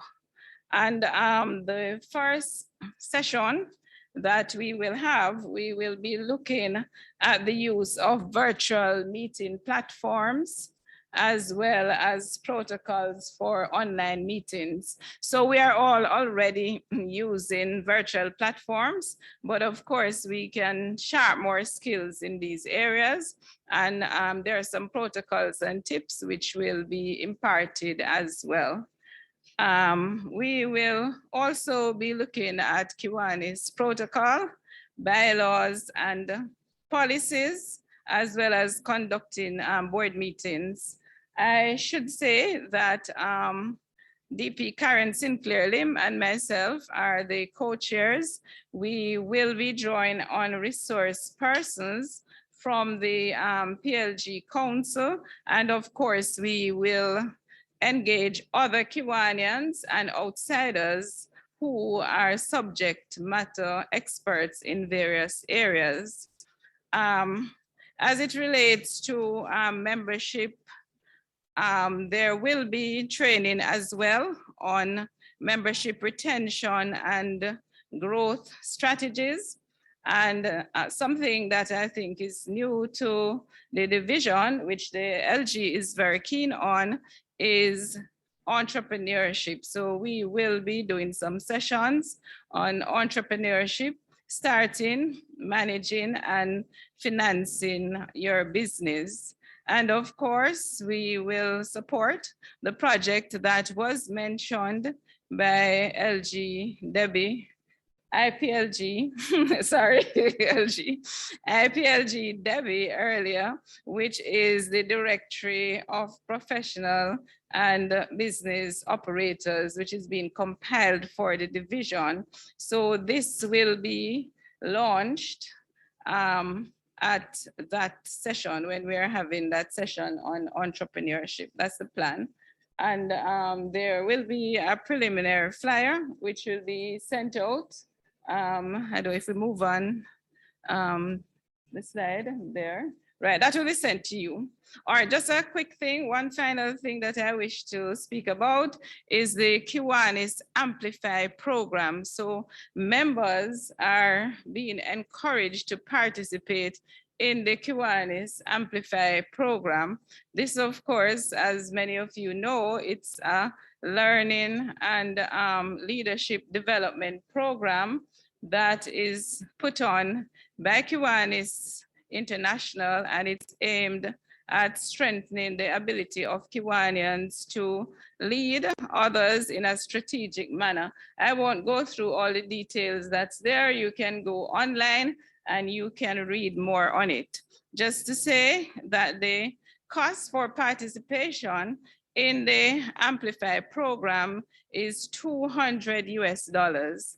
And members may enroll themselves in the program, and clubs can pay for persons to participate in the program, and the division or the district may also sponsor participants. And our division has kindly, if we just move on to the announcement, the divisional announcement, our LG and the division has decided that the division will sponsor one club leader, one president to participate in this Amplify program. And the criteria that will be used to select this person who will participate will be the same that is being used for the LG ribbon for the first quarter. So the president of the club that wins the LG ribbon during the first quarter, that president will be sponsored to participate in the Amplify program. That's the end of the report, LG. Over to you. Thank you, thank you. Okay, I'm now going to invite community service right as soon as DP Bridget is finished to do their presentation.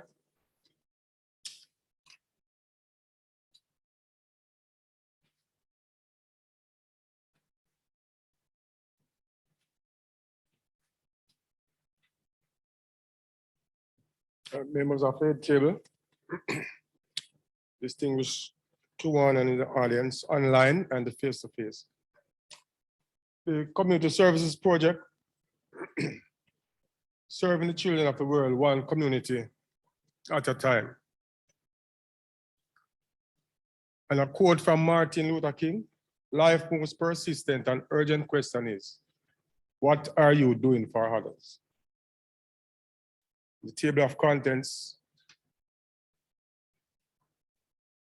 K Christmas project, 2 community services competition, working with persons with disability, and school safety project.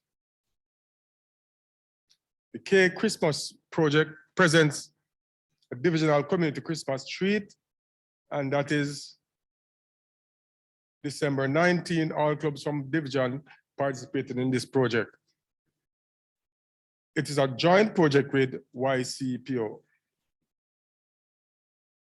Right, and as was mentioned earlier by the YCPO chair, so I won't go into all of that.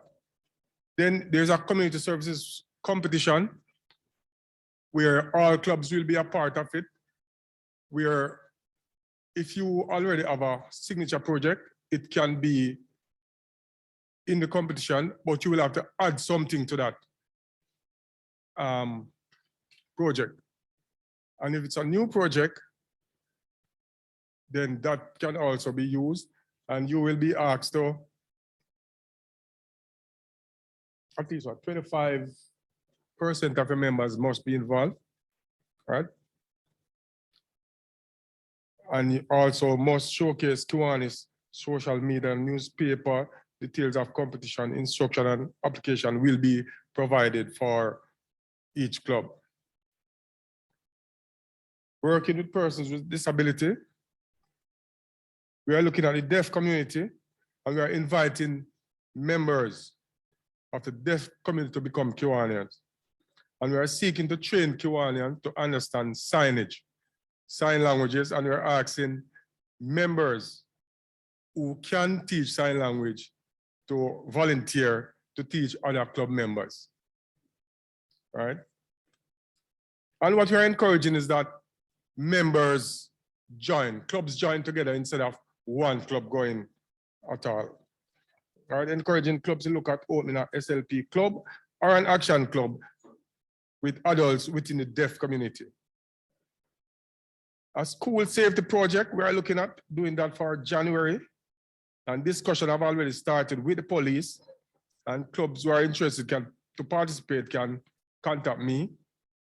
I'm P. Clive, and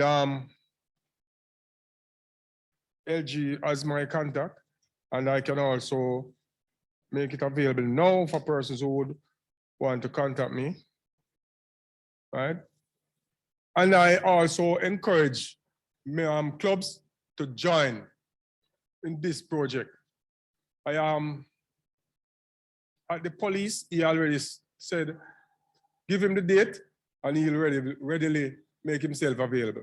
So we want clubs to join instead of one club going it.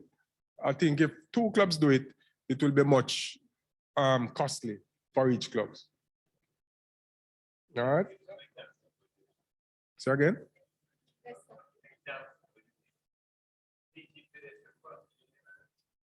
Yeah, no, they're not going to paint pedestrian crossing. We are going to engage the students at different schools and parents in the safety, road safety, and all of that.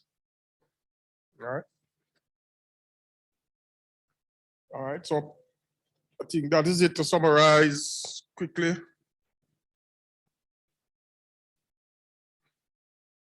Stock. All right. So the Christmas presents community services competition. You will be issued with the forms, the competition forms, with rules and guidelines as to how the competition will go. All right. Thank you. Thank you so much. Don't move, Clive. One question.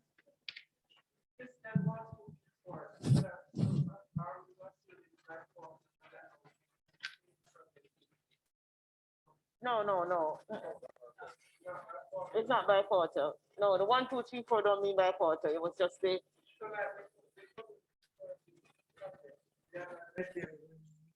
And is that going to be done? Oh, by the Yeah. Because the division is not doing this for the training of the clubs. The division will guide you and lead the project, but not be doing the project. Answer your question.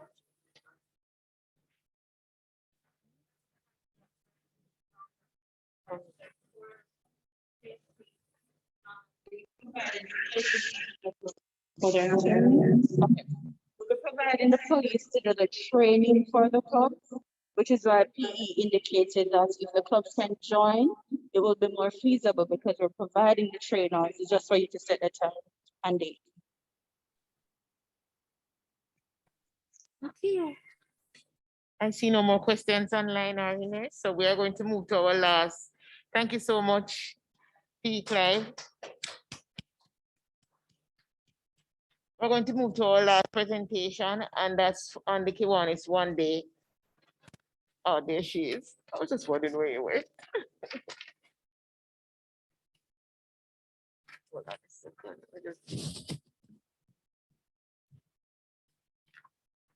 There you go.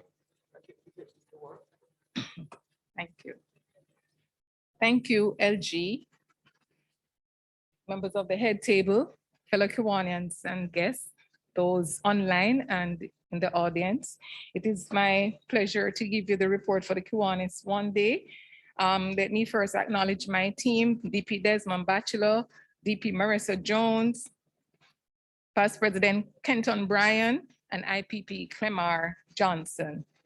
Over the years, Kiwanis One Day was planned and executed by the divisions and the clubs. This year, we decided to do it differently. The clubs were asked to do individual projects and the division would coordinate. This way, the clubs would get more member participation as we are still in the COVID-19. You're not hearing me? You want me to take my mask off? I believe you don't want to. Okay. The clubs were given a new option. They were encouraged to partner with other voluntary organizations such as Lions, Rotary, and Optimist, as well as our service leadership program members. So in keeping with LG Rosemary's goals and those of Kiwanis International, the clubs were given 2 areas from which they could choose. The areas are environment and education and literacy. In July 2021, Laskochin Foundation was approached for assistance in providing seedlings for the Kiwanis One Day via the Caribbean Tree Planting Project, 3 million trees in 3 years.